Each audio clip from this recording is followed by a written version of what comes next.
A Journey into the Interior of the Earth by Jules Verne. Chapter 1. The Professor and His Family. On the 24th of May, 1863, my uncle, Professor Liedenbrock, rushed into his little house, number 19 Königstrasse, one of the oldest streets in the oldest portion of the city of Hamburg. Martha must have concluded that she was very much behindhand, for the dinner had only just been put into the oven. "Well now," said I to myself, "if that most impatient of men is hungry, what a disturbance he will make!" "Monsieur Liedenbrock so soon!" cried poor Martha in great alarm, half opening the dining-room door. "Yes, Martha, but very likely the dinner is not half cooked, for it is not yet 2. St. Michael's clock has only just struck 1:30. "Then why has the master come home so soon?" "Perhaps he will tell us that himself." "Here he is, Monsieur Axel. I will run and hide myself while you argue with him." And Martha retreated in safety into her own dominions. I was left alone. But how was it possible for a man of my undecided turn of mind to argue successfully with so irascible a person as the Professor? With this persuasion I was hurrying away to my own little retreat upstairs, when the street door creaked open its hinges, heavy feet made the whole flight of stairs to shake, and the master of the house, passing rapidly through the dining-room, threw himself in haste into his own sanctum. But on his rapid way he had found time to fling his hazel stick into a corner, his rough broad-brim upon the table, and these few emphatic words at his nephew, "Axel, follow me." I had scarcely had time to move when the Professor was again shouting after me, "What, not come yet?" And I rushed into my redoubtable master's study. Otto Liedenbrock had no mischief in him. I willingly allow that, but unless he very considerably changes as he grows older, at the end he will be a most original character. He was professor at the Johanneum, and was delivering a series of lectures on mineralogy, in the course of every one of which he broke into a passion once or twice at least. Not at all that he was over-anxious about the improvement of his class, or about the degree of attention with which they listened to him, or the success which might eventually crown his labors. Such little matters of detail never troubled him much. His teaching was, as the German philosophy calls it, subjective. It was to benefit himself, not others. He was a learned egotist. He was a well of science, and the pulleys worked uneasily when you wanted to draw anything out of it. In a word, he was a learned miser. Germany has not a few professors of this sort. To his misfortune, my uncle was not gifted with a sufficiently rapid utterance, not, to be sure, when he was talking at home, but certainly in his public delivery. This is a want much to be deplored in a speaker. The fact is that during the course of his lectures at the Johanneum, the Professor often came to a complete standstill. He fought with willful words that refused to pass his struggling lips, such words as resist and distend the cheeks, and at last break out into the unasked-for shape of a round and most unscientific oath. Then his fury would gradually abate. Now, in mineralogy, there are many half-Greek and half-Latin terms, very hard to articulate, and which would be most trying to a poet's measures. I don't wish to say a word against so respectable a science, far be that from me. True, in the august presence of rhombohedral crystals, retinasphaltic resins, galenites, fascites, molybdenites, tungstates of manganese, and titanate of zirconium, why, the most facile of tongues may make a slip now and then. It therefore happened that this venial fault of my uncle's came to be pretty well understood in time, and an unfair advantage was taken of it. The students laid wait for him in dangerous places, and when he began to stumble, loud was the laughter, which was not in good taste, not even in Germans. And if there was always a full audience to honor the Liedenbrock courses, I should be sorry to conjecture how many came to make merry at my uncle's expense. Nevertheless, my good uncle was a man of deep learning, a fact I am most anxious to assert and reassert. Sometimes he might irretrievably injure a specimen by his too great ardor in handling it.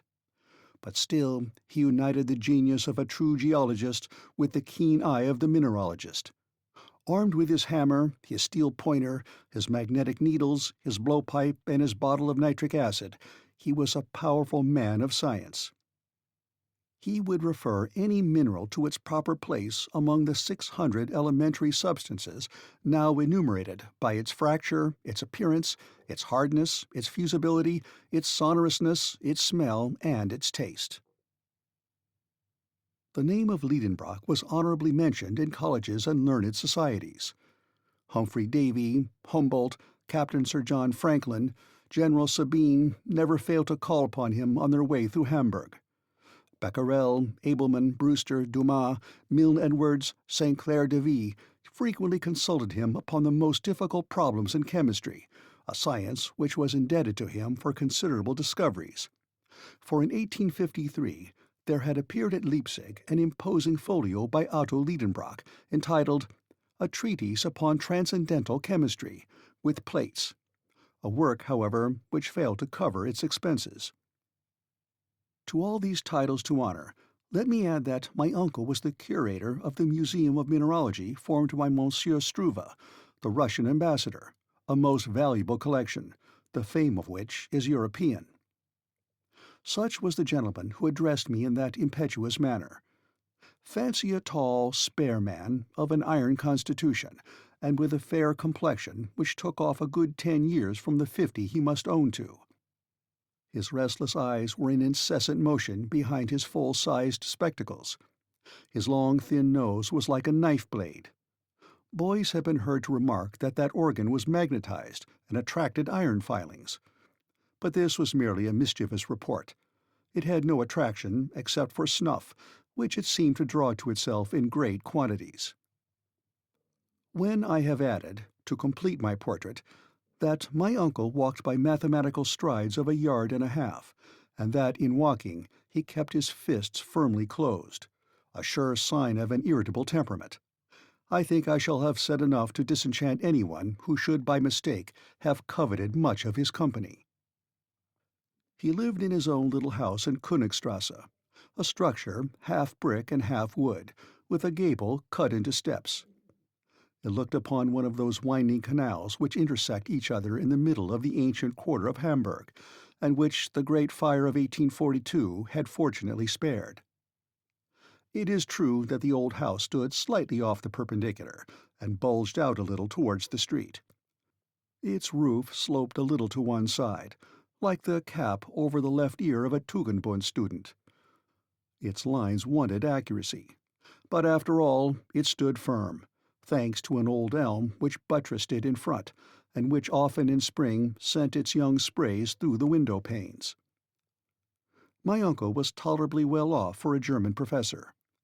The house was his own, and everything in it. The living contents were his goddaughter Grauben, a young Virlandaise of 17, Martha, and myself. As his nephew and an orphan, I became his laboratory assistant. I freely confess that I was exceedingly fond of geology and all its kindred sciences. The blood of a mineralogist was in my veins, and in the midst of my specimens I was always happy. In a word, a man might live happily enough in the little old house in Königstrasse, in spite of the restless impatience of its master, for although he was a little too excitable, he was very fond of me. But the man had no notion how to wait. Nature herself was too slow for him. In April, after he had planted in the terracotta pots outside his window seedling plants of mignonette and convolvulus, he would go out and give them a little pull by their leaves to make them grow faster. In dealing with such a strange individual, there was nothing for it but prompt obedience. I therefore rushed after him. Chapter 2. A Mystery to be Solved at Any Price. That study of his was a museum, and nothing else. Specimens of everything known in mineralogy lay there in their places in perfect order and correctly named, divided into inflammable, metallic, and lithoid minerals. How well I knew all these bits of science! Many a time, instead of enjoying the company of lads my own age, I had preferred dusting these graphites, anthracites, coals, lignites, and peats. And there were bitumens, resins, organic salts to be protected from the least grain of dust, and metals, from iron to gold, metals whose current value altogether disappeared in the presence of the republican equality of scientific specimens, and stones, too, enough to rebuild entirely the house in Königstrasse, even with a handsome additional room, which would have suited me admirably. But on entering this study now, I thought of none of all these wonders. My uncle alone filled my thoughts. He had thrown himself into a velvet easy-chair, and was grasping between his hands a book over which he bent, pondering with intense admiration. "Here's a remarkable book! What a wonderful book!" he was exclaiming. These ejaculations brought to my mind the fact that my uncle was liable to occasional fits of bibliomania, but no old book had any value in his eyes unless it had the virtue of being nowhere else to be found, or at any rate of being illegible. "Well now, don't you see it yet? Why, I have got a priceless treasure that I found this morning in rummaging in old Hevelius's shop, the Jew." "Magnificent," I replied, with a good imitation of enthusiasm.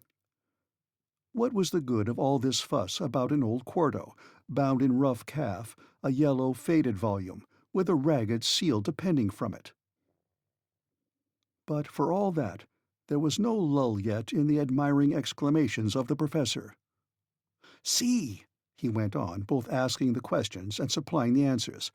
"Isn't it a beauty? Yes, splendid! Did you ever see such a binding? Doesn't the book open easily? Yes, it stops open anywhere. But does it shut equally well? Yes, for the binding and the leaves are flush, all in a straight line, and no gaps or openings anywhere. And look at its back, after 700 years. Why, Bozerian, Kloss, or Purgold might have been proud of such a binding." While rapidly making these comments, my uncle kept opening and shutting the old tome. I really could do no less than ask a question about its contents, although I did not feel the slightest interest. "And what is the title of this marvelous work?"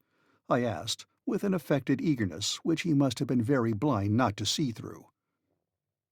"This work," replied my uncle, firing up with renewed enthusiasm, "this work is the Heimskringla of Snorre Turleson, the most famous Icelandic author of the 12th century.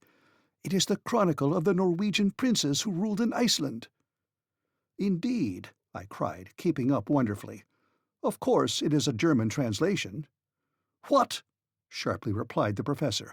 "A translation? What should I do with a translation?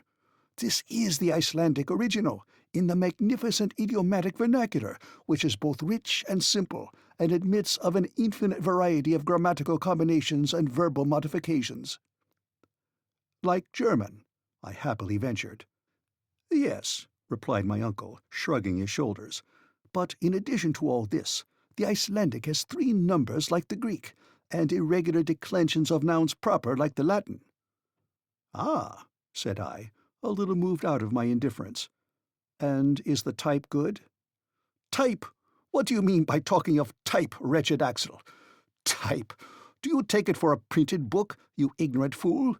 It is a manuscript, a runic manuscript." "Runic?" "Yes. Do you want me to explain what that is?" "Of course not," I replied in the tone of an injured man.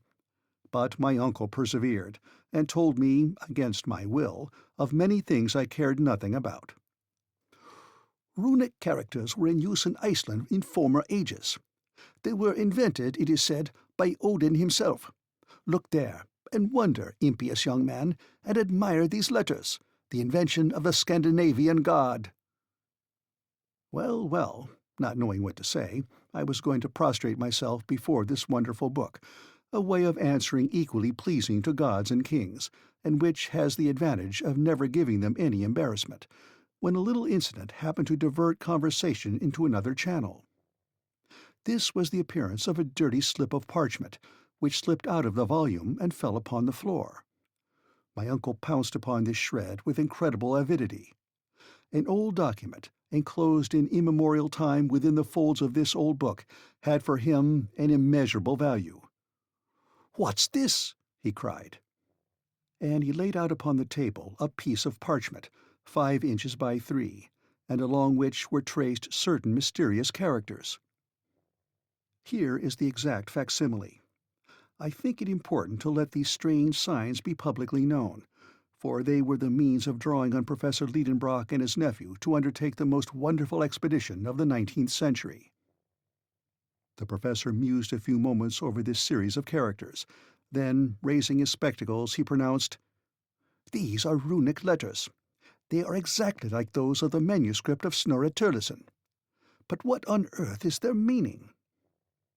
Runic letters appearing to my mind to be an invention of the learned to mystify this poor world, I was not sorry to see my uncle suffering the pangs of mystification. At least, so it seemed to me, judging from his fingers, which were beginning to work with terrible energy. "It is certainly Old Icelandic," he muttered between his teeth. And Professor Liedenbrock must have known, for he was acknowledged to be quite a polyglot. Not that he could speak fluently in the 2,000 languages and 12,000 dialects which are spoken on the earth, but he knew at least his share of them. So he was going, in the presence of this difficulty, to give way to all the impetuosity of his character, and I was preparing for a violent outbreak, when 2 o'clock struck by the little timepiece over the fireplace. At that moment our good housekeeper Martha opened the study door, saying, "Dinner is ready." I am afraid he sent that soup to where it would boil away to nothing, and Martha took to her heels for safety. I followed her, and hardly knowing how I got there, I found myself seated in my usual place. I waited a few minutes. No professor came.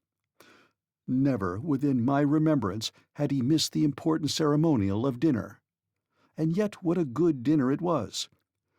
There was parsley soup, an omelette of ham garnished with spiced sorrel, a fillet of veal with compote of prunes, for dessert crystallized fruit, the whole washed down with sweet Moselle. All this my uncle was going to sacrifice to a bit of old parchment. As an affectionate and attentive nephew, I considered it my duty to eat for him as well as for myself, which I did conscientiously. "I have never known such a thing," said Martha. "Monsieur Liedenbrock is not at table." "Who could have believed it?" I said, with my mouth full. "Something serious is going to happen," said the servant, shaking her head. My opinion was that nothing more serious would happen than an awful scene when my uncle should have discovered that his dinner was devoured. I had come to the last of the fruit when a very loud voice tore me away from the pleasures of my dessert. With one spring I bounded out of the dining-room into the study. Chapter 3. The Runic Writing Exercises the Professor. "Undoubtedly it is runic," said the professor, bending his brows. "But there is a secret in it, and I mean to discover the key." A violent gesture finished the sentence. "Sit there," he added, holding out his fist towards the table. "Sit there and write." I was seated in a trice. "Now I will dictate to you every letter of our alphabet which corresponds with each of these Icelandic characters. We will see what that will give us. But, by St. Michael, if you should dare to deceive me—" The dictation commenced. I did my best. Every letter was given me one after the other, with the following remarkable result: MMRNLLS, S. Ravel Sec Ide, SGTSSMF, VNTEIEF, Nirdki KT SAMN, Atrates, Saudern, M. Tenael, NVECT, RRILSA, Atsar, NVCRC, IEABS, CCRMI, EEVTVI, Furantiv, DT, IAC, OSABO, KDI. When this work was ended, my uncle tore the paper from me and examined it attentively for a long time. "What does it all mean?" he kept repeating mechanically. Upon my honor, I could not have enlightened him. Besides, he did not ask me, and he went on talking to himself. "This is what is called a cryptogram, or cipher," he said, "in which letters are purposely thrown in confusion, which, if properly arranged, would reveal their sense. Only think that under this jargon there may lie concealed the clue to some great discovery." As for me, I was of opinion that there was nothing at all in it, though, of course, I took care not to say so. Then the professor took the book and the parchment and diligently compared them together. "These two writings are not by the same hand," he said. "The cipher is of later date than the book, an undoubted proof of which I see in a moment. The first letter is a double M, a letter which is not to be found in Turleson's book, and which was only added to the alphabet in the 14th century. Therefore, there are 200 years between the manuscript and the document." I admitted that this was a strictly logical conclusion. "I am therefore led to imagine," continued my uncle, "that some possessor of this book wrote these mysterious letters. But who was that possessor? Is his name nowhere to be found in the manuscript?" My uncle raised his spectacles, took up a strong lens, and carefully examined the blank pages of the book. On the front of the second, the title page, he noticed a sort of stain which looked like an ink blot. But in looking at it very closely, he thought he could distinguish some half-effaced letters. My uncle at once fastened upon this as the center of interest, and he labored at that blot, until by the help of his microscope he ended by making out the following runic characters, which he read without difficulty. "Arn Saknussemm!" he cried in triumph. "Why, that is the name of another Icelander, a savant of the 16th century, a celebrated alchemist." I gazed at my uncle with satisfactory admiration. "Those alchemists," he resumed, "Avicenna, Bacon, Lully, Paracelsus, were the real and only savants of their time. They made discoveries at which we are astonished. Has not this Saknussemm concealed under his cryptogram some surprising invention? It is so. It must be so." The professor's imagination took fire at this hypothesis. "No doubt," I ventured to reply. "But what interest would he have in thus hiding so marvelous a discovery?" Why? How can I tell? Did not Galileo do the same by Saturn? We shall see. I will get at the secret of this document, and I will neither sleep nor eat until I have found it out." My comment on this was a half-suppressed, "Oh." "Nor you either, Axel," he added. "The deuce," said I to myself. "Then it is lucky I have eaten 2 dinners today. First of all, we must find out the key to this cipher. That cannot be difficult." At these words I quickly raised my head, but my uncle went on soliloquizing. "There's nothing easier. In this document there are 132 letters, viz. 77 consonants and 55 vowels.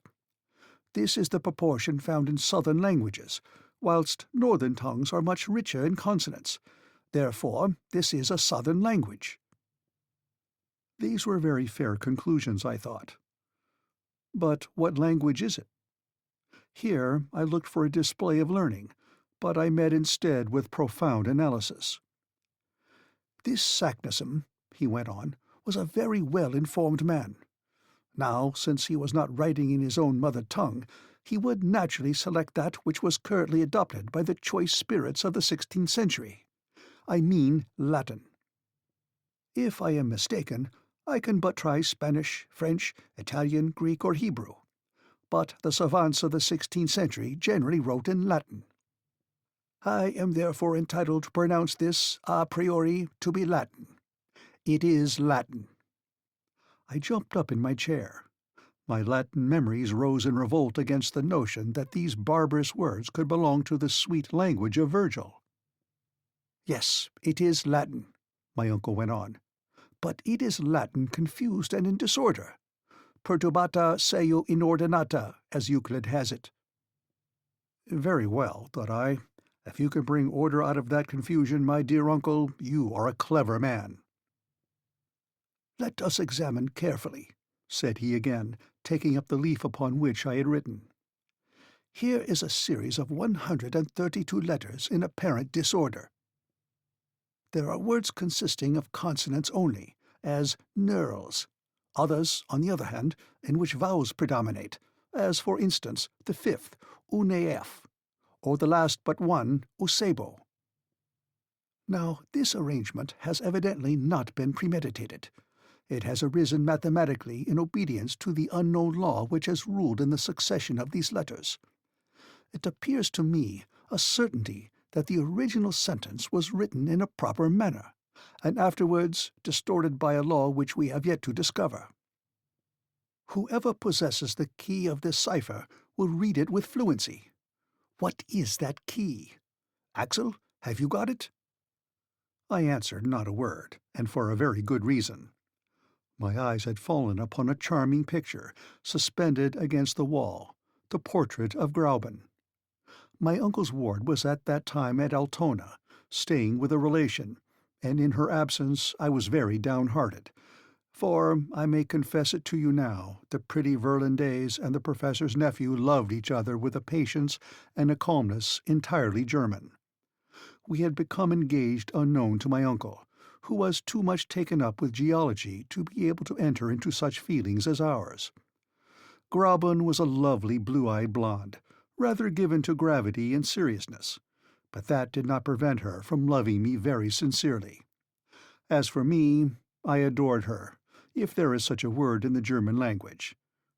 Thus it happened that the picture of my pretty Virlandaise threw me in a moment out of the world of realities into that of memory and fancy.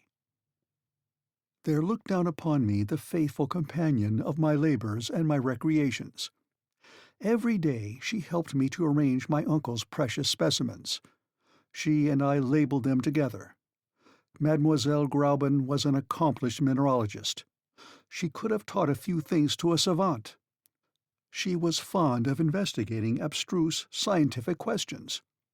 What pleasant hours we have spent in study, and how often I envied the very stones which she handled with her charming fingers. Then, when our leisure hours came, we used to go out together and turn into the shady avenues by the Ulster, and went happily side by side up to the old windmill, which formed such an improvement to the landscape at the head of the lake. On the road we chatted hand in hand. I told her amusing tales at which she laughed heartily. Then we reached the banks of the Elbe, and after having bid good-bye to the Swan, sailing gracefully amidst the white water-lilies, we returned to the quay by the steamer. That is just where I was in my dream, when my uncle, with a vehement thump on the table, dragged me back to the realities of life. "Come," said he, "the very first thing which would come into anyone's head to confuse the letters of a sentence would be to write the words vertically instead of horizontally." "Indeed," said I. "Now we must see what would be the effect of that, Axel. Put down upon this paper any sentence you like, only, instead of arranging the letters in the usual way, one after the other, place them in succession in vertical columns, so as to group them together in 5 or 6 vertical lines." I caught his meaning, and immediately produced the following literary wonder: IYLOAU LOLWRBOU NGE VW MDRNEEYEA. "Good," said the professor, without reading them. "Now set down those words in a horizontal line." I obeyed, and with this result: Iulau lalwerb au ng vermdern iya. "Excellent," said my uncle, taking the paper hastily out of my hands. "This begins to look just like an ancient document. The vowels and the consonants are grouped together in equal disorder. There are even capitals in the middle of words, and commas too, just as in Saknussemm's parchment." I considered these remarks very clever.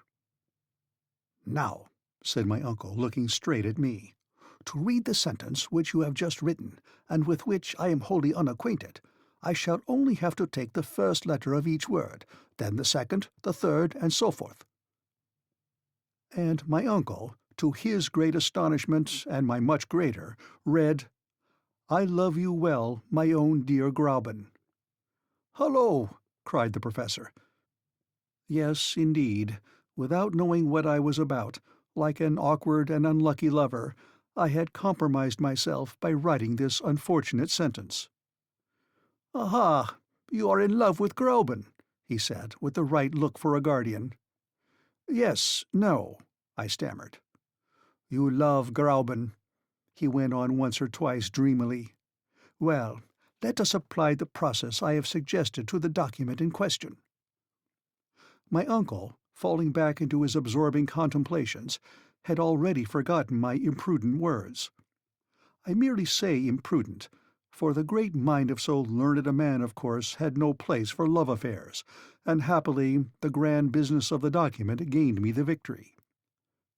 Just as the moment of the supreme experiment arrived, the professor's eyes flashed right through his spectacles. There was a quivering in his fingers as he grasped the old parchment. He was deeply moved. At last he gave a preliminary cough, and with profound gravity, naming in succession the first, then the second letter of each word, he dictated me the following: MMESSVNKA, capital SENR, capital A, period. ICEFDO, capital K, period SEG, NITTAMVRTN, ECERTSERRETTE, comma, ROTAISADVA, comma, EDNECSED, SADNE, LACARTNIIILV, capital I, SIRATRAC, capital SARBMVTABILE, DMEK, MERETARC, SILVCO, capital I SLEFFEN, capital S N, capital I, period.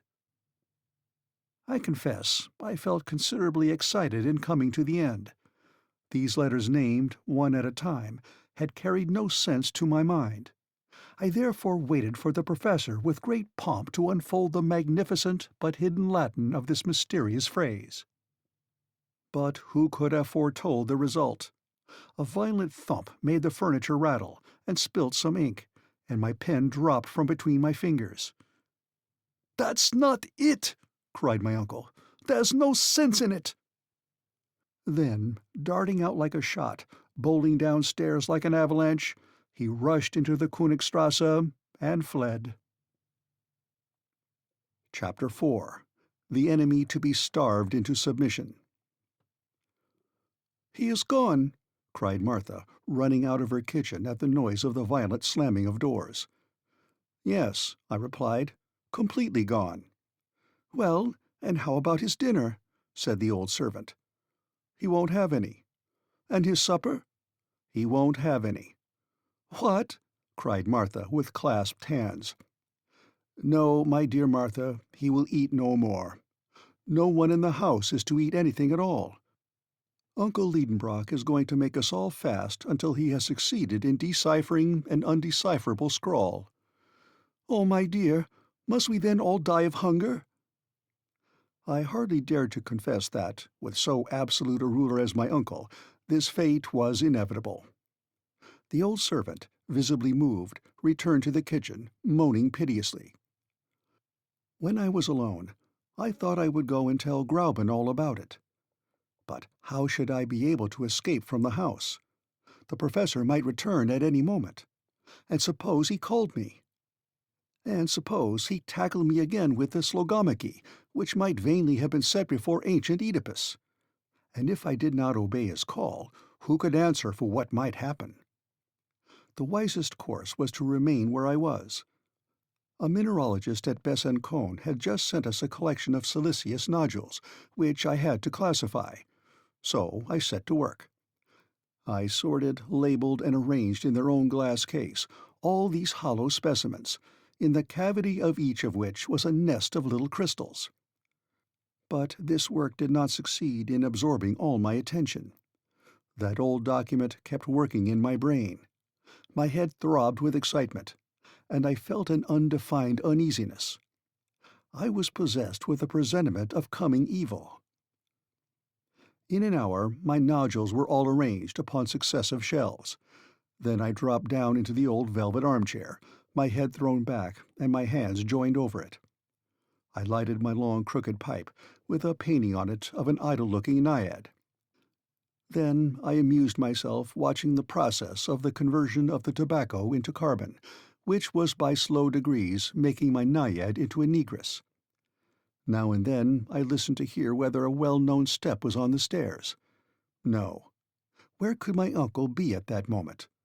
I fancied him running under the noble trees which lined the road to Altona, gesticulating, making shots with his cane, thrashing the long grass, cutting the heads off the thistles, and disturbing the contemplative storks in their peaceful solitude.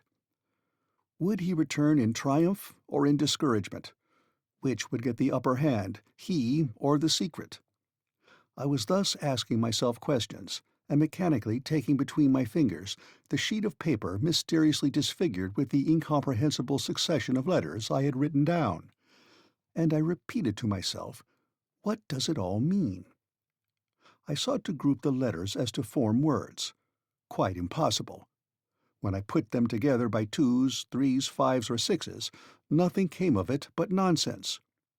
To be sure, the 14th, 15th, and 16th letters made the English word ice.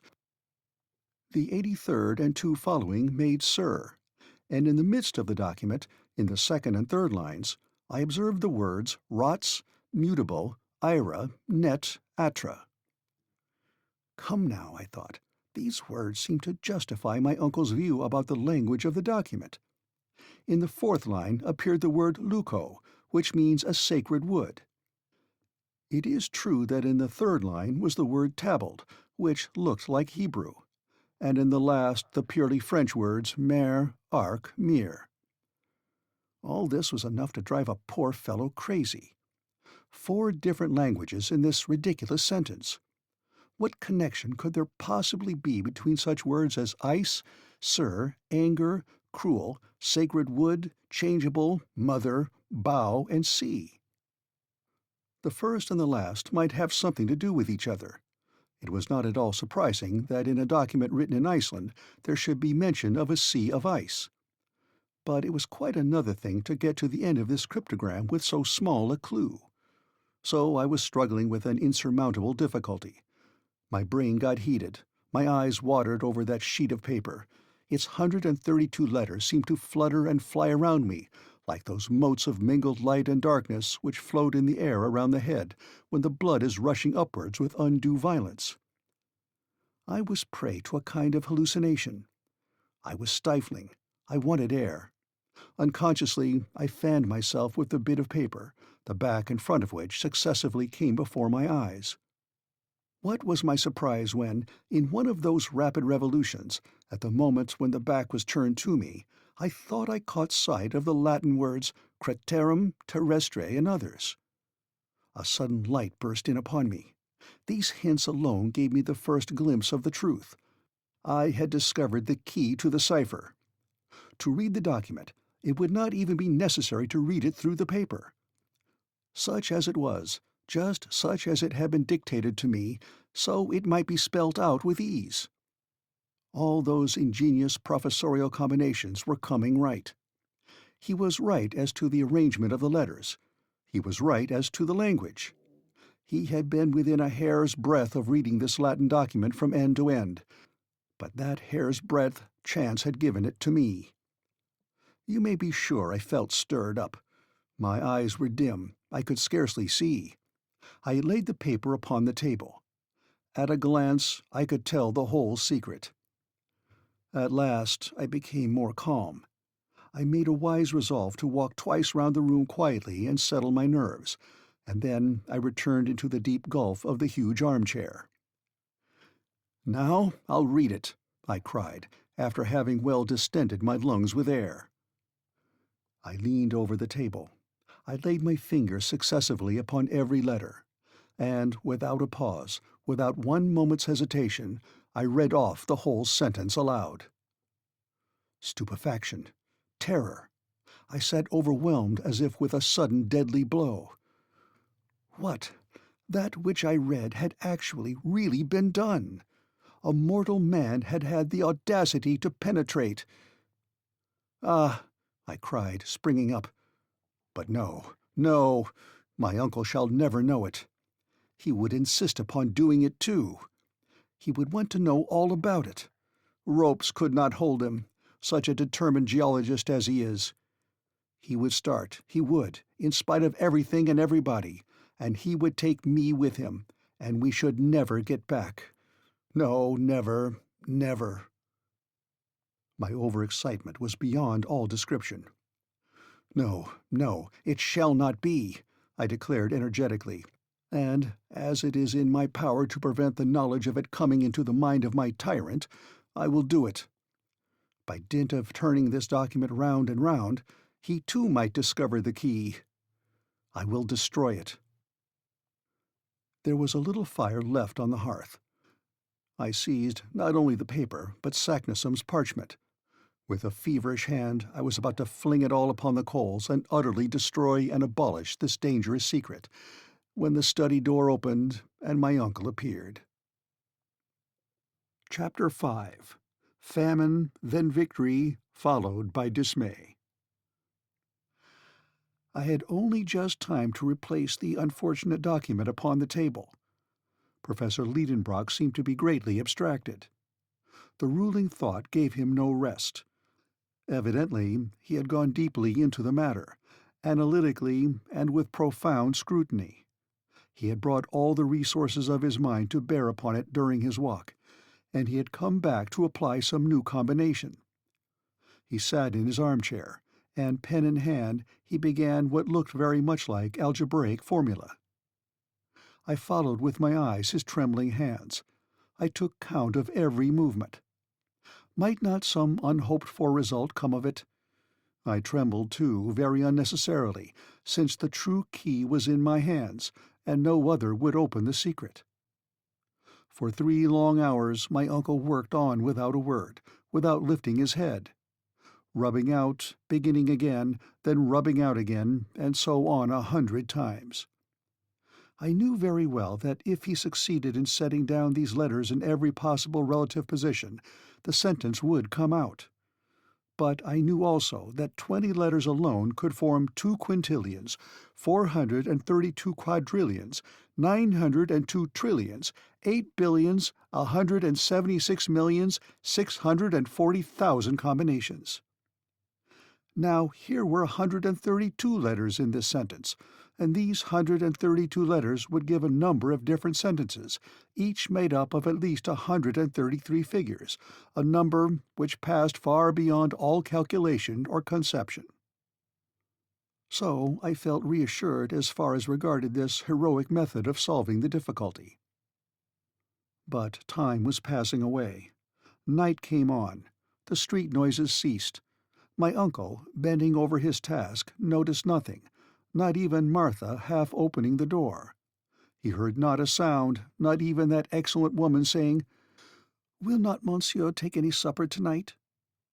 And poor Martha had to go away unanswered. As for me, after long resistance, I was overcome by sleep, and fell off at the end of the sofa, while Uncle Liedenbrock went on calculating and rubbing out his calculations. When I awoke next morning, that indefatigable worker was still at his post. His red eyes, his pale complexion, his hair tangled between his feverish fingers, the red spots on his cheeks, revealed his desperate struggle with impossibilities, and the weariness of spirit, the mental wrestlings he must have undergone all through that unhappy night. To tell the plain truth, I pitied him. In spite of the reproaches which I considered I had a right to lay upon him, a certain feeling of compassion was beginning to gain upon me. The poor man was so entirely taken up with his one idea that he had even forgotten how to get angry. All the strength of his feelings was concentrated upon one point alone, and as their usual vent was closed, it was to be feared lest extreme tension should give rise to an explosion sooner or later. I might with a word have loosened the screw of the steel vice that was crushing his brain, but that word I would not speak. Yet I was not an ill-natured fellow. Why was I dumb at such a crisis? Why so insensible to my uncle's interests? No, no, I repeated, I shall not speak. He would insist upon going. Nothing on earth could stop him. His imagination is a volcano, and to do that which other geologists have never done, he would risk his life. I will preserve silence. I will keep the secret which mere chance has revealed to me. To discover it would be to kill Professor Liedenbrock. Let him find it out himself if he can. I will never have it laid to my door that I led him to his destruction. Having formed this resolution, I folded my arms and waited. But I had not reckoned upon one little incident which turned up a few hours after. When our good Martha wanted to go to market, she found the door locked. The big key was gone.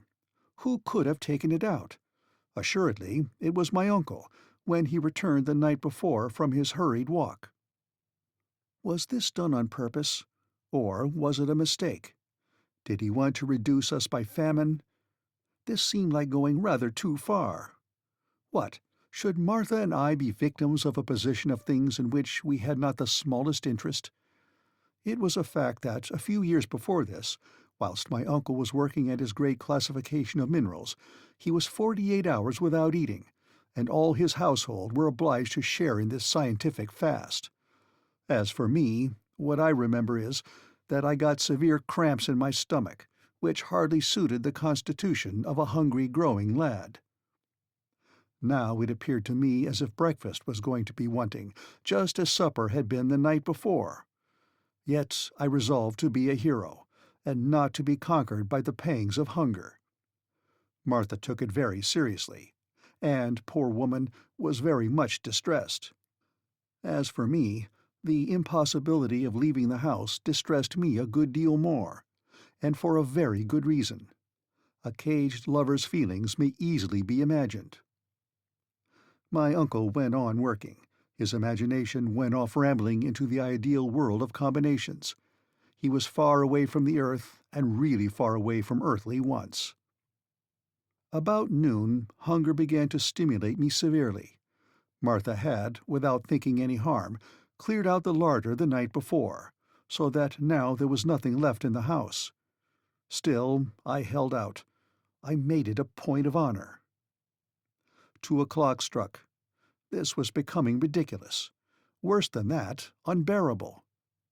I began to say to myself that I was exaggerating the importance of the document, that my uncle would surely not believe in it, that he would set it down as a mere puzzle, that if it came to the worst, we should lay violent hands on him and keep him home if he thought on venturing on the expedition, that, after all, he might himself discover the key of the cipher, and that then I should be clear at the mere expense of my involuntary abstinence. These reasons seemed excellent to me, though on the night before I should have rejected them with indignation. I even went so far as to condemn myself for my absurdity in having waited so long, and I finally resolved to let it all out. I was, therefore, meditating a proper introduction to the matter, so as not to seem too abrupt, when the professor jumped up, clapped on his hat, and prepared to go out. Surely he was not going out to shut us in again. No, never. "Uncle!" I cried. He seemed not to hear me. "Uncle Liedenbrock!" I cried, lifting up my voice. "Eh," he answered like a man suddenly waking. "Uncle, that key!" "What key? The door key?" "No, no," I cried, "the key of the document." The professor stared at me over his spectacles. No doubt he saw something unusual in the expression of my countenance, for he laid hold of my arm and speechlessly questioned me with his eyes. Yes, never was a question more forcibly put. I nodded my head up and down. He shook his pityingly, as if he was dealing with a lunatic. I gave him a more affirmative gesture. His eyes glistened and sparkled with live fire. His hand was shaken threateningly. This mute conversation at such a momentous crisis would have riveted the attention of the most indifferent. And the fact really was that I dared not speak now, so intense was the excitement for fear lest my uncle should smother me in his first joyful embraces. But he became so urgent that I was at last compelled to answer. "Yes, that key. Chance. What is it that you are saying?" he shouted with indescribable emotion. "There, read that," I said, presenting a sheet of paper on which I had written. "But there is nothing in this," he answered, crumpling up the paper. "No, nothing until you proceed to read from the end to the beginning." I had not finished my sentence when the professor broke out into a cry, nay, a roar. A new revelation burst in upon him. He was transformed. "Aha, clever Saknussemm!" he cried. "You had first written out your sentence the wrong way." And darting upon the paper, with eyes bedimmed and voice choked with emotion, he read the whole document from the last letter to the first.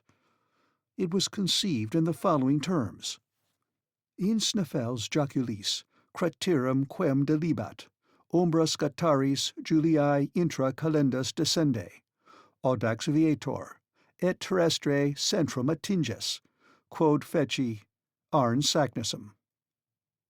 Which bad Latin may be translated thus: Descend, bold traveller, into the crater of the yokel of Sneffels, which the shadow of Scataris touches before the calends of July, and you will attain the centre of the earth, which I have done. Arn Saknussemm. In reading this, my uncle gave a spring as if he had touched a Leyden jar. His audacity, his joy, and his convictions were magnificent to behold. He came and he went. He seized his head between both hands. He pushed the chairs out of their places. He piled up his books. Incredible as it may seem, he rattled his precious nodules of flints together. He sent a kick here, a thump there. At last his nerves calmed down, and like a man exhausted by too lavish an expenditure of vital power, he sank back exhausted into his armchair. "What o'clock is it?" he asked after a few moments of silence. 3 o'clock, I replied. "Is it really? The dinner hour is past, and I did not know it. I am half dead with hunger. Come on, and after dinner—" "Well?" "After dinner, pack up my trunk." "What?" I cried. "And yours," replied the indefatigable professor, entering the dining room. Chapter 6. Exciting discussions about an unparalleled enterprise. At these words a cold shiver ran through me. Yet I controlled myself. I even resolved to put a good face upon it. Scientific arguments alone could have any weight with Professor Liedenbrock. Now there were good ones against the practicability of such a journey. Penetrate to the center of the earth? What nonsense! But I kept my dialectic battery in reserve for a suitable opportunity, and I interested myself in the prospect of my dinner, which was not yet forthcoming. It is no use to tell of the rage and imprecations of my uncle before the empty table. Explanations were given. Martha was set at liberty, ran off to the market, and did her part so well that in an hour afterwards my hunger was appeased, and I was able to return to the contemplation of the gravity of the situation. During all dinner-time my uncle was almost merry. He indulged in some of those learned jokes which never do anybody any harm. Dessert over, he beckoned me into his study. I obeyed. He sat at one end of his table, I at the other. "Axel," said he very mildly, You are a very ingenious young man. You have done me a splendid service, at a moment when, wearied out with the struggle, I was going to abandon the contest. Where should I have lost myself? None can tell. Never, my lad, shall I forget it, and you shall have your share in the glory to which your discovery will lead. Oh, come, thought I, he is in a good way. Now is the time for discussing that same glory. Before all things, my uncle resumed, I enjoin you to preserve the most inviolable secrecy. You understand? There are not a few in the scientific world who envy my success, and many would be ready to undertake this enterprise, to whom our return should be the first news of it. Do you really think there are many people bold enough? Said I. Certainly. Who would hesitate to acquire such renown? If that document were divulged, a whole army of geologists would be ready to rush into the footsteps of Arne Saknussemm. I don't feel so very sure of that, uncle, I replied, for we have no proof of the authenticity of this document. What? Not of the book, inside of which we have discovered it? Granted. I admit that Saknussemm may have written these lines, but does it follow that he has really accomplished such a journey? And may it not be that this old parchment is intended to mislead?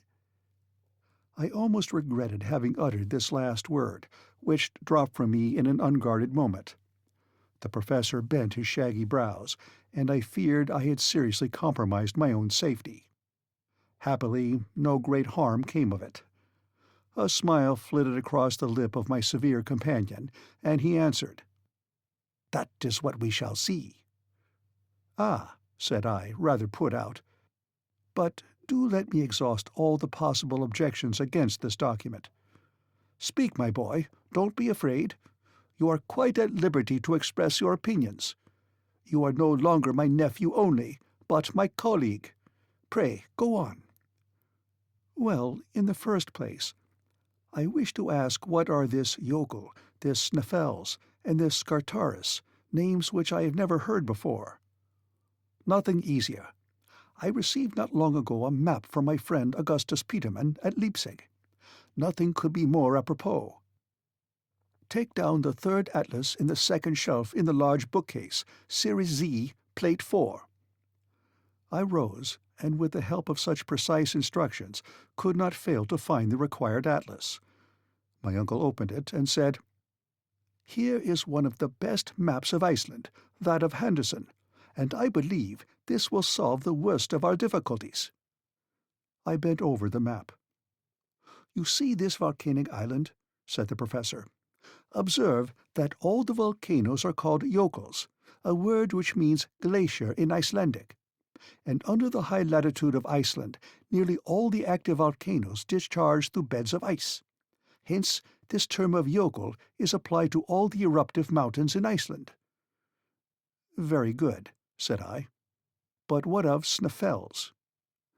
I was hoping that this question would be unanswerable, but I was mistaken.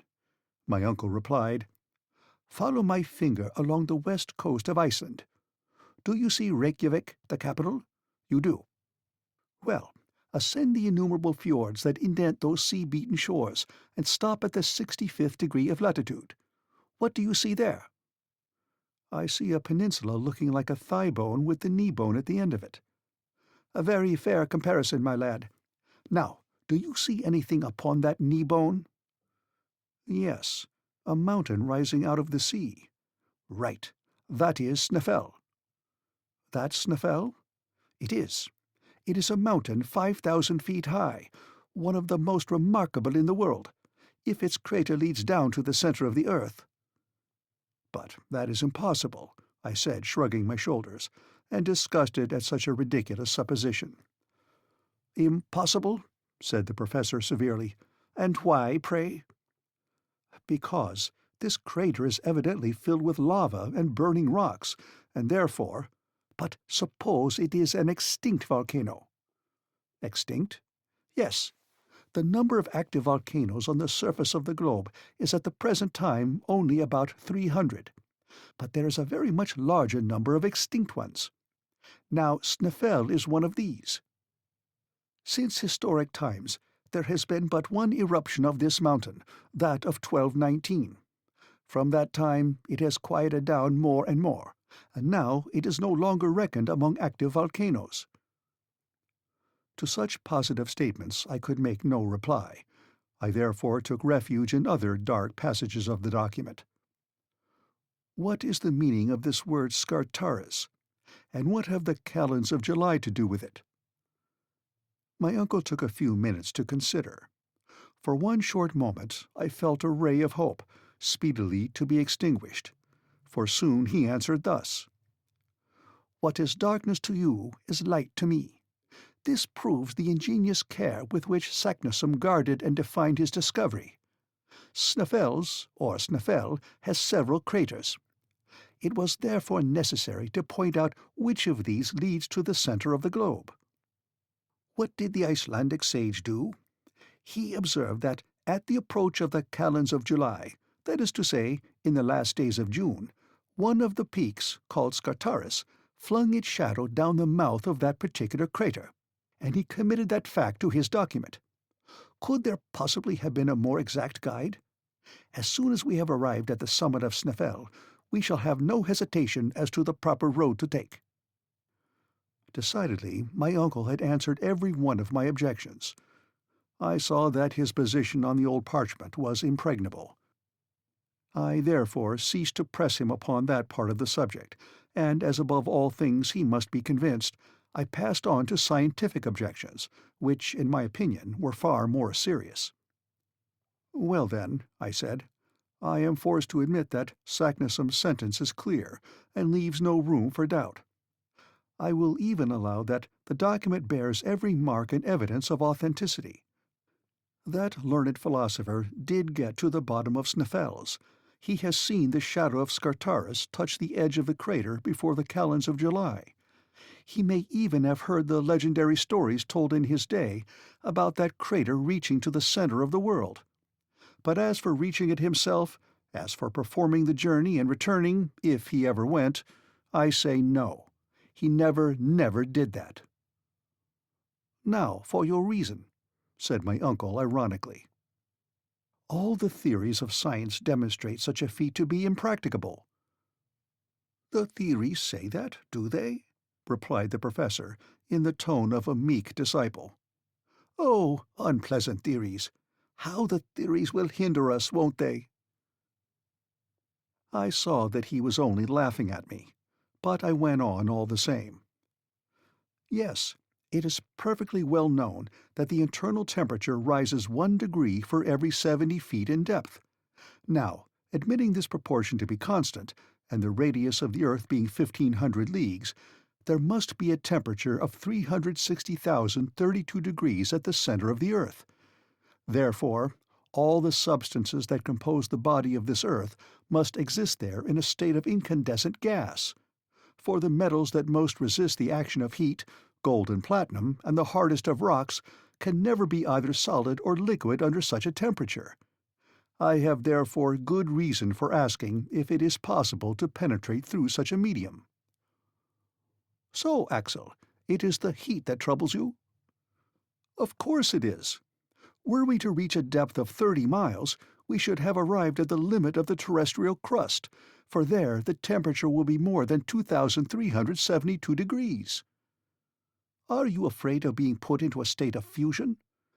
"I will leave you to decide that question," I answered rather sullenly.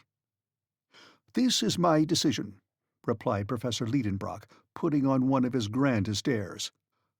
"Neither you nor anybody else knows with any certainty what is going on in the interior of this globe, since not the 12,000th part of its radius is known. Science is eminently perfectible, and every new theory is soon routed by a newer. Was it not always believed until Fourier that the temperature of the interplanetary spaces decreased perpetually? And is it not known at the present time that the greatest cold of the ethereal regions is never lower than 40 degrees below 0 Fahrenheit? Why should it not be the same with the internal heat? Why should it not, at a certain depth, attain an impassable limit, instead of rising to such a point as to fuse the most infusible metals? As my uncle was now taking his stand upon hypotheses, of course, there was nothing to be said.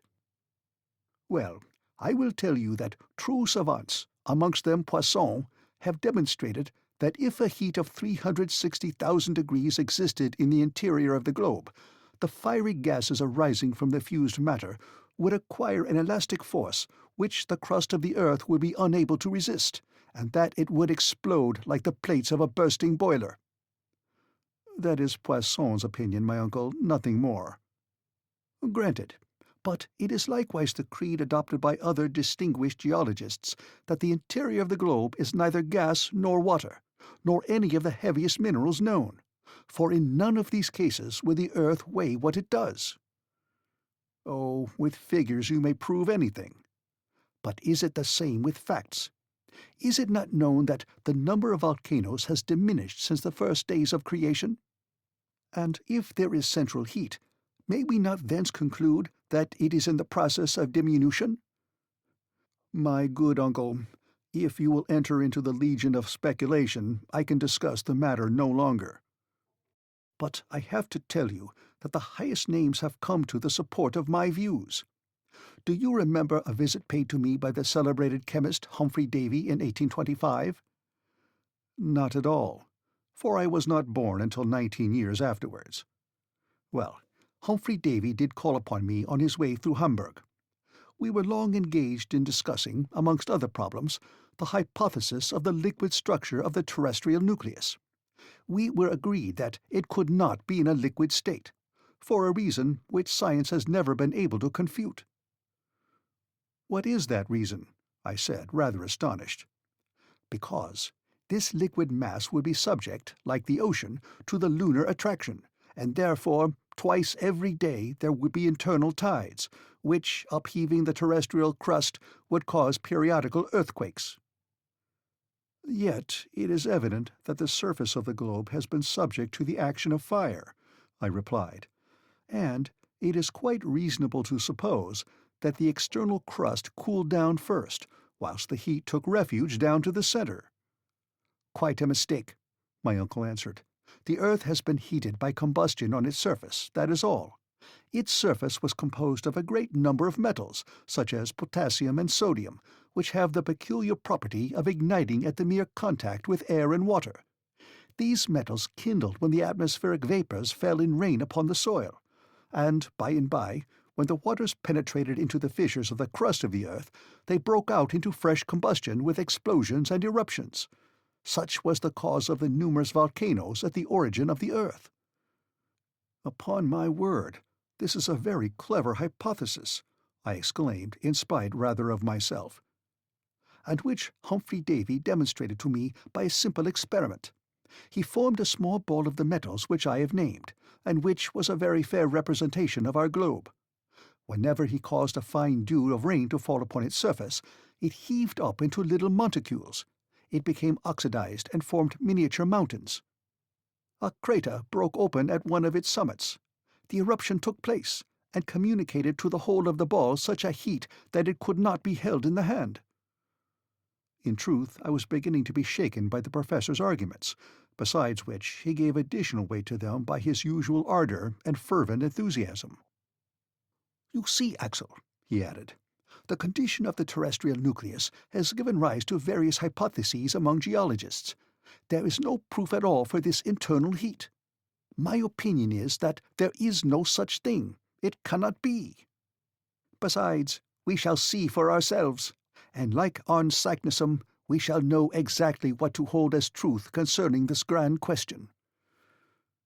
"Very well, we shall see," I replied, feeling myself carried off by his contagious enthusiasm. "Yes, we shall see. That is, if it is possible to see anything there. And why not? May we not depend upon electric phenomena to give us light? May we not even expect light from the atmosphere, the pressure of which may render it luminous as we approach the centre?" "Yes, yes," said I. "That is possible too." "It is certain," exclaimed my uncle in a tone of triumph. "But silence, do you hear me? Silence upon the whole subject, and let no one get before us in this design of discovering the centre of the earth."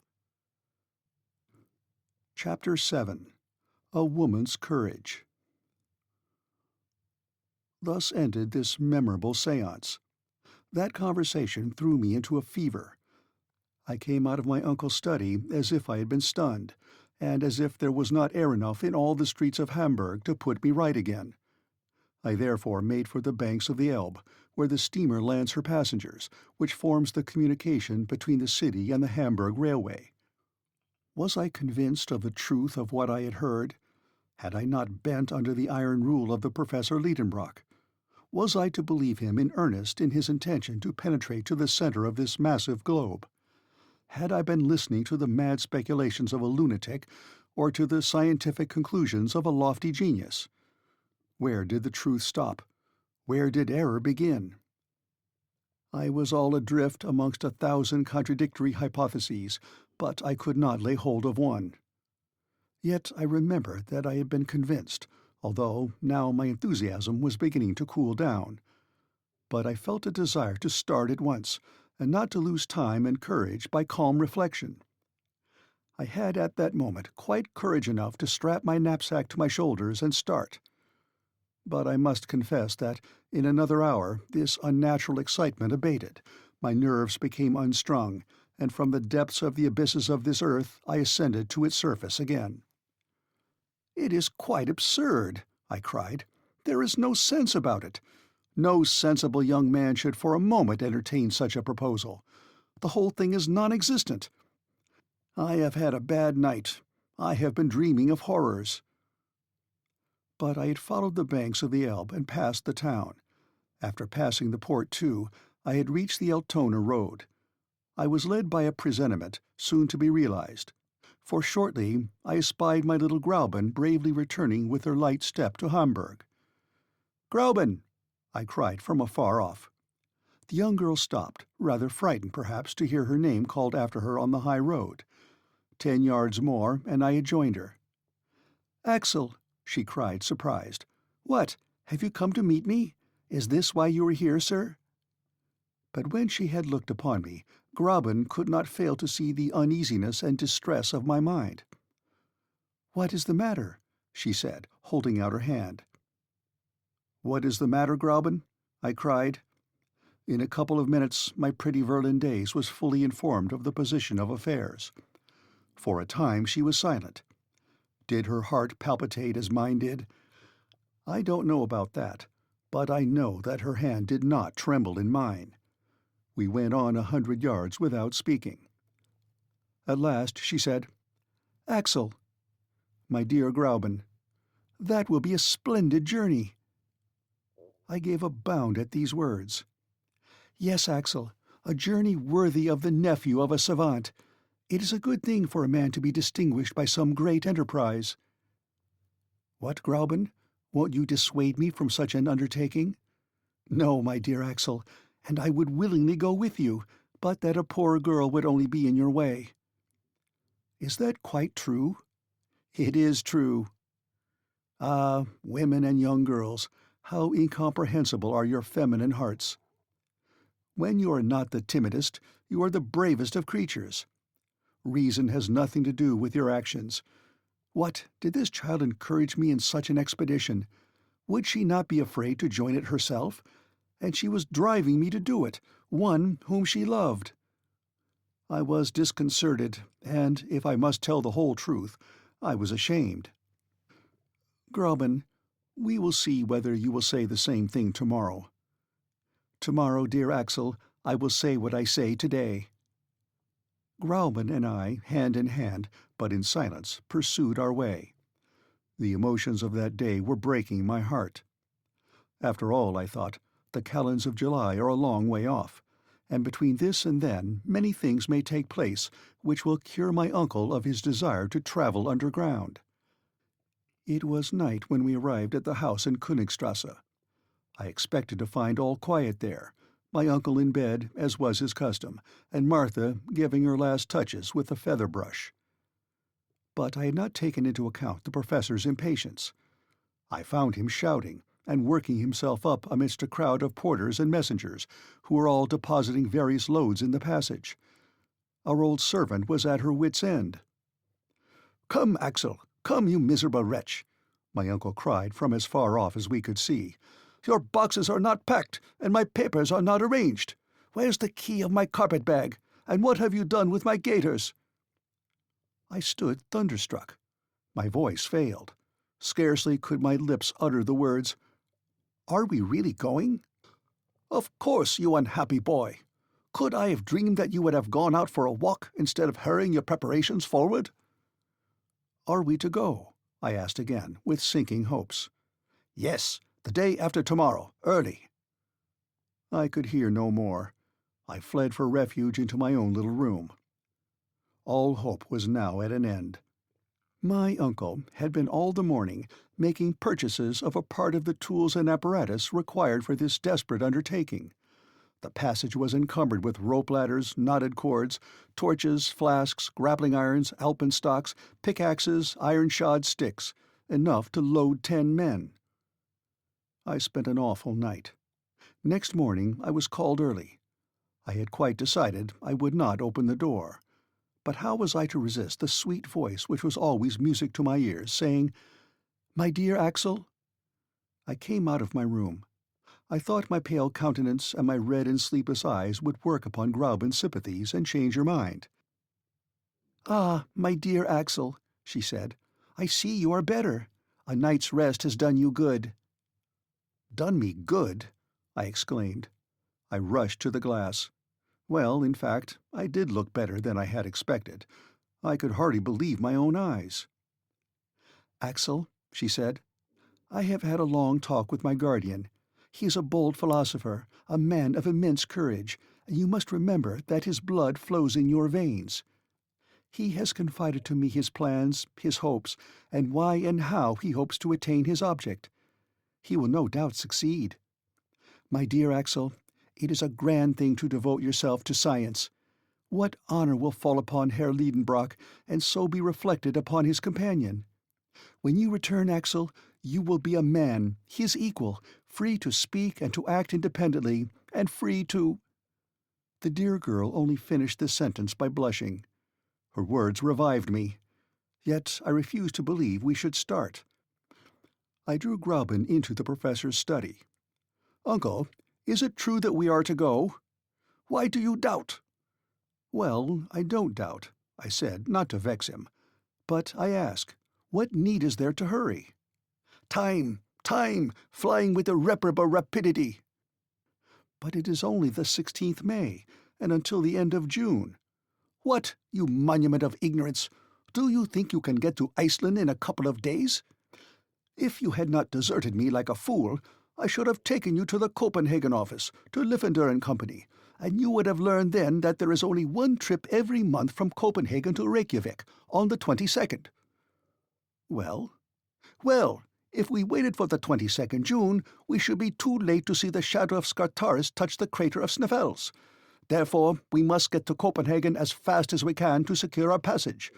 Go and pack up." There was no reply to this. I went to my room. Gräuben followed me. She undertook to pack up all the things necessary for my voyage. She was no more moved than if I had been starting for a little trip to Lübeck or Heligoland. Her little hands moved without haste. She talked quietly. She supplied me with sensible reasons for our expedition. She delighted me, and yet I was angry with her. Now and then I felt I ought to break out into a passion, but she took no notice and went on her way as methodically as ever. Finally, the last strap was buckled. I came downstairs. All that day, the philosophical instrument makers and the electricians kept coming and going. Martha was distracted. "Is Master mad?" she asked. I nodded my head. "And is he going to take you with him?" I nodded again. "Where to?" I pointed with my finger downward. "Down into the cellar?" cried the old servant. "No," I said, "lower down than that." Night came, but I knew nothing about the lapse of time. "Tomorrow morning at 6 precisely," my uncle decreed. "We start." At 10 o'clock I fell upon my bed, a dead lump of inert matter. All through the night terror had hold of me. I spent it dreaming of abysses. I was a prey to delirium. I felt myself grasped by the professor's sinewy hand, dragged along, hurled down, shattered into little bits. I dropped down unfathomable precipices with the accelerating velocity of bodies falling through space. My life had become an endless fall. I awoke at 5 with shattered nerves, trembling and weary. I came downstairs. My uncle was at table, devouring his breakfast. I stared at him with horror and disgust. But dear Gräuben was there, so I said nothing, and could eat nothing. At 5:30, there was a rattle of wheels outside. A large carriage was there to take us to the Altona railway station. It was soon piled up with my uncle's multifarious preparations. "Where's your box?" he cried. "It is ready," I replied with faltering voice. "Then make haste down, or we shall lose the train." It was now manifestly impossible to maintain the struggle against destiny. I went up again to my room, and rolling my portmanteaus downstairs, I darted after him. At that moment my uncle was solemnly investing Gräuben with the reins of government. My pretty Virlandaise was as calm and collected as was her wont. She kissed her guardian, but could not restrain a tear in touching my cheek with her gentle lips. "Gräuben," I murmured. "Go, my dear Axel, go. I am now your betrothed, and when you come back, I will be your wife." I pressed her in my arms and took my place in the carriage. Martha and the young girl, standing at the door, waved their last farewell. Then the horses, roused by the driver's whistling, darted off at a gallop on the road to Altona. Chapter 8. Serious Preparations for a Vertical Descent. Altona, which is but a suburb of Hamburg, is the terminus of the Kiel Railway, which was to carry us to the Belts. In 20 minutes we were in Holstein. At 6:30, the carriage stopped at the station. My uncle's numerous packages, his voluminous impedimenta, were unloaded, removed, labelled, weighed, put into the luggage vans, and at 7 we were seated face to face in our compartment. The whistle sounded, the engine started, we were off. Was I resigned? No, not yet. Yet the cool morning air and the scenes on the road, rapidly changed by the swiftness of the train, drew me away somewhat from my sad reflections. As for the professor's reflections, they went far in advance of the swiftest express. We were alone in the carriage, but we sat in silence. My uncle examined all his pockets and his travelling bag with the minutest care. I saw that he had not forgotten the smallest matter of detail. Amongst other documents, a sheet of paper, carefully folded, bore the heading of the Danish consulate with the signature of W. Christensen, consul at Hamburg, and the professor's friend. With this we possessed the proper introductions to the governor of Iceland. I also observed the famous document most carefully laid up in a secret pocket in his portfolio. I bestowed a malediction upon it, and then proceeded to examine the country. It was a very long succession of uninteresting loamy and fertile flats, a very easy country for the construction of railways, and propitious for the laying down of these direct level lines so dear to railway companies. I had no time to get tired of the monotony, for in 3 hours we stopped at Kiel, close to the sea. The luggage being labelled for Copenhagen, we had no occasion to look after it. Yet the professor watched every article with jealous vigilance, until all were safe on board. There they disappeared in the hold. My uncle, notwithstanding his hurry, had so well calculated the relations between the train and the steamer that we had a whole day to spare. The steamer Eleonora did not start until night. Thence sprang a feverish state of excitement, in which the impatient, irascible traveller devoted to perdition the railway directors and the steamboat companies and the governments which allowed such intolerable slowness. I was obliged to act chorus to him when he attacked the captain of the Eleonora upon this subject. The captain disposed of us summarily.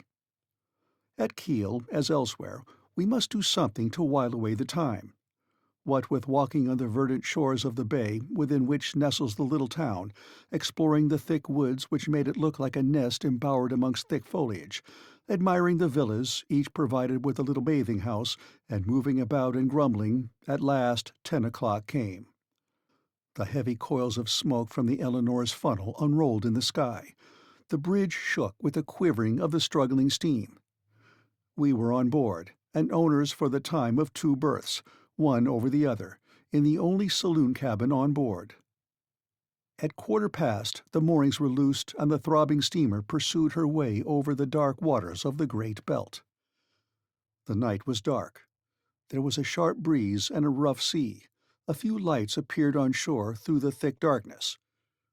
Later on, I cannot tell when, a dazzling light from some lighthouse threw a bright stream of fire along the waves. And this is all I can remember of this first portion of our sail. At 7 in the morning we landed at Corsair, a small town on the west coast of Zealand. There we were transferred from the boat to another line of railway, which took us by just as flat a country as the plain of Holstein. 3 hours' traveling brought us to the capital of Denmark. My uncle had not shut his eyes all night. In his impatience, I believe he was trying to accelerate the train with his feet. At last he discerned a stretch of sea. "The Sound!" he cried. At our left was a huge building that looked like a hospital. "That's a lunatic asylum," said one of our traveling companions. Very good, thought I. Just the place we want to end our days in. And great as it is, that asylum is not big enough to contain all Professor Liedenbrock's madness. At 10 in the morning, at last, we set our feet in Copenhagen. The luggage was put upon a carriage and taken with ourselves to the Phoenix Hotel in Breda Gate. This took half an hour, for the station is out of the town. Then my uncle, after a hasty toilet, dragged me after him. The porter at the hotel could speak German and English, but the professor, as a polyglot, questioned him in good Danish, and it was in the same language that that personage directed him to the Museum of Northern Antiquities. The curator of this curious establishment, in which wonders are gathered together, out of which the ancient history of the country might be reconstructed by means of its stone weapons, its cups, and its jewels, was a learned savant, the friend of the Danish consul at Hamburg, Professor Thomsen. My uncle had a cordial letter of introduction to him. As a general rule, one savant greets another with coolness. But here the case was different. Monsieur Thomsen, like a good friend, gave the Professor Liedenbrock a cordial greeting, and he even vouchsafed the same kindness to his nephew. It is hardly necessary to say the secret was sacredly kept from the excellent curator. We were simply disinterested travelers visiting Iceland out of harmless curiosity. Monsieur Thomsen placed his services at our disposal, and we visited the quays with the object of finding out the next vessel to sail. I was yet in hopes that there would be no means of getting to Iceland, but there was no such luck. A small Danish schooner, the Valkyria, was set to sail for Reykjavik on the 2nd of June. The captain, Monsieur Bjarne, was on board. His intending passenger was so joyful that he almost squeezed his hands till they ached. That good man was rather surprised at his energy. To him it seemed a very simple thing to go to Iceland, as that was his business. But to my uncle it was sublime. The worthy captain took advantage of his enthusiasm to charge double fares, but we did not trouble ourselves about mere trifles. "You must be on board on Tuesday, at 7 in the morning," said Captain Bjarne, after having pocketed more dollars than were his due. Then we thanked Monsieur Thomsen for his kindness, and we returned to the Phoenix Hotel. "It's all right, it's all right," my uncle repeated. "How fortunate we are to have found this boat ready for sailing. Now let us have some breakfast and go about the town." We went first to Kongens Nye Tor, an irregular square in which are 2 innocent-looking guns, which need not alarm anyone. Close by, at number 5, there was a French restaurant kept by a cook of the name of Vincent, where we had an ample breakfast for 4 marks each, 2 shillings 4 pence. Then I took a childish pleasure in exploring the city. My uncle let me take him with me, but he took notice of nothing, neither the insignificant King's Palace nor the pretty 17th-century bridge, which spans the canal before the museum, nor that immense cenotaph of Thorwaldsen's, adorned with horrible mural painting, and containing within it a collection of the sculptor's works, nor, in a fine park, the toy-like chateau of Rosenberg, nor the beautiful Renaissance edifice of the Exchange, nor its spire composed of the twisted tails of 4 bronze dragons, nor the great windmill on the ramparts, whose huge arms dilated in the sea breeze like the sails of a ship. What delicious walks we should have had together, my pretty Verlin days and I, along the harbour where the 2-deckers and the frigate slept peaceably by the red roofing of the warehouse, by the green banks of the strait, through the deep shades of the trees amongst which the fort is half concealed, where the guns are thrusting out their black throats between branches of alder and willow. But, alas, Gräuben was far away, and I never hoped to see her again. But if my uncle felt no attraction towards these romantic scenes, he was very much struck with the aspect of a certain church spire, situated in the island of Amak, which forms the southwest quarter of Copenhagen. I was ordered to direct my feet that way. I embarked on a small steamer which plies on the canals, and in a few minutes she touched the quay of the dockyard. After crossing a few narrow streets where some convicts, in trousers half yellow and half grey, were at work under the orders of the gangers, we arrived at the Four Frelsers Kirk. There was nothing remarkable about the church, but there was a reason why its tall spire had attracted the professor's attention. Starting from the top of the tower, an external staircase wound around the spire, the spirals circling up into the sky. "Let us get to the top," said my uncle. "I shall be dizzy," I said. "The more reason why we should go up. We must get used to it." "But, come, I tell you, don't waste our time." I had to obey. A keeper who lived at the other end of the street handed us the key, and the ascent began. My uncle went ahead with a light step. I followed him, not without alarm, for my head was very apt to feel dizzy. I possessed neither the equilibrium of an eagle nor his fearless nature. As long as we were protected on the inside of the winding staircase up the tower, all was well enough. But after toiling up 150 steps, the fresh air came to salute my face, and we were on the leads of the tower. There the aerial staircase began its gyrations, only guarded by a thin iron rail, and the narrowing steps seemed to ascend into infinite space. "Never shall I be able to do it," I said. "Don't be a coward. Come up, sir," said my uncle with the coldest cruelty. I had to follow, clutching at every step. The keen air made me giddy. I felt the spire rocking with every gust of wind. My knees began to fail. Soon I was crawling on my knees, then creeping on my stomach. I closed my eyes. I seemed to be lost in space. At last I reached the apex, with the assistance of my uncle dragging me up by the collar. "Look down," he cried. "Look down well. You must take a lesson in abysses." I opened my eyes. I saw houses squashed flat as if they had all fallen down from the skies. A smoke fog seemed to drown them. Over my head, ragged clouds were drifting past, and by an optical inversion they seemed stationary, while the steeple, the ball, and I were all spinning along with fantastic speed. Far away on one side was the green country, on the other the sea sparkled, bathed in sunlight. The Sound stretched away to Elsinore, dotted with a few white sails, like seagulls' wings. And in the misty east and away to the northeast lay outstretched the faintly shadowed shores of Sweden. All this immensity of space whirled and wavered, fluctuating beneath my eyes. But I was compelled to rise, to stand up, to look. My first lesson in dizziness lasted an hour. When I got permission to come down and feel the solid street pavements, I was afflicted with severe lumbago. "Tomorrow we will do it again," said the professor. And it was so. For 5 days in succession I was obliged to undergo this anti-vertiginous exercise, and whether I would or not, I made some improvement in the art of lofty contemplations. Chapter 9. Iceland. But what next? The day for our departure arrived. The day before it, our kind friend Monsieur Thomson brought us letters of introduction to Count Trampe, the governor of Iceland, Monsieur Picterson, the bishop suffragan, and Monsieur Finsen, mayor of Reykjavik. My uncle expressed his gratitude by tremendous compressions of both his hands. On the 2nd, at 6 in the evening, all our precious baggage being safely on board the Valkyria, the captain took us into a very narrow cabin.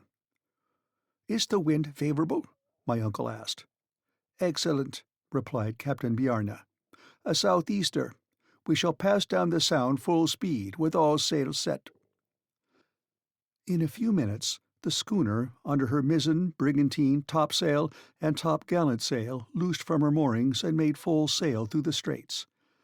In an hour the captain of Denmark seemed to sink below the distant waves, and the Valkyria was skirting the coast by Elsinore. In my nervous frame of mind, I expected to see the ghost of Hamlet wandering on the legendary castle terrace. "Sublime madman," I said, "no doubt you would approve of our expedition. Perhaps you would keep us company to the center of the globe to find the solution of your eternal doubts." But there was no ghostly shape upon the ancient walls. Indeed, the castle is much younger than the heroic Prince of Denmark. It now answers the purpose of a sumptuous lodge for the doorkeeper of the Straits of the Sound, before which every year there pass 15,000 ships of all nations. The castle of Kronsberg soon disappeared in the mist, as well as the tower of Helsingborg, built on the Swedish coast, and the schooner passed lightly on her way, urged by the breezes of the Kattegat. The Valkyria was a splendid sailor, but on a sailing vessel you can place no dependence. She was taking to Reykjavik coal, household goods, earthenware, woolen clothing, and a cargo of wheat. The crew consisted of 5 men, all Danes. "How long would the passage take?" my uncle asked. 10 days, the captain replied, "if we don't meet a nor'wester in passing the Faroes." "But are you not subject to considerable delays?"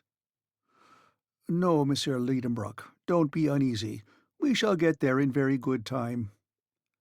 At evening the schooner doubled the Skaw at the northern point of Denmark, in the night passed the Skager Rack, skirted Norway by Cape Lindness, and entered the North Sea. In 2 days more we sighted the coast of Scotland near Peterhead, and the Valkyria turned her lead towards the Faroe Islands, passing between the Orkneys and Shetlands. Soon the schooner encountered the great Atlantic swell. She had to tack against the north wind, and reached the Faroes only with some difficulty. On the 8th, the captain made out Magennis, the southernmost of these islands, and from that moment took a straight course for Cape Portland, the most southerly point of Iceland. The passage was marked by nothing unusual. I bore the troubles of the sea pretty well. My uncle, to his own intense disgust and his greater shame, was ill all through the voyage. He therefore was unable to converse with the captain about Snaefell, the way to get to it, the facilities for transport. He was obliged to put off these inquiries until his arrival, and spent all his time at full length in his cabin, of which the timbers creaked and shook with every pitch he took. It must be confessed he was not undeserving of his punishment. On the 11th we reached Cape Portland. The clear open weather gave us a good view of Myrtle's Yokel, which overhangs it. The cape is merely a low hill with steep sides, standing lonely by the beach. The Valkyria kept at some distance from the coast, taking a westerly course amidst great shoals of whales and sharks. Soon we came in sight of an enormous perforated rock, through which the sea dashed furiously. The Westman Islet seemed to rise out of the ocean like a group of rocks in a liquid plain. From that time the schooner took a wide berth and swept at a great distance round Cape Reykjanes, which forms the western point of Iceland. The rough sea prevented my uncle from coming on deck to admire these shattered and surf-beaten coasts. 48 hours after, coming out of a storm which forced the schooner to scud under bare poles, we sighted east of us the beacon on Cape Skagen, where dangerous rocks extended far away seaward. An Icelandic pilot came on board, and in 3 hours the Valkyria dropped her anchor before Reykjavik in Faxa Bay. The professor at last emerged from his cabin, rather pale and wretched-looking, but still full of enthusiasm, and with ardent satisfaction shining in his eyes. The population of the town, wonderfully interested in the arrival of a vessel from which everyone expected something, formed in groups upon the quay. My uncle left in haste his floating prison, or rather hospital. But before quitting the deck of the schooner he dragged me forward, and, pointing with outstretched finger north of the bay at a distant mountain terminating in a double peak, a pair of cones covered with perpetual snow, he cried, "Snaefell! Snaefell!" Then, recommending me by an impressive gesture to keep silence, he went into the boat which awaited him. I followed, and presently we were treading the soil of Iceland. The first man we saw was a good-looking fellow enough in a general's uniform. Yet he was not a general, but a magistrate, the governor of the island, Monsieur le Baron Trampa himself. The professor was soon aware of the presence he was in. He delivered him his letters from Copenhagen, and then followed a short conversation in the Danish language, the purport of which I was quite ignorant of, and for a very good reason. But the result of this first conversation was that Baron Trampa placed himself entirely at the service of Professor Liedenbrock. My uncle was just as courteously received by the mayor, Monsieur Finson, whose appearance was as military and disposition and office as pacific as the governor's. As for the bishop's suffragan, Monsieur Picterson, he was at that moment engaged on an episcopal visitation in the north. For the time we must be resigned to wait for the honor of being presented to him. But Monsieur Fridriksson, professor of natural sciences at the school of Reykjavik, was a delightful man, and his friendship became very precious to me. This modest philosopher spoke only Danish and Latin. He came to proffer me his good offices in the language of Horace, and I felt that we were made to understand each other. In fact, he was the only person in Iceland with whom I could converse at all. This good-natured gentleman made over to us 2 of the 3 rooms which his house contained, and we were soon installed in it with all our luggage, the abundance of which rather astonished the good people of Reykjavik. "Well, Axel," said my uncle, "we are getting on, and now the worst is over." "The worst?" I said, astonished. "To be sure. Now we have nothing to do but go down." "Oh, if that is all, you are quite right. But, after all, when we have gone down, we shall have to get up again, I suppose." "Oh, I don't trouble myself about that. Come, there's no time to lose. I am going to the library. Perhaps there is some manuscript of Sagnussum's there, and I should be glad to consult it." "Well, while you are there, I will go into the town. Won't you?" "Oh, that is very uninteresting to me. It is not what is upon this island, but what is underneath that interests me." I went out and wandered wherever chance took me. It would not be easy to lose your way in Reykjavik. I was therefore under no necessity to inquire the road, which exposes one to mistakes when the only medium of intercourse is gesture. The town extends along a low and marshy level, between 2 hills. An immense bed of lava bounds it on one side, and falls gently towards the sea.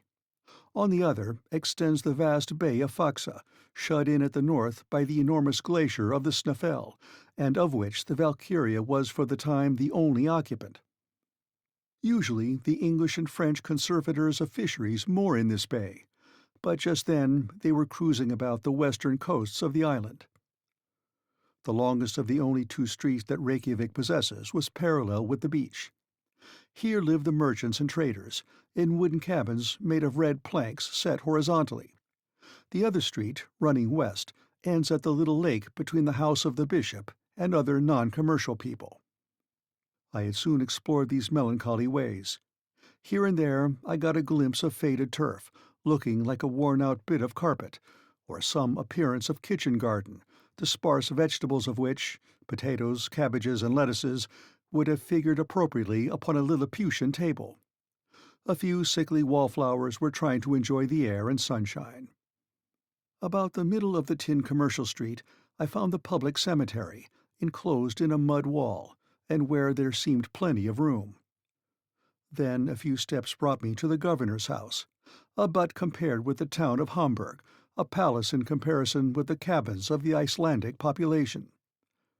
Between the little lake and the town, the church is built in the Protestant style, of calcined stones extracted out of the volcanoes by their own labor and at their own expense. In high westerly winds it was manifest that the red tiles of the roof would be scattered in the air, to the great danger of the faithful worshippers. On a neighboring hill I perceived the National School, where, as I was informed later by our host, were taught Hebrew, English, French, and Danish, 4 languages of which, with shame I confess it, I don't know a single word. After an examination, I should have to stand last of the 40 scholars educated at this little college, and I should have been held unworthy to sleep along with them in one of those little double closets, where more delicate use would have died of suffocation the very first night. In 3 hours I had seen not only the town but its environs. The general aspect was wonderfully dull. No trees and scarcely any vegetation. Everywhere bare rocks, signs of volcanic action. The Icelandic huts are made of earth and turf, and the walls slope inward. They rather resemble roofs placed on the ground. But then these roofs are meadows of comparative fertility. Thanks to the internal heat, the grass grows in them to some degree of perfection. It is carefully mown in the hay season.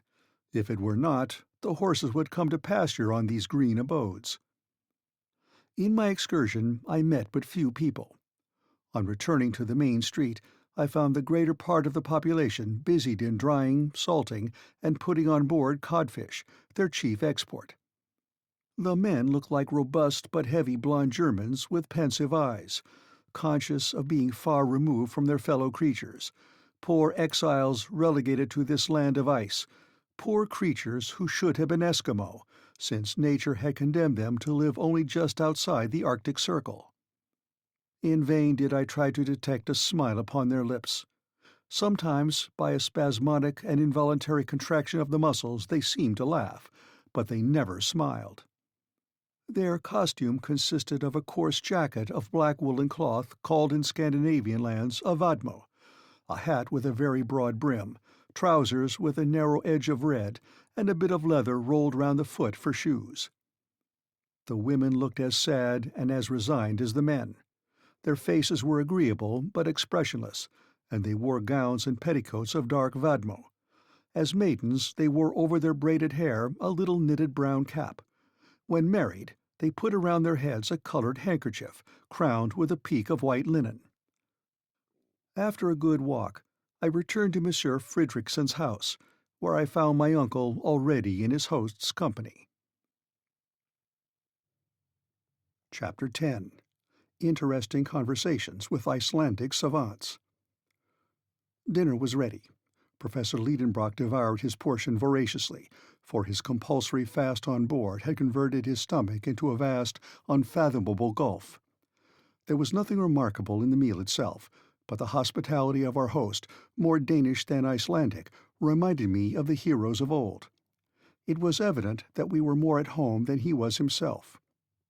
The conversation was carried on in the vernacular tongue, which my uncle mixed with German, and Monsieur Fridriksson with Latin for my benefit. It turned upon scientific questions, as befits philosophers, but Professor Liedenbrock was excessively reserved, and at every sentence spoke to me with his eyes, enjoining the most absolute silence upon our plans. In the first place, Monsieur Fridriksson wanted to know what success my uncle had had at the library. "Your library? Why, there is nothing but a few tattered books upon almost deserted shelves." "Indeed," replied Monsieur Fridriksson. "Why, we possess 8,000 volumes, many of them valuable and scarce, works in the old Scandinavian language, and we have all the novelties that Copenhagen sends us every year." "Where do you keep your 8,000 volumes? For my part—" "Oh, Monsieur Liedenbrock, they are all over the country. In this icy region we are fond of study. There is not a farmer nor a fisherman that cannot read and does not read. Our principle is that books, instead of growing mouldy behind an iron grating, should be worn out under the eyes of many readers. Therefore, these volumes are passed from one to another, read over and over, referred to again and again, and it often happens that they find their way back to their shelves only after an absence of a year or two. And in the meantime, said my uncle rather spitefully, strangers, well, what would you have? Foreigners have their libraries at home, and the first essential for laboring people is that they should be educated. I repeat to you the love of reading runs in Icelandic blood. In 1816 we founded a prosperous literary society. Learned strangers think themselves honored in becoming members of it. It publishes books which educate our fellow countrymen, and do the country great service. If you will consent to be a corresponding member, Herr Liedenbrock, you will be giving us great pleasure." My uncle, who had already joined about 100 learned societies, accepted with grace, which evidently touched Monsieur Fridriksson.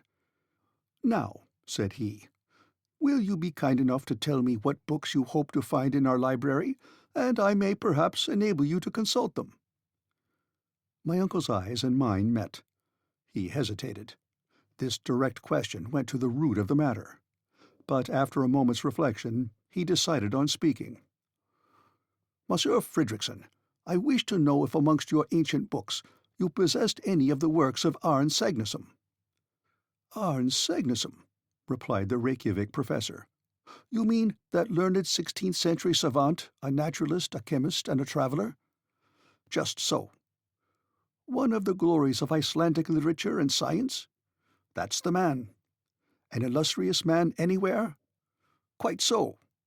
"And whose courage was equal to his genius?" "I see that you know him well." My uncle was bathed in delight at hearing his hero thus described. He feasted his eyes upon Monsieur Fridriksson's face. "Well," he cried, "where are his works?" "His works, we have them not." "What, not in Iceland?" "They are neither in Iceland nor anywhere else." "Why is that?" "Because Arne Sagnason was persecuted for heresy, and in 1573 his books were burned by the hands of the common hangman." "Very good! Excellent!" cried my uncle, to the great scandal of the professor of natural history. "What?" he cried. "Yes, yes. Now it is all clear. Now it is all unravelled. And I see why Sagnason, put into the Index Expurgatorius and compelled to hide the discoveries made by his genius, was obliged to bury in an incomprehensible cryptogram the secret." "What secret?" asked Monsieur Fridriksson, starting. "Oh, just a secret which—" my uncle stammered. "Have you some private document in your possession?" asked our host. "No, I was only supposing a case." "Oh, very well," answered Monsieur Fridriksson, who was kind enough not to pursue the subject when he had noticed the embarrassment of his friend. "I hope you will not leave our island until you have seen some of its mineralogical wealth." "Certainly," replied my uncle, "but I am rather late. Or have not others been here before me?" "Yes, Herr Liedenbrock, the labours of Messrs. Olafsen and Povelsen, pursued by order of the king, the researches of Troil, the scientific mission of Messrs. Gaimard and Robert on the French corvette La Recherche, and lately the observations of scientific men who came in the Rhine Hortense, have added materially to our knowledge of Iceland. But I assure you, there is plenty left." "Do you think so?" said my uncle, pretending to look very modest, and trying to hide the curiosity was flashing out of his eyes. "Oh, yes. How many mountains, glaciers, and volcanoes there are to study, which are as yet but imperfectly known. Then, without going any further, that mountain in the horizon. That is Snæfell." "Ah," said my uncle, as coolly as he was able. "Is that Snæfell?" "Yes, one of the most curious volcanoes, and the crater of which has scarcely ever been visited." "Is it extinct?" "Oh, yes, more than 500 years." "Well," replied my uncle, who was frantically locking his legs together to keep himself from jumping up in the air, That is where I mean to begin my geological studies, there on that Fessel, what do you call it? Sneffel, replied the excellent Monsieur Fridriksson. This part of the conversation was in Latin. I had understood every word of it, and I could hardly conceal my amusement at seeing my uncle trying to keep down the excitement and satisfaction which were brimming over in every limb and every feature. He tried hard to put on an innocent little expression of simplicity, but it looked like a diabolical grin. "Yes," said he, "your words decide me. We will try to scale that Sneffel. Perhaps even we may pursue our studies in its crater." "I am very sorry," said Monsieur Fridriksson, "that my engagements will not allow me to absent myself, or I would have accompanied you myself with both pleasure and profit." "Oh, no, no," replied my uncle with great animation. "We would not disturb anyone for the world, Monsieur Fridriksson. Still, I thank you with all my heart. The company of such a talented man would have been very serviceable, but the duties of your profession—" I am glad to think that our host, in the innocence of his Icelandic soul, was blind to the transparent artifices of my uncle. "I very much approve of your beginning with that volcano, Monsieur Liedenbrock. You will gather a harvest of interesting observations. But tell me, how do you expect to get to the peninsula of Sneffel?" "By sea, crossing the bay. That's the most direct way." "No doubt, but it is impossible." "Why?" "Because we don't possess a single boat at Reykjavik." "You don't mean to say so?" "You will have to go by land, following the shore. It will be longer, but more interesting." "Very well, then. And now I shall have to see about a guide." "I have one to offer you." "A safe, intelligent man." "Yes, an inhabitant of that peninsula. He is an eiderdown hunter, and very clever. He speaks Danish perfectly." "When can I see him?" "Tomorrow, if you like." "Why not today?" "Because he won't be here till tomorrow." "Tomorrow, then," added my uncle with a sigh. This momentous conversation ended in a few minutes, with warm acknowledgments paid by the German to the Icelandic professor.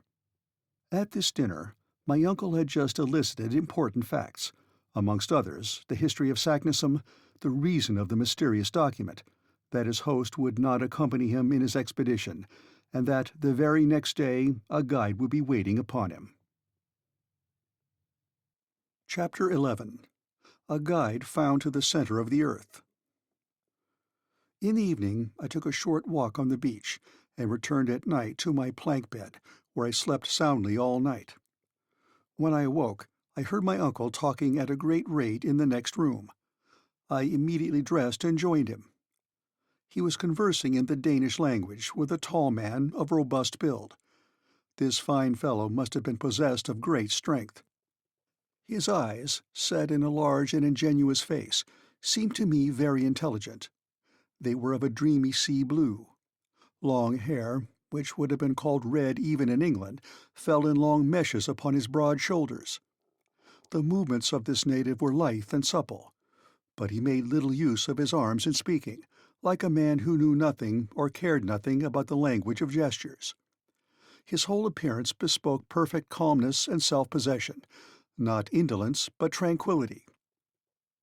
It was felt at once that he would be beholden to nobody, that he worked for his own convenience, and that nothing in this world could astonish or disturb his philosophic calmness. I caught the shades of this Icelander's character by the way in which he listened to the impassioned flow of words which fell from the professor.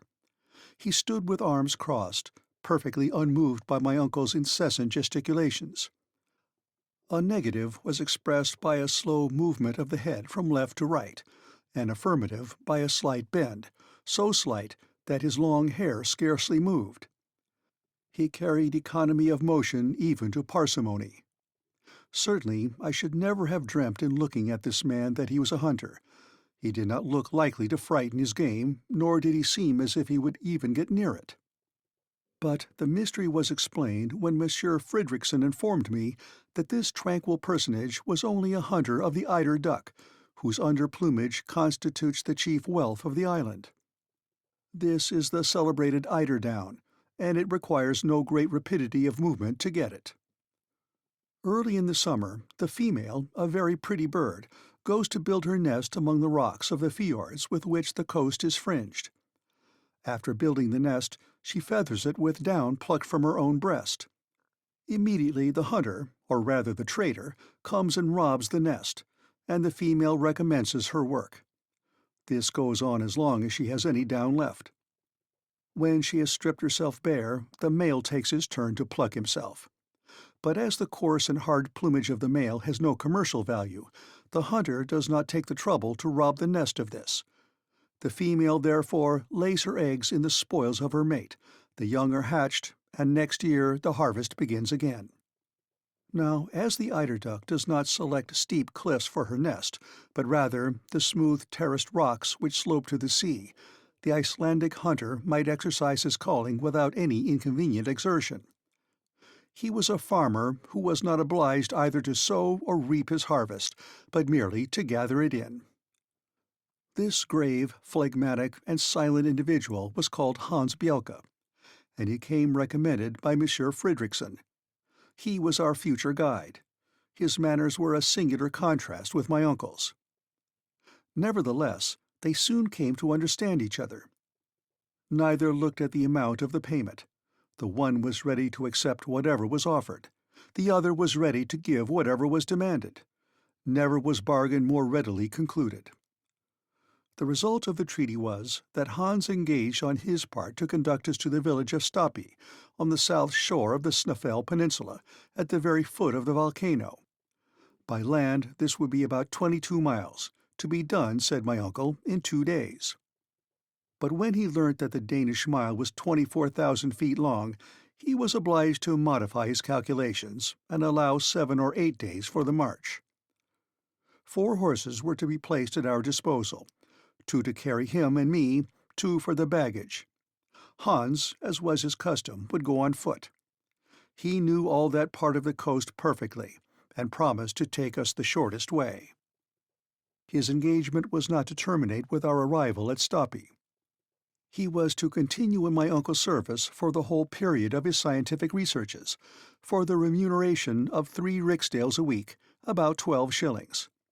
But it was an express article of the covenant that his wages should be counted out to him every Saturday at 6 o'clock in the evening, which, according to him, was one indispensable part of the engagement.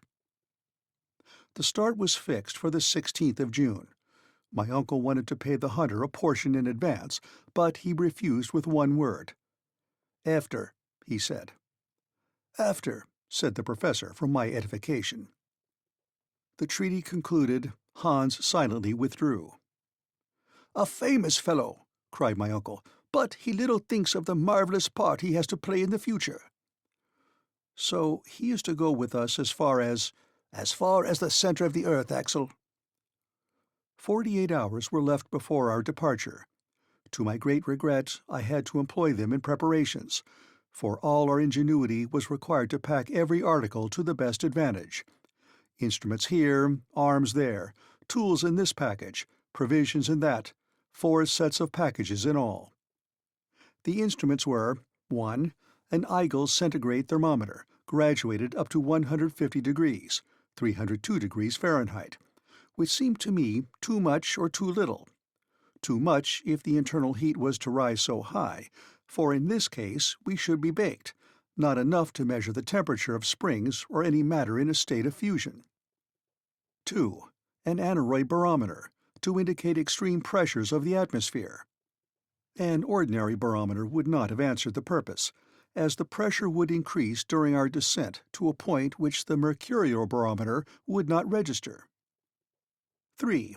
A chronometer, made by Boissonnet, Jr. of Geneva, accurately set to the meridian of Hamburg. 4. 2 compasses, viz., a common compass and a dipping needle. 5. A night glass. 6. 2 of Ruhmkorff's apparatus, which, by means of an electric current, supplied a safe and handy portable light. The arms consisted of 2 Purdy's rifles and 2 brace of pistols. But what did we want arms for? We had neither savages nor wild beasts to fear, I supposed. But my uncle seemed to believe in his arsenal as in his instruments, and more especially in a considerable quantity of gun cotton, which is unaffected by moisture, and the explosive force of which exceeds that of gunpowder.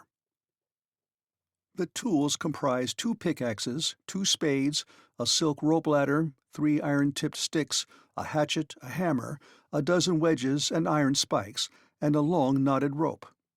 Now this was a large load, for the ladder was 300 feet long. And there were provisions, too. This was not a large parcel, but it was comforting to know that of essence of beef and biscuits there were 6 months' consumption. Spirits were the only liquid, and of water we took none. But we had flasks, and my uncle depended on springs from which to fill them. Whatever objections I hazarded as to their quality, temperature, or even absence remained ineffectual.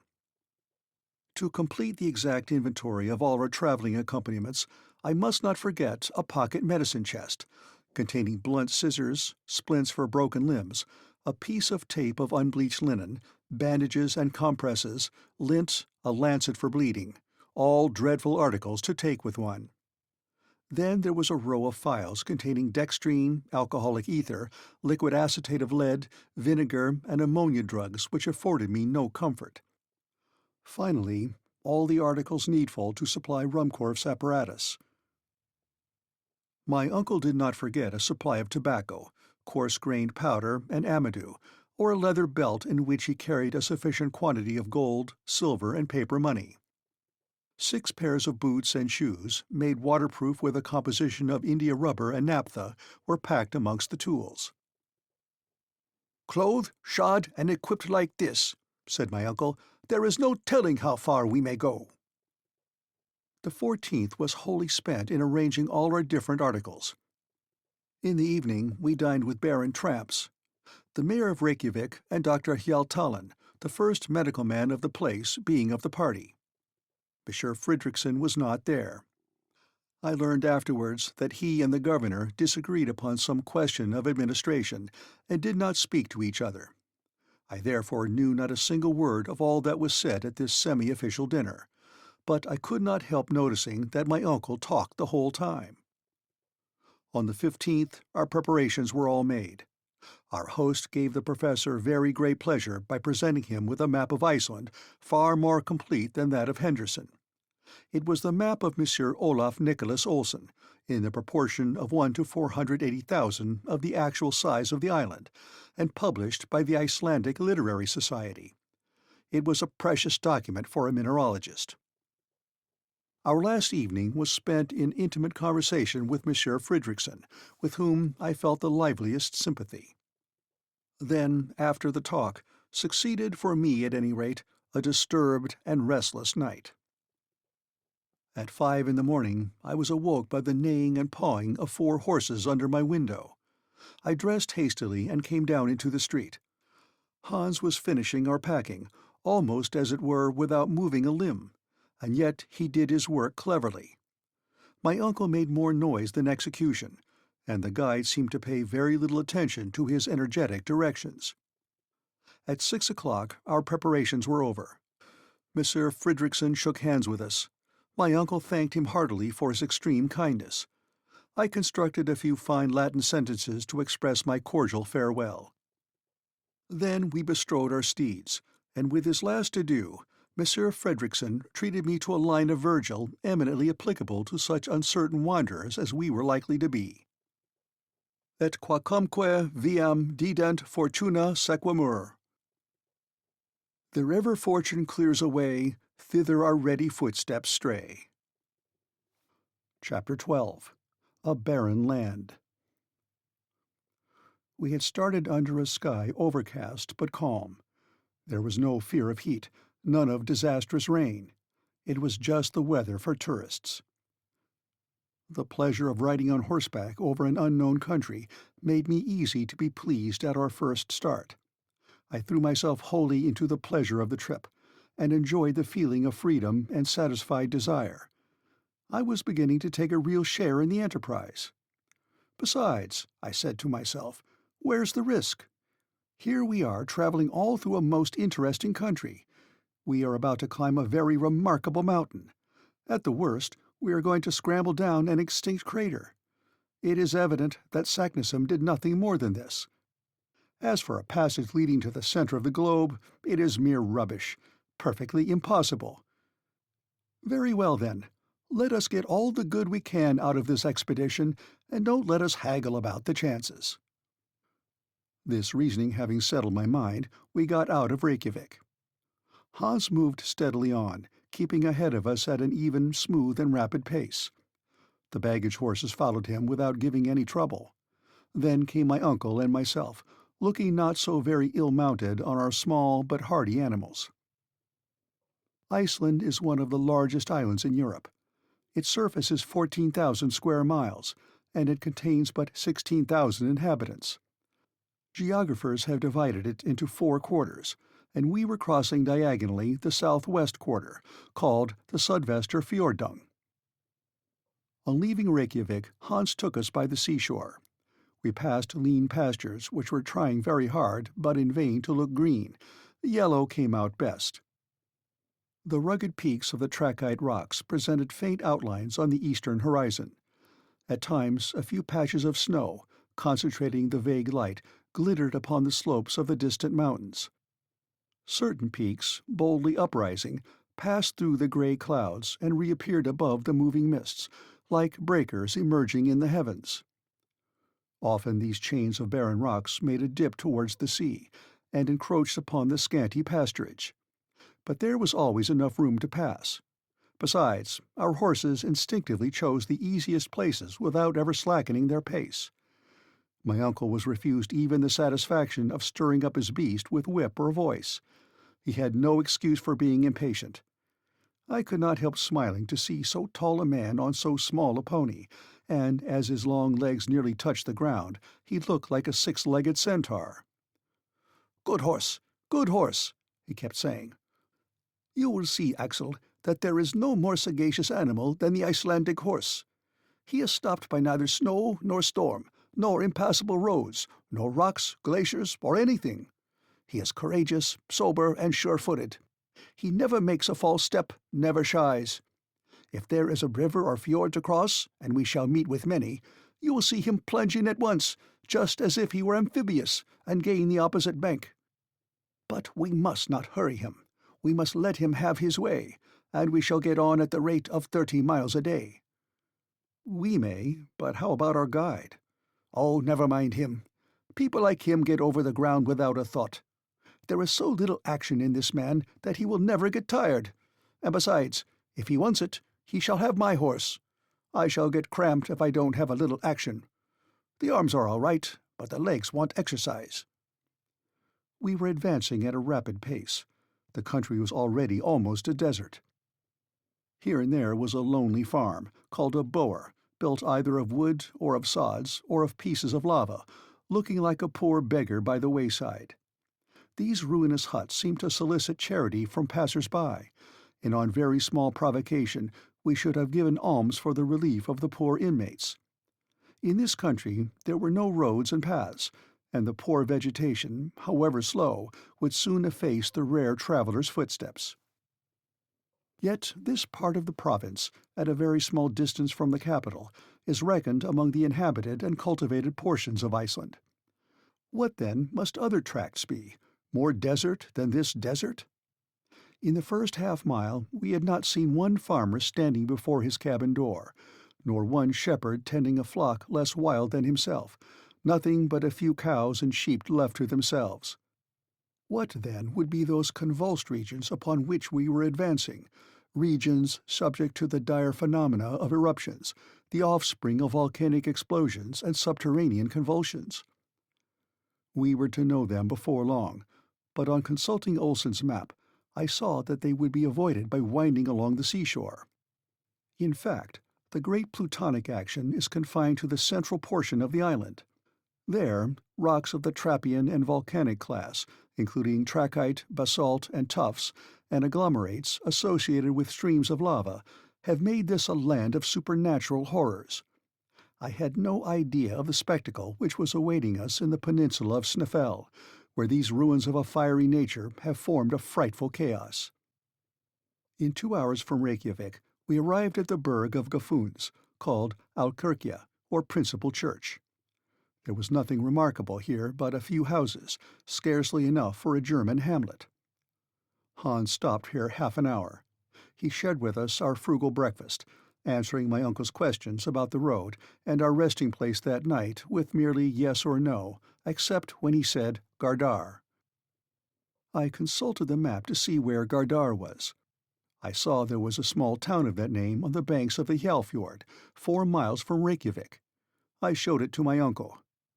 4 miles only? He exclaimed. 4 miles out of 28! What a nice little walk! He was about to make an observation to the guide, who, without answering, resumed his place at the head, and went on his way. 3 hours later, still treading on the colourless grass of the pasture land, we had to work round the Kalla Fjord, a longer way, but an easier one than crossing that inlet. We soon entered into a Pingstower, or parish, called Eyjolfberg, from whose steeple 12 o'clock would have struck, if Icelandic churches were rich enough to possess clocks. But they are like the parishioners who have no watches, and do without. There our horses were baited. Then, taking the narrow path to left between a chain of hills and the sea, they carried us to our next stage, the Alkirkia of Brantar, and 1 mile farther on to Saurbor Annexia, a chapel of ease built on the south shore of the Hvalfjord. It was now 4 o'clock, and we had gone 4 Icelandic miles, or 24 English miles. In that place the fjord was at least 3 English miles wide. The waves rolled with a rushing din upon the sharp-pointed rocks. This inlet was confined between walls of rock, precipices crowned by sharp peaks 2,000 feet high, and remarkable for the brown strata which separated the beds of reddish tuff. However much I might respect the intelligence of our quadrupeds, I hardly cared to put it to the test by trusting myself to it on horseback across an arm of the sea. If they are as intelligent as they are said to be, I thought, they won't try it. In any case, I will tax my intelligence to direct theirs. But my uncle would not wait. He spurred on to the edge. His steed lowered his head to examine the nearest waves and stopped. My uncle, who had an instinct of his own too, applied pressure, and was again refused by the animal significantly shaking his head. Then followed strong language and the whip. But the brute answered these arguments with kicks and endeavours to throw his rider. At last the clever little pony, with a bend of his knees, started from under the professor's legs, and left him standing upon 2 boulders on the shore, just like the Colossus of Rhodes. "Confounded brute!" cried the unhorsed horseman, suddenly degraded into a pedestrian, just as ashamed as a cavalry officer degraded to a foot soldier. "Farja," said the guide, touching his shoulder. "What? A boat?" "Dare," replied Hans, pointing to one. "Yes," I cried, "there is a boat." "Why did you not say so, then? Well, let us go on." "Tidvatten," said the guide. "What is he saying?" "He says tide," said my uncle, translating the Danish word. "No doubt we must wait for the tide." "Forbida," said my uncle. "Ja," replied Hans. My uncle stamped with his foot, while the horses went on to the boat. I perfectly understood the necessity of abiding a particular moment of the tide to undertake the crossing of the fjord, when, the sea having reached its greatest height, it should be slack water. Then the ebb and flow have no sensible effect, and the boat does not risk being carried either to the bottom or out to sea. That favourable moment arrived only with 6 o'clock, when my uncle, myself, the guide, 2 other passengers, and the 4 horses trusted ourselves to a somewhat fragile raft. Accustomed as I was to the swift and sure steamers on the Elbe, I found the oars of the rowers rather a slow means of propulsion. It took us more than an hour to cross the fjord, but the passage was effected without any mishap. In another half-hour we had reached the Alkirkia of Gardar. Chapter 13. Hospitality under the Arctic Circle. It ought to have been night time, but under the 65th parallel There was nothing surprising in the nocturnal polar light. In Iceland, during the months of June and July, the sun does not set. But the temperature was much lower. I was cold, and more hungry than cold. Welcome was the sight of the bower, which was hospitality open to receive us. It was a peasant's house, but in point of hospitality it was equal to a king's. On our arrival, the master came with outstretched hands, and without more ceremony he beckoned us to follow him. To accompany him down the long, narrow, dark passage would have been impossible. Therefore we followed as he bid us. The building was constructed of roughly squared timbers, with rooms on both sides, 4 in number, all opening out into the one passage. These were the kitchen, the weaving shop, the bedstofa, or family sleeping room, and the visitors' room, which was the best of all. My uncle, whose height had not been thought of in building the house, of course hit his head several times against the beams that projected from the ceilings. We were introduced into our apartment, a large room with a floor of earth stamped down hard, and lighted by a window, the panes of which were formed of sheep's bladder, not admitting too much light. The sleeping accommodation consisted of dry litter thrown into 2 wooden frames painted red and ornamented with Icelandic sentences. I was hardly expecting so much comfort. The only discomfort proceeded from the strong odor of dried fish, hung meat, and sour milk, of which my nose made bitter complaints. When we had laid aside our traveling wraps, the voice of the host was heard inviting us to the kitchen, the only room where a fire was lighted even in the severest cold. My uncle lost no time in obeying the friendly call, nor was I slack in following. The kitchen chimney was constructed on the ancient pattern. In the middle of the room was a stone for a hearth, over it, in the roof, a hole to let the smoke escape. The kitchen was also a dining room. At our entrance, the host, as if he had never seen us, greeted us with the word "selvertu," which means "be happy," and came and kissed us on the cheek. After him, his wife pronounced the same words, accompanied with the same ceremonial. Then the two, placing their hands upon their hearts, inclined profoundly before us. I hasten to inform the reader that this Icelandic lady was the mother of 19 children, all, big and little, swarming in the midst of the dense wreaths of smoke with which the fire on the hearth filled the chamber. Every moment I noticed a fair-haired and rather melancholy face peeping out of the rolling volumes of smoke. They were a perfect cluster of unwashed angels. My uncle and I treated this little tribe with kindness, and in a very short time we each had 3 or 4 of these brats on our shoulders, as many on our laps, and the rest between our knees. Those who could speak kept repeating "selvertu" in every conceivable tone. Those that could not speak made up for that want by shrill cries. This concert was brought to a close by the announcement of dinner. At that moment our hunter returned, who had been seeing his horses provided for.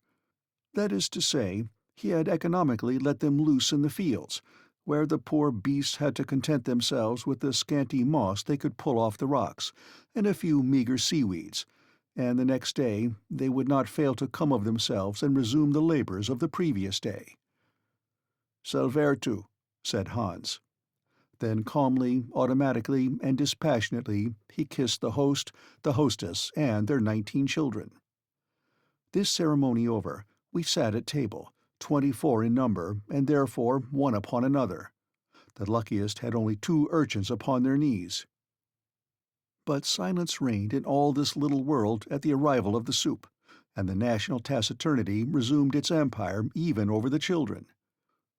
The host served out to us a soup made of lichen, and by no means unpleasant, then an immense piece of dried fish floating in butter rancid with 20 years' keeping, and therefore, according to Icelandic gastronomy, much preferable to fresh butter. Along with this we had sky, a sort of clotted milk, with biscuits, and a liquid prepared from juniper berries. For beverage we had a thin milk mixed with water, called in this country blanda. It is not for me to decide whether this diet is wholesome or not. All I can say is that I was desperately hungry, and that at dessert I swallowed to the very last gulp of a thick broth made from buckwheat. As soon as the meal was over, the children disappeared, and their elders gathered round the peat fire, which also burnt such miscellaneous fuel as briars, cow dung, and fish bones. After this little pinch of warmth, the different groups retired to their respective rooms. Our hostess hospitably offered us her assistance in undressing, according to Icelandic usage. But on our gracefully declining, she insisted no longer, and I was able at last to curl myself up in my mossy bed. At 5 next morning, we bade our host farewell, my uncle with difficulty persuading him to accept a proper remuneration, and Hans signaled the start. At 100 yards from Gardar, the soil began to change its aspect. It became boggy and less favorable to progress. On our right, the chain of mountains was indefinitely prolonged, like an immense system of natural fortifications, of which we were following the counterscarp or lesser steep. Often we were met by streams, which we had to ford with great care not to wet our packages. The desert became wider and more hideous, yet from time to time we seemed to descry a human figure that fled at our approach. Sometimes a sharp turn would bring us suddenly within a short distance of one of these spectres, and I was filled with loathing at the sight of a huge deformed head, the skin shining and hairless, and repulsive sores visible through the gaps in the poor creature's wretched rags. The unhappy being forbore to approach us and offer his misshapen hand. He fled away, but not before Hans had saluted him with the customary Selvertu. "Spatelsk," said he. "A leper," my uncle repeated. This word produced a repulsive effect. The horrible disease of leprosy is too common in Iceland. It is not contagious, but hereditary, and lepers are forbidden to marry. These apparitions were not cheerful, and did not throw any charm over the less and less attractive landscapes. The last tufts of grass had disappeared from beneath our feet. Not a tree was to be seen, unless we except a few dwarf birches as low as brushwood. Not an animal, but a few wandering ponies that their owners would not feed. Sometimes we could see a hawk balancing himself on his wings under the grey cloud, and then darting away south with rapid flight. I felt melancholy under this savage aspect of nature, and my thoughts went away to the cheerful scenes I had left in the far south. We had to cross a few narrow fjords, and at last quite a wide gulf. The tide, then high, allowed us to pass over without delay, and to reach the hamlet of Aftanes 1 mile beyond. That evening, after having forded 2 rivers full of trout and pike, called Alpha and Hedda, we were obliged to spend the night in a deserted building worthy to be haunted by all the elfins of Scandinavia. The Ice King certainly held court here, and gave us all night long samples of what he could do. No particular event marked the next day. Bogs, dead levels, melancholy desert tracks wherever we travelled. By nightfall we had accomplished half our journey, and we lay at Krosopt. On the 19th of June, for about a mile, that is, an Icelandic mile, we walked upon hardened lava. This ground is called in the country Ron. The writhen surface presented the appearance of distorted, twisted cables, sometimes stretched in length, sometimes contorted together. An immense torrent, once liquid, now solid, ran from the nearest mountains, now extinct volcanoes, but the ruins around revealed the violence of the past eruptions.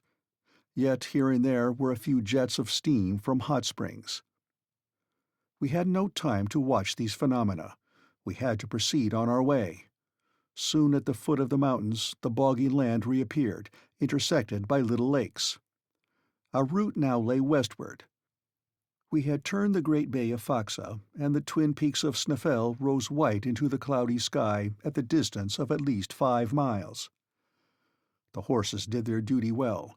No difficulty stopped them in their steady career. I was getting tired, but my uncle was as firm and straight as he was at our first start.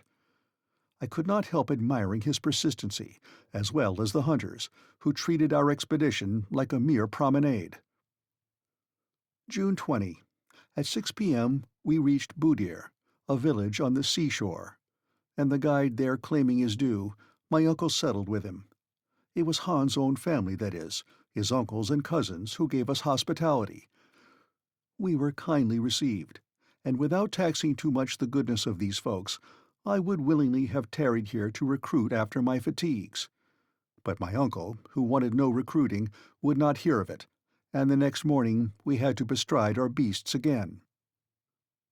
The soil told of the neighborhood of the mountain, whose granite foundations rose from the earth like the knotted roots of some huge oak. We were rounding the immense base of the volcano. The professor hardly took his eyes off it. He tossed up his arms and seemed to defy it, and to declare, "There stands the giant that I shall conquer." After about 4 hours' walking, the horses stopped of their own accord at the door of the priest's house at Stapi. Chapter 14. But Arctics Can Be Inhospitable Too. Stapi is a village consisting of about 30 huts, built of lava at the south side of the base of the volcano. It extends along the inner edge of a small fjord, enclosed between basaltic walls of the strangest construction. Basalt is a brownish rock of igneous origin. It assumes regular forms, the arrangement of which is often very surprising. Here nature had done her work geometrically, with square and compass and plummet. Everywhere else, her art consists alone in throwing down huge masses together in disorder. You see cones imperfectly formed, irregular pyramids, with a fantastic disarrangement of lines. But here, as if to exhibit an example of regularity, though in advance of the very earliest architects, she has created a severely simple order of architecture, never surpassed either by the splendors of Babylon or the wonders of Greece. I had heard of the Giant's Causeway in Ireland, and Fingal's Cave in Staffa, one of the Hebrides, but I had never yet seen a basaltic formation. At Stapi I beheld this phenomenon in all its beauty. The wall that confined the fjord, like all the coast of the peninsula, was composed of a series of vertical columns 30 feet high. These straight shafts, of fair proportions, supported an architrave of horizontal slabs, the overhanging portion of which formed a semi-arch over the sea. At intervals, under this natural shelter, there spread out vaulted entrances in beautiful curves, into which the waves came dashing with foam and spray. A few shafts of basalt, torn from their hold by the fury of tempests, lay along the soil like remains of an ancient temple, in ruins forever fresh, and over which centuries passed without leaving a trace of age upon them. This was our last stage upon the earth. Hans had exhibited great intelligence, and it gave me some little comfort to think then that he was not going to leave us. On arriving at the door of the rector's house, which was not different from the others, I saw a man shoeing a horse, hammer in hand, with a leathern apron on. "Selvertu," said the hunter. "Goddag," said the blacksmith in good Danish. "Kirkerherde," said Hans, turning around to my uncle. "The rector," repeated the professor.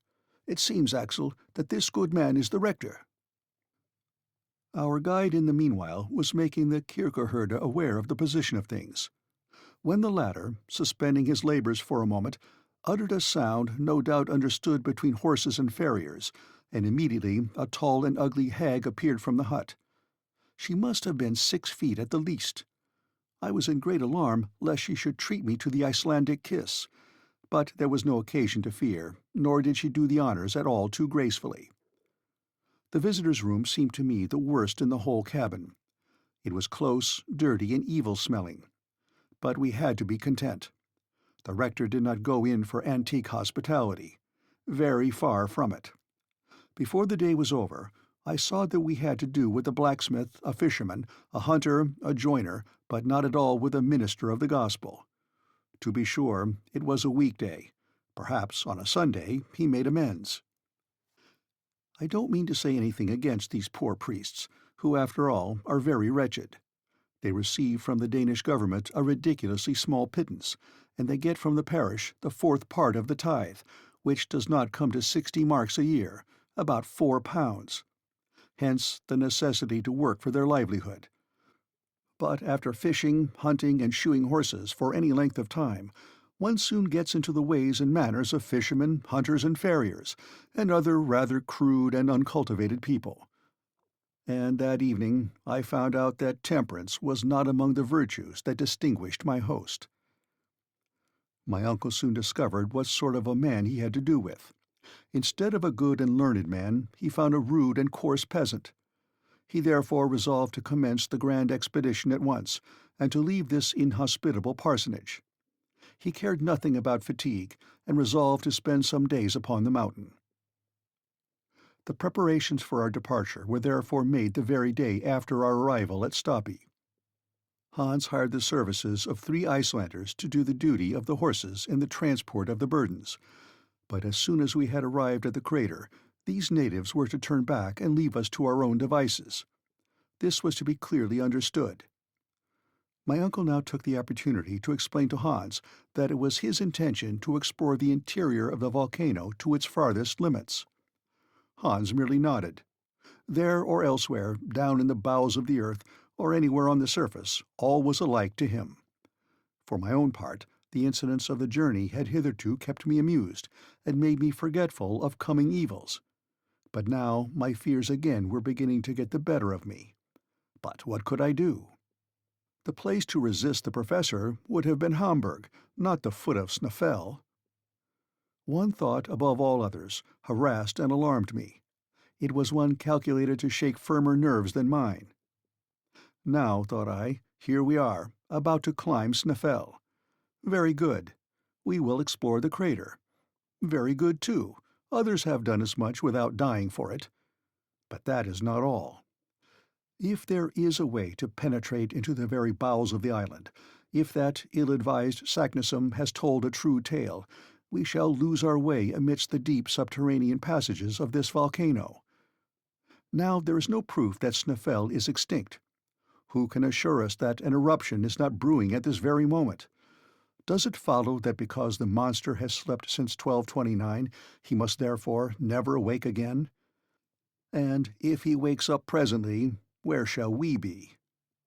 It was worthwhile debating this question, and I did debate it. I could not sleep for dreaming about eruptions.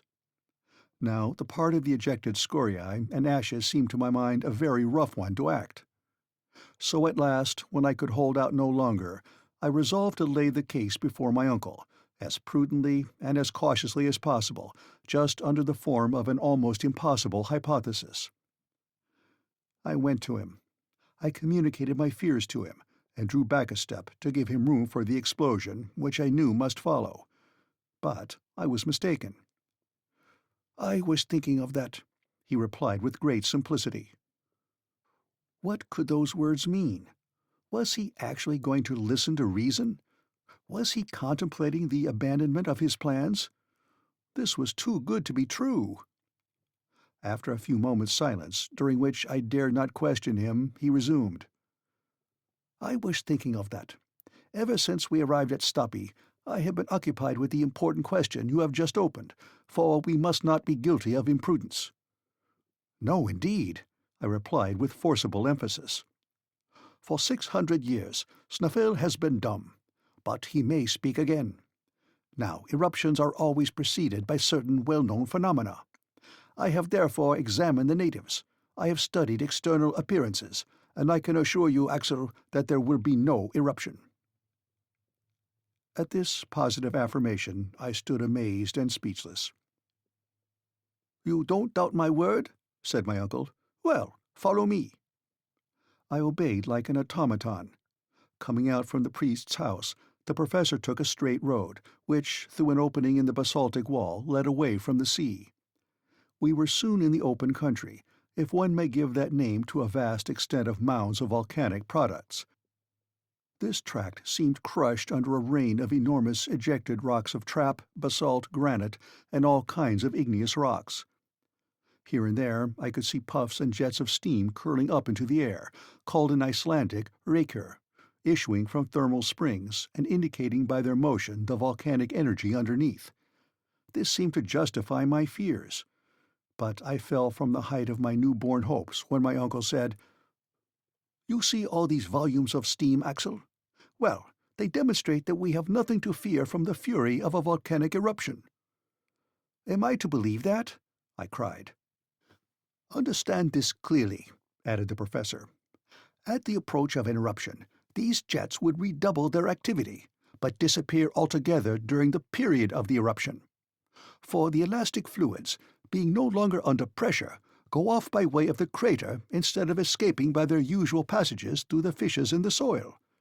Therefore, if these vapors remain in their usual condition, if they display no augmentation of force, and if you add to this the observation that the wind and rain are not ceasing and being replaced by a still and heavy atmosphere, then you may affirm that no eruption is preparing." "But—" "No more. That is sufficient. When science has uttered her voice, let babblers hold their peace." I returned to the parsonage, very crestfallen. My uncle had beaten me with the weapons of science. Still, I had one hope left, and this was that when we had reached the bottom of the crater it would be impossible, for want of a passage, to go deeper, in spite of all the Saknussemms in Iceland. I spent the whole night in one constant nightmare. In the heart of a volcano, and from the deepest depths of the earth, I saw myself tossed up amongst the interplanetary spaces under the form of an eruptive rock.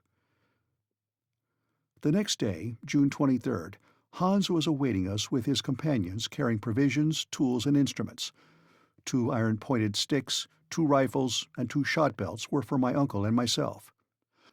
Hans, as a cautious man, had added to our luggage a leathern bottle full of water, which, with that in our flasks, would ensure us a supply of water for 8 days. It was 9 in the morning. The priest and his tall Megara were awaiting us at the door. We supposed they were standing there to bid us a kind farewell, but the farewell was put in the unexpected form of a heavy bill, in which everything was charged, even to the very air we breathed in the pastoral house, infected as it was. This worthy couple were fleecing us just as a Swiss innkeeper might have done, and estimated their imperfect hospitality at the highest price. My uncle paid without a remark. A man who is starting for the center of the earth need not be particular about a few rix dollars. This point being settled, Hans gave the signal, and we soon left Stapi behind us. Chapter 15. Snaefell at Last. Snaefell is 5,000 feet high. Its double cone forms the limit of a trachytic belt which stands out distinctly in the mountain system of the island. From our starting point, we could see the 2 peaks boldly projected against the dark grey sky. I could see an enormous cap of snow coming low down upon the giant's brow. We walked in single file, headed by the hunter, who ascended by narrow tracks, where 2 could not have gone abreast. There was, therefore, no room for conversation. After we had passed the basaltic wall of the fjord of Stapi, we passed over a vegetable fibrous peat bog, left from the ancient vegetation of this peninsula. The vast quantity of this unworked fuel would be sufficient to warm the whole population of Iceland for a century. This vast turbary, measured in certain ravines, had in many places a depth of 70 feet, and presented layers of carbonized remains of vegetation, alternating with thinner layers of tufaceous pumice. As a true nephew of the Professor Liedenbrock, and in spite of my dismal prospects, I could not help observing with interest the mineralogical curiosities which lay about me as in a vast museum, and I constructed for myself a complete geological account of Iceland. This most curious island has evidently been projected from the bottom of the sea at a comparatively recent date.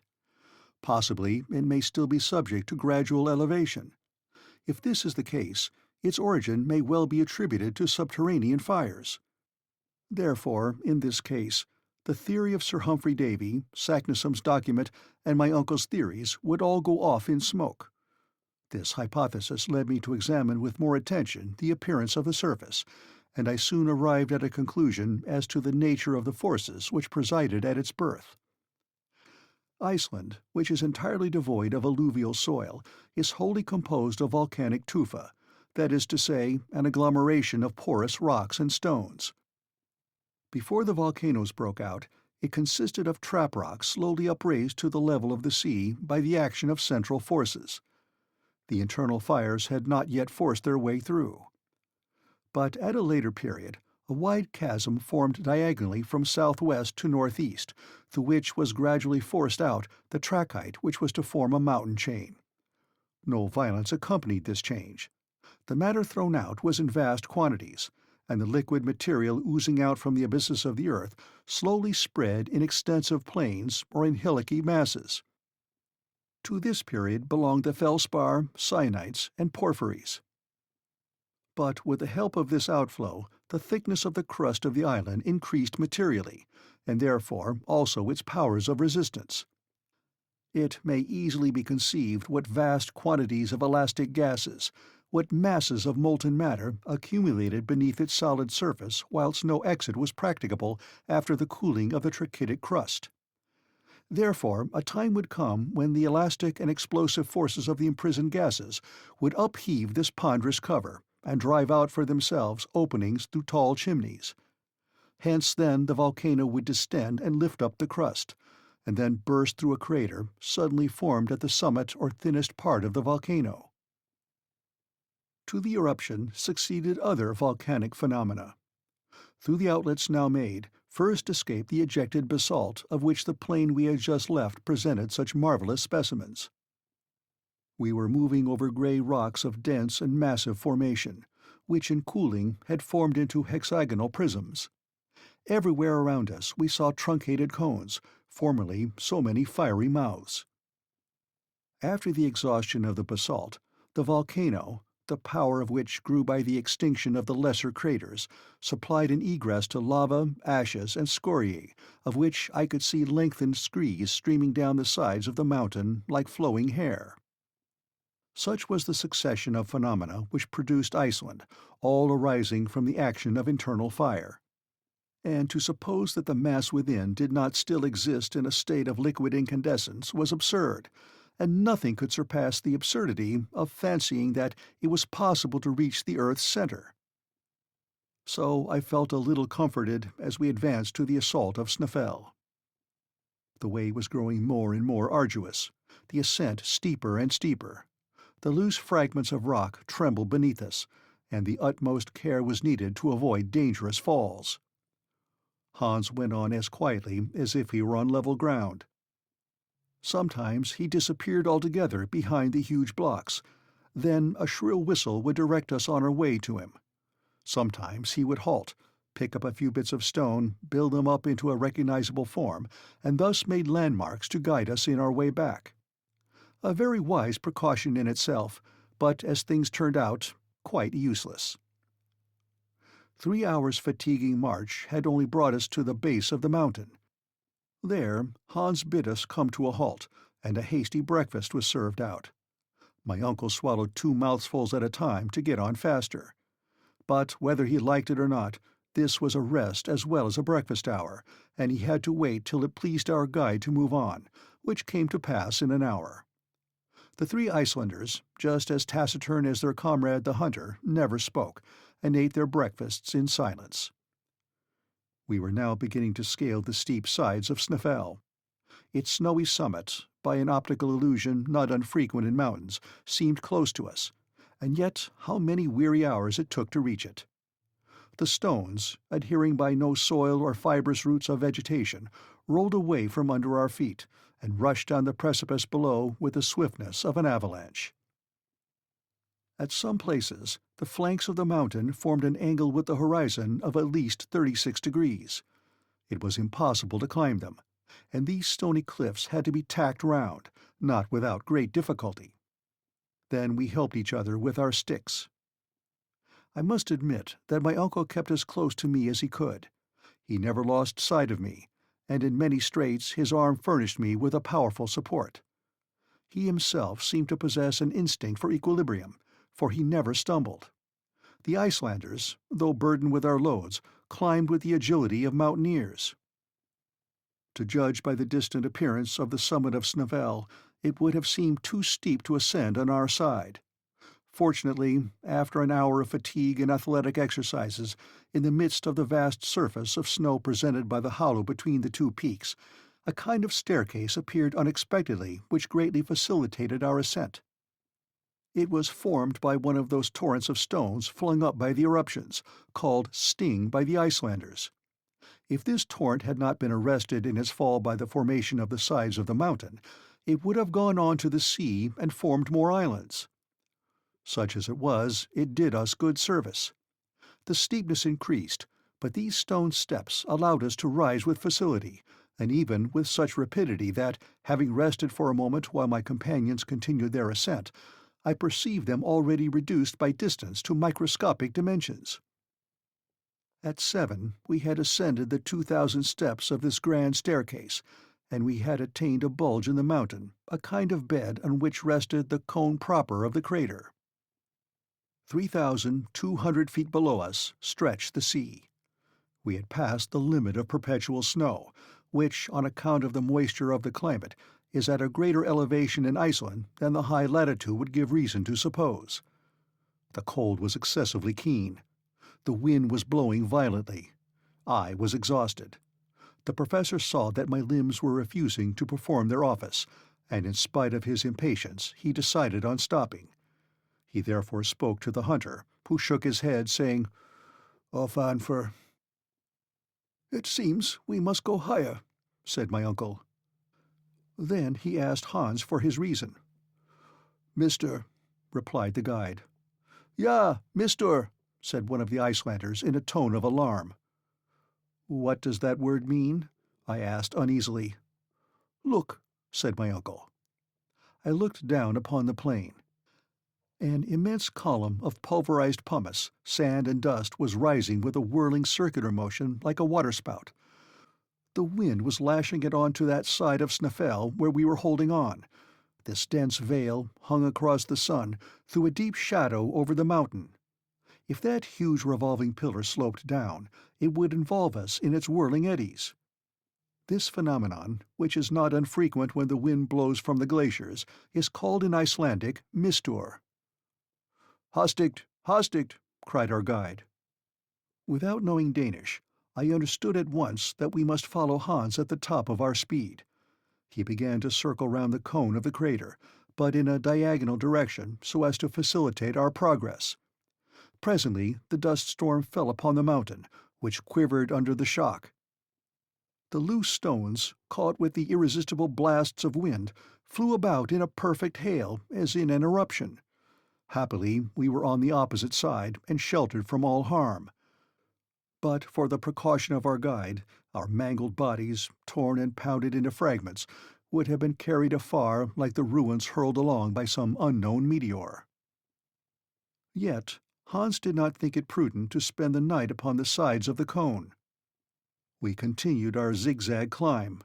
The 1,500 remaining feet took us 5 hours to clear. The circuitous route, the diagonal, and the countermarches must have measured at least 3 leagues.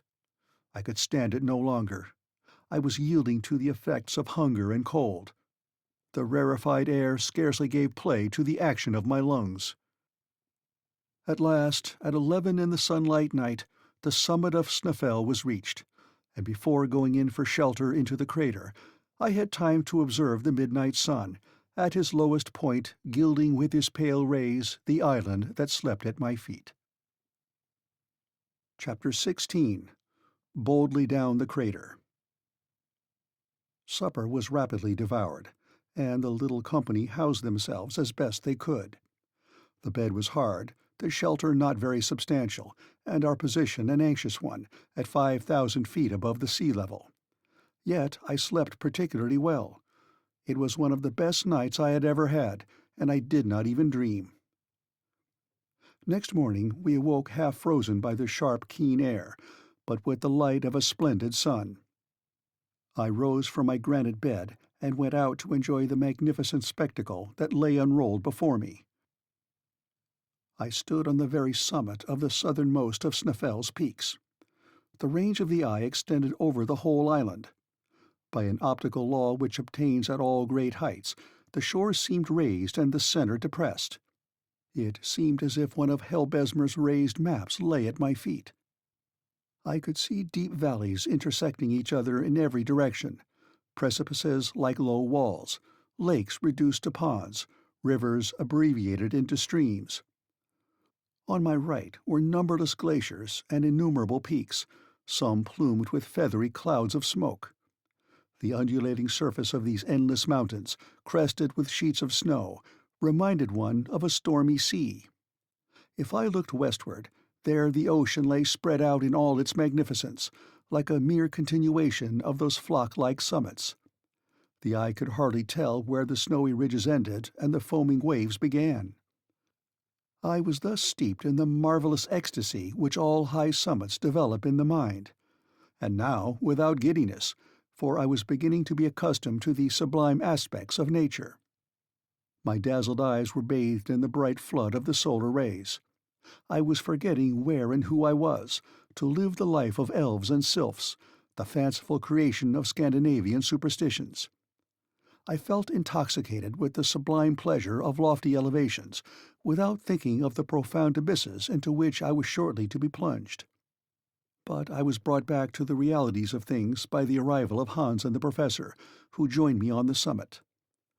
My uncle pointed out to me in the far west a light steam or mist, a semblance of land, which bounded the distant horizon of waters. "Greenland," said he. "Greenland?" I cried. "Yes, we are only 35 leagues from it, and during thaws the white bears, borne by the ice fields from the north, are carried even into Iceland. But never mind that. Here we are at the top of Snæfell, and here are two peaks, one north and one south. Hans will tell us the name of that on which we are now standing." The question being put, Hans replied, "Scartaris." My uncle shot a triumphant glance at me. "Now for the crater," he cried. The crater of Snæfell resembled an inverted cone, the opening of which might be half a league in diameter. Its depth appeared to be about 2,000 feet. Imagine the aspect of such a reservoir, brimful and running over with liquid fire amid the rolling thunder.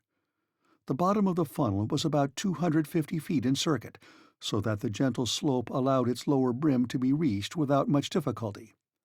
Involuntarily, I compared the whole crater to an enormous erected mortar, and the comparison put me in a terrible fright.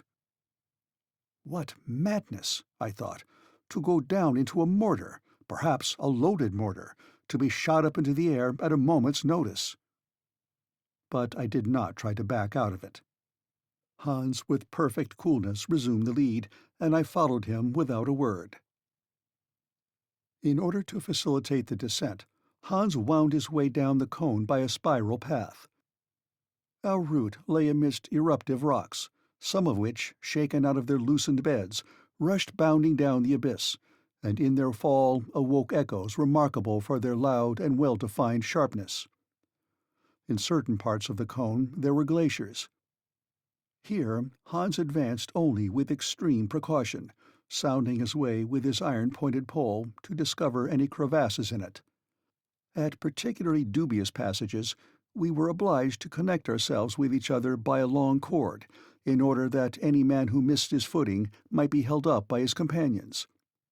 This solid formation was prudent, but did not remove all danger.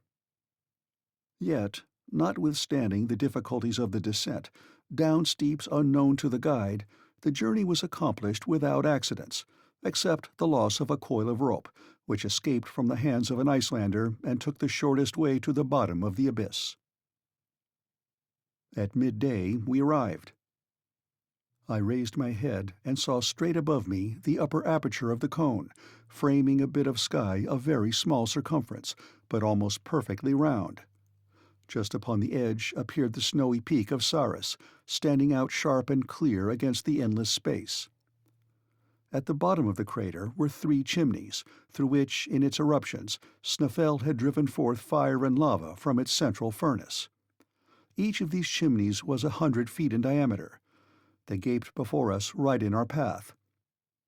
I had not the courage to look down either of them, but Professor Liedenbrock had hastily surveyed all 3. He was panting, running from one to the other, gesticulating and uttering incoherent expressions. Hans and his comrades, seated upon loose lava rocks, looked at him with as much wonder as they knew how to express, and perhaps taking him for an escaped lunatic. Suddenly my uncle uttered a cry. I thought his foot must have slipped and that he had fallen down one of the holes. But no, I saw him, with arms outstretched and legs straddling wide apart, erect before a granite rock that stood in the center of the crater, just like a pedestal made ready to receive a statue of Pluto. He stood like a man stupefied, but the stupefaction soon gave way to a delirious rapture. "Axel! Axel!" he cried. "Come! Come!" I ran. Hans and the Icelanders never stirred. "Look!" cried the professor. And, sharing his astonishment, but I think not his joy, I read on the western face of the block, in runic characters, half mouldered away with lapse of ages, this thrice accursed name. "Arn Saknussemm," replied my uncle. "Do you yet doubt?" I made no answer, and I returned in silence to my lava seat in a state of utter speechless consternation. Here was crushing evidence. How long I remained plunged in agonizing reflections I cannot tell. All that I know is that on raising my head again I saw only my uncle and Hans at the bottom of the crater. The Icelanders had been dismissed, and they were now descending the outer slopes of Snaefell to return to Stapi. Hans slept peaceably at the foot of a rock, in a lava bed, where he had found a suitable couch for himself, but my uncle was pacing around the bottom of the crater like a wild beast in a cage. I had neither the wish nor the strength to rise, and following the guide's example, I went off into an unhappy slumber, fancying I could hear ominous noises or feel tremblings within the recesses of the mountain. Thus the first night in the crater passed away. The next morning, a gray, heavy, cloudy sky seemed to droop over the summit of the cone. I did not know this first from the appearances of nature, but I found it out by my uncle's impetuous wrath. I soon found out the cause, and hope dawned again in my heart. For this reason. Of the 3 ways open before us, one had been taken by Saknussemm. The indications of the learned Icelander hinted at in the cryptogram pointed to this fact that the shadow of Scartaris came to touch that particular way during the latter days of the month of June. That sharp peak might hence be considered as the gnomon of a vast sundial, the shadow projected from which on a certain day would point out the road to the center of the earth. Now, no sun, no shadow, and therefore no guide. Here was June 25th. If the sun was clouded for 6 days, we must postpone our visit till next year. My limited powers of description would fail were I to attempt a picture of the professor's angry impatience. The day wore on, and no shadow came to lay itself along the bottom of the crater. Hans did not move from the spot he had selected, yet he must be asking himself what we were waiting for, if he asked himself anything at all. My uncle spoke not a word to me. His gaze, ever directed upwards, was lost in the grey and misty space beyond. On the 26th, nothing yet. Rain mingled with snow was falling all day long. Hans built a hut of pieces of lava. I felt a malicious pleasure in watching the 1,000 rills and cascades that came tumbling down the sides of the cone, and the deafening continuous din awakened by every stone against which they bounded. My uncle's rage knew no bounds. It was enough to irritate a meeker man than he, for it was foundering almost within the port. But heaven never sends unmixed grief, and for Professor Liedenbrock there was a satisfaction in store proportioned to his desperate anxieties. The next day the sky was again overcast, but on the 29th of June, the last day but one of the month, with the change of the moon came a change of weather. The sun poured a flood of light down the crater. Every hillock, every rock and stone, every projecting surface had its share of the beaming torrent, and threw its shadow on the ground. Amongst them all, Scartaris laid down his sharp-pointed angular shadow, which began to move slowly in the opposite direction to that of the radiant orb. My uncle turned too and followed it. At noon, being at its least extent, it came and softly fell upon the edge of the middle chimney. "There it is! There it is!" shouted the professor. "Now for the center of the globe," he added in Danish. I looked at Hans to hear what he would say, "Forut," was his tranquil answer. "Forward," replied my uncle. It was 13 minutes past 1. Chapter 17. Vertical Descent. Now began our real journey. Hitherto our toil had overcome all difficulties. Now difficulties would spring up at every step. I had not yet ventured to look down the bottomless pit into which I was about to take a plunge. The supreme hour had come. I might now either share in the enterprise or refuse to move forward. But I was ashamed to recoil in the presence of the hunter. Hans accepted the enterprise with such calmness, such indifference, such perfect disregard of any possible danger, that I blushed at the idea of being less brave than he. If I had been alone, I might have once more tried the effect of argument, but in the presence of the guide I held my peace. My heart flew back to my sweet Verlin days, and I approached the central chimney. I have already mentioned that it was 100 feet in diameter and 300 feet round. I bent over a projecting rock and gazed down. My hair stood on end with terror. The bewildering feeling of vacuity laid hold upon me. I felt my center of gravity shifting its place, and giddiness mounting into my brain like drunkenness. There is nothing more treacherous than this attraction down deep abysses. I was just about to drop down when a hand laid hold of me. It was that of Hans. I suppose I had not taken as many lessons on gulf exploration as I ought to have done in the Frelsers Kirk at Copenhagen.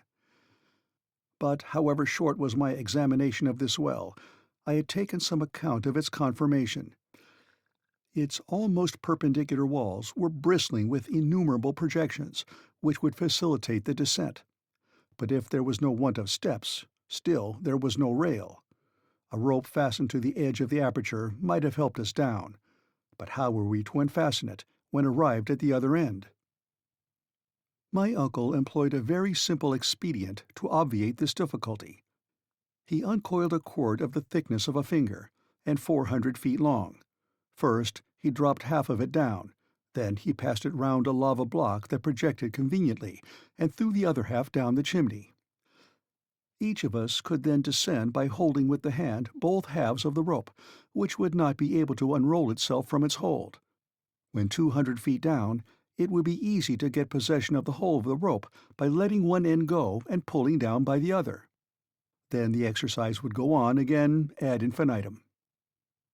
"Now," said my uncle, after having completed these preparations, "now let us look to our loads.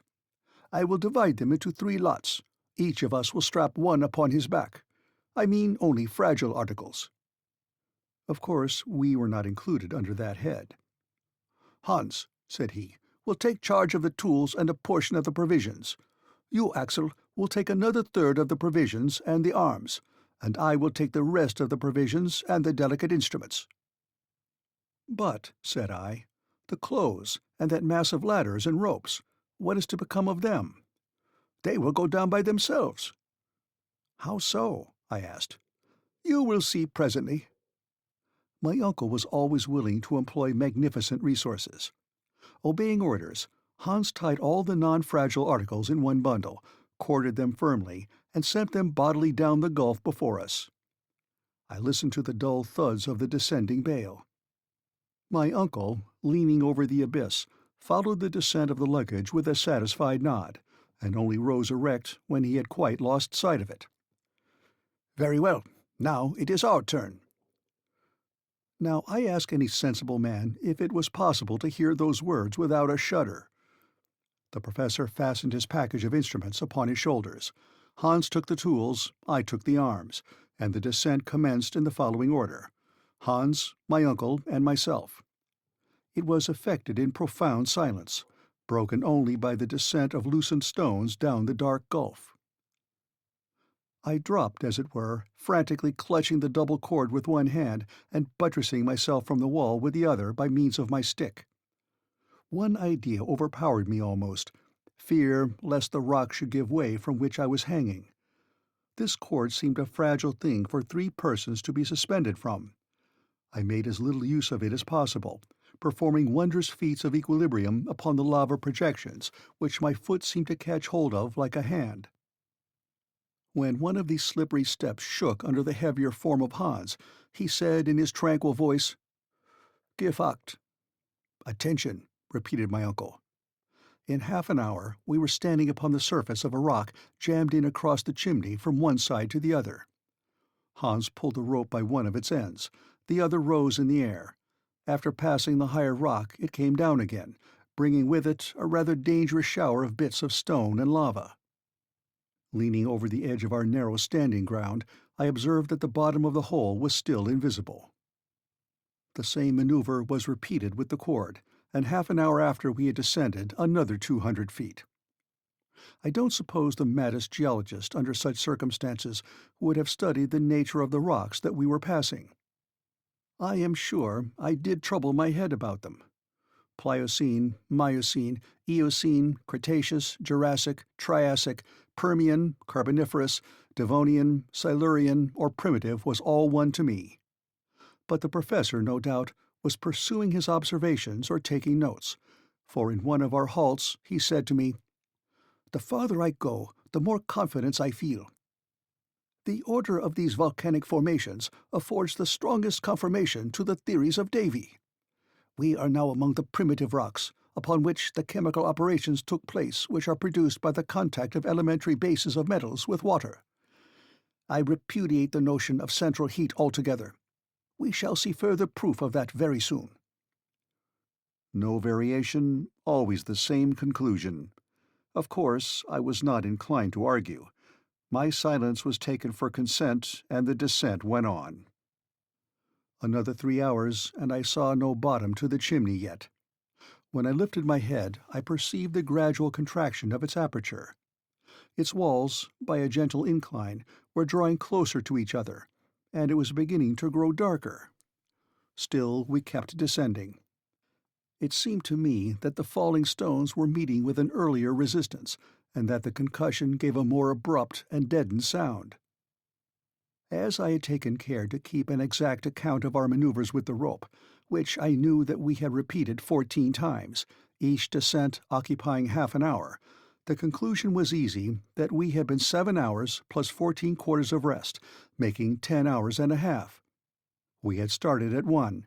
It must therefore now be 11 o'clock, and the depth to which we had descended was 14 times 200 feet, or 2,800 feet. At this moment I heard the voice of Hans. "Halt!" he cried.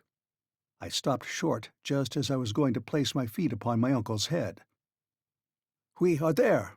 he cried. "Where?" said I, stepping near to him. "At the bottom of the perpendicular chimney," he answered. "Is there no way farther?" "Yes, there is a sort of passage which inclines to the right. We will see about that tomorrow. Let us have our supper and go to sleep." The darkness was not yet complete. The provision case was opened. We refreshed ourselves, and went to sleep as well as we could upon a bed of stones and lava fragments. When lying on my back, I opened my eyes and saw a bright sparkling point of light at the extremity of the gigantic tube 3,000 feet long, now a vast telescope. It was a star, which, seen from this depth, had lost all scintillation, and which by my computation should be 46 Ursa Minor. Then I fell fast asleep. Chapter 18. The Wonders of Terrestrial Depths. At 8 in the morning, a ray of daylight came to wake us up. The 1,000 shining surfaces of lava on the walls received it on its passage, and scattered it like a shower of sparks. There was light enough to distinguish surrounding objects. "Well, Axel, what do you say to it?" cried my uncle, rubbing his hands. "Did you ever spend a quieter night in our little house at Königsberg? No noise of cartwheels, no cries of basket women, no boatmen shouting." "No doubt it is very quiet at the bottom of this well, but there is something alarming in the quietness itself." "Now come," my uncle cried.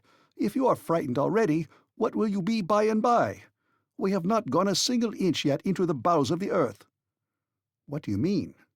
"I mean that we have only reached the level of the island, long vertical tube, which terminates at the mouth of the crater, has its lower end only at the level of the sea." "Are you sure of that?" "Quite sure. Consult the barometer." In fact, the mercury, which had risen in the instrument as fast as we descended, had stopped at 29 inches. "You see," said the professor, "we have now only the pressure of our atmosphere, and I shall be glad when the aneroid takes the place of the barometer." And in truth, this instrument would become useless as soon as the weight of the atmosphere should exceed the pressure ascertained at the level of the sea. "But," I said, "is there not reason to fear that this ever-increasing pressure will become at last very painful to bear?" "No, we shall descend at a slow rate, and our lungs will become inured to a denser atmosphere.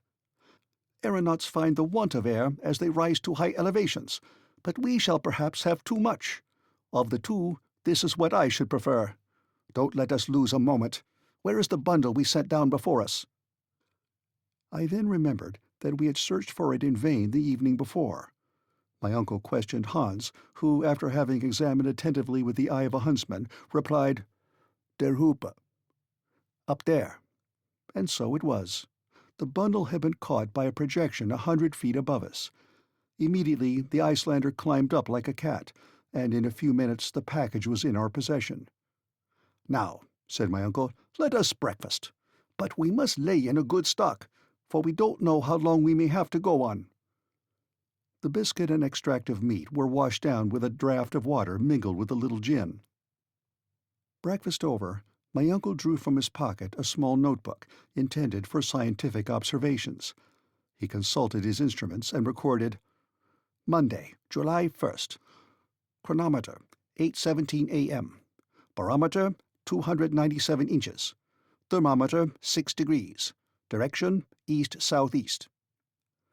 This last observation applied to the dark gallery, and was indicated by the compass. "Now, Axel," cried the professor with enthusiasm, "now we are really going into the interior of the earth. At this precise moment the journey commences." So saying, my uncle took in one hand Ruhmkorff's apparatus, which was hanging from his neck, and with the other he formed an electric communication with the coil in the lantern, and a sufficiently bright light dispersed the darkness of the passage. Hans carried the other apparatus, which was also put into action.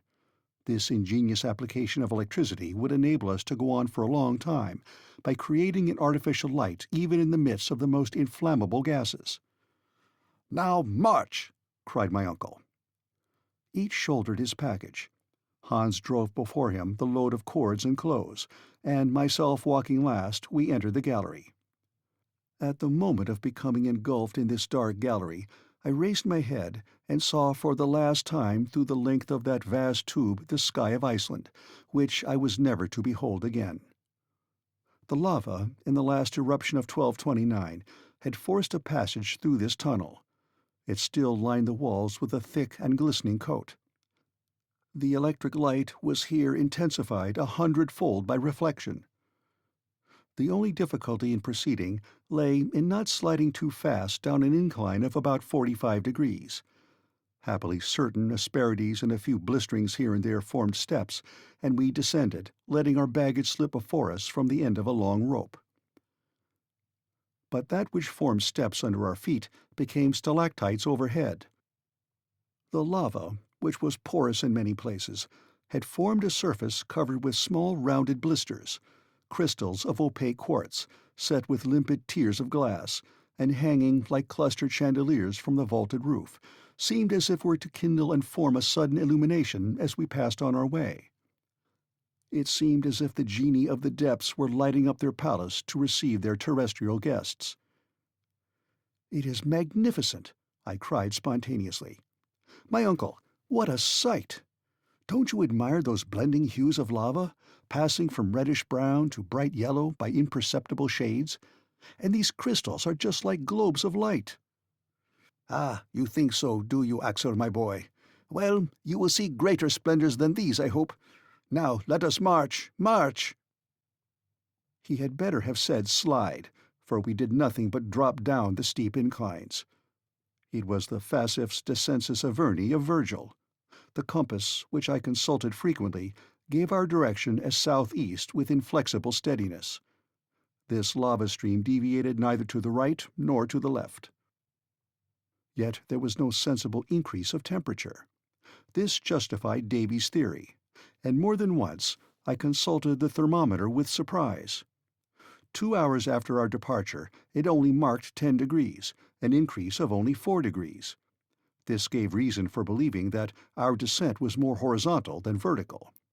As for the exact depth reached, it was very easy to ascertain that. The professor measured accurately the angles of deviation and inclination on the road, but he kept the results to himself. About 8 in the evening he signaled to stop. Hans sat down at once. The lamps were hung upon a projection in the lava. We were in a sort of cavern where there was plenty of air. Certain puffs of air reached us. What atmospheric disturbance was the cause of them? I could not answer that question at the moment. Hunger and fatigue made me incapable of reasoning. A descent of 7 hours consecutively is not made without considerable expenditure of strength. I was exhausted. The order to halt, therefore, gave me pleasure. Hans laid our provisions upon a block of lava, and we ate with a good appetite. But one thing troubled me. Our supply of water was half consumed. My uncle reckoned upon a fresh supply from subterranean sources, but hitherto we had met with none. I could not help drawing his attention to this circumstance. "Are you surprised at this want of springs?" he said. "More than that. I am anxious about it. We have only water enough for 5 days." "Don't be uneasy, Axel. We shall find more than we want." "When?" "When we have left this bed of lava behind us. How could springs break through such walls as these?" "But perhaps this passage runs to a very great depth. It seems to me that we have made no great progress vertically." "Why do you suppose that?" "Because if we had gone deep into the crust of the earth, we should have encountered greater heat." "According to your system," said my uncle. "But what does the thermometer say?" "Hardly 15 degrees. 9 degrees only since our departure." "Well, what is your conclusion?" "This is my conclusion. According to exact observations, the increase of temperature in the interior of the globe advances at the rate of 1 degree for every 100 feet, but certain local conditions may modify this rate. Thus, at Yakutsk in Siberia, the increase of a degree is ascertained to be reached every 36 feet. This difference depends upon the heat-conducting power of the rocks. Moreover, in the neighborhood of an extinct volcano, through gneiss, it has been observed that the increase of a degree is only attained at every 125 feet. Let us therefore assume this last hypothesis is the most suitable to our situation and calculate." "Well, do calculate, my boy." "Nothing is easier," said I, putting down figures in my notebook. 9 times 125 feet gives a depth of 1,125 feet. "Very accurate indeed." "Well?" "By my observation, we are at 10,000 feet below the level of the sea." "Is that possible?" "Yes, or figures are of no use." The professor's calculations were quite correct. We had already attained a depth of 6,000 feet beyond that hitherto reached by the foot of man, such as the mines of Kitzbühel in Tyrol and those of Württemberg in Bohemia. The temperature, which ought to have been 81 degrees, was scarcely 15. Here was cause for reflection. Chapter 19. Geological Studies in Situ. Next day, Tuesday, June 30, at 6 a.m., the descent began again. We were still following the gallery of lava, a real natural staircase, and as gently sloping as those inclined planes which in some old houses are still found instead of flights of steps. And so we went on until 12:17, the precise moment when we overtook Hans, who had stopped. "Ah, here we are," exclaimed my uncle, "at the very end of the chimney."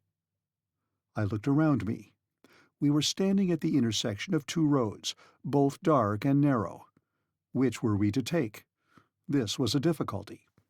Still, my uncle refused to admit an appearance of hesitation, either before me or the guide. He pointed out the eastern tunnel, and we were soon all 3 in it.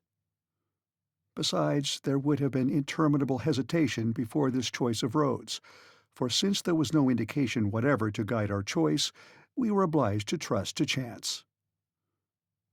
The slope of this gallery was scarcely perceptible, and its sections were very unequal. Sometimes we passed a series of arches succeeding each other, like the majestic arcades of a Gothic cathedral. Here the architects of the Middle Ages might have found studies for every form of the sacred art which sprang from the development of the pointed arch. A mile farther we had to bow our heads under corniced elliptic arches in the Romanesque style, and massive pillars standing out from the wall bent under the spring of the vault that rested heavily upon them. In other places this magnificence gave way to narrow channels between low structures, which looked like beavers' huts, and we had to creep along through extremely narrow passages. The heat was perfectly bearable. Involuntarily I began to think of its heat when the lava thrown out by Sneffels was boiling and working through this now silent road. I imagined the torrents of fire hurled back at every angle in the gallery, and the accumulation of intensely heated vapors in the midst of this confined channel. I only hope, thought I, that this so-called extinct volcano wouldn't take a fancy in his old age to begin his sports again. I abstained from communicating these fears to Professor Liedenbrock. He would never have understood them at all. He had but one idea: forward. He walked, he slid, he scrambled, he tumbled, with a persistency which one could not but admire. By 6 in the evening, after a not very fatiguing walk, we had gone 2 leagues south, but scarcely a quarter of a mile down. My uncle said it was time to go to sleep. We ate without talking, and went to sleep without reflection. Our arrangements for the night were very simple. A railway rug each, into which we rolled ourselves, was our sole covering. We had neither cold nor intrusive visits to fear. Travelers who penetrate into the wilds of Central Africa and into the pathless forests of the New World are obliged to watch over each other by night. But we enjoyed absolute safety and utter seclusion. No savages or wild beasts infested these silent depths. Next morning we awoke fresh and in good spirits. The road was resumed.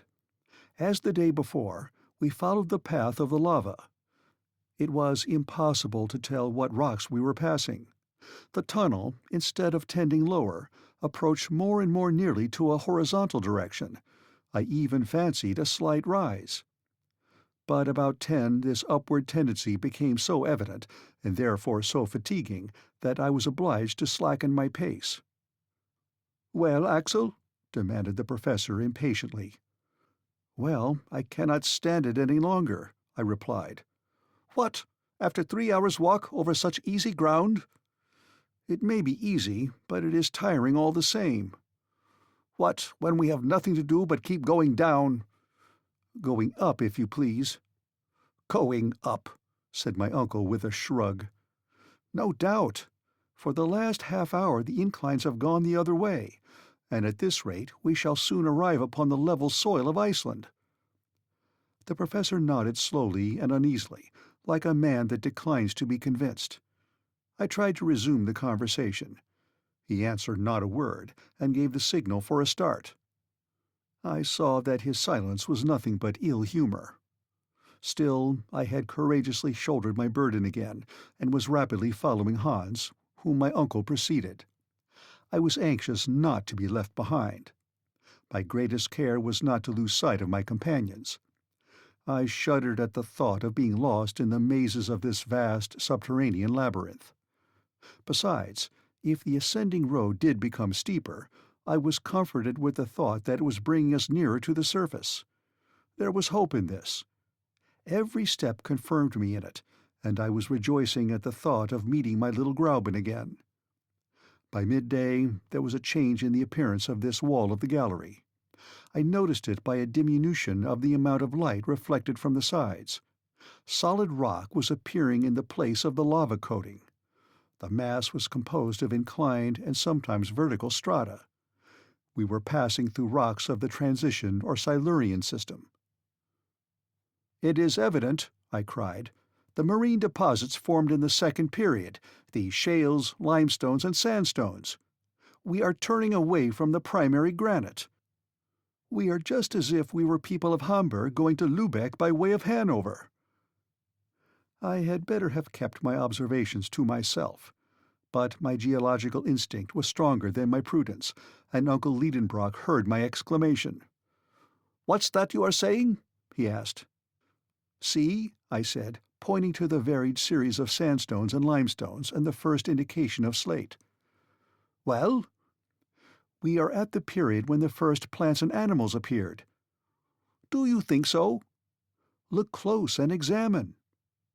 I obliged the professor to move his lamp over the walls of the gallery.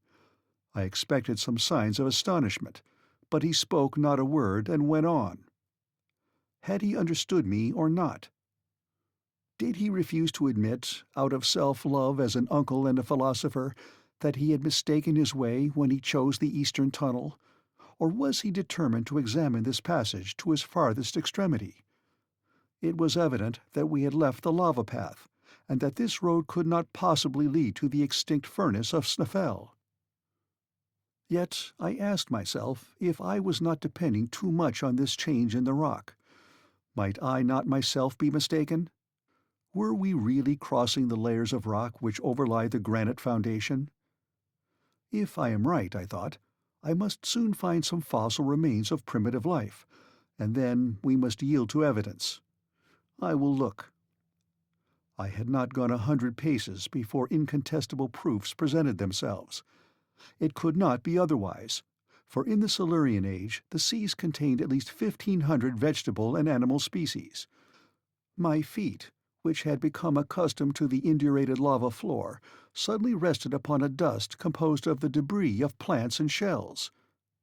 In the walls were distinct impressions of fucoids and lycopodites.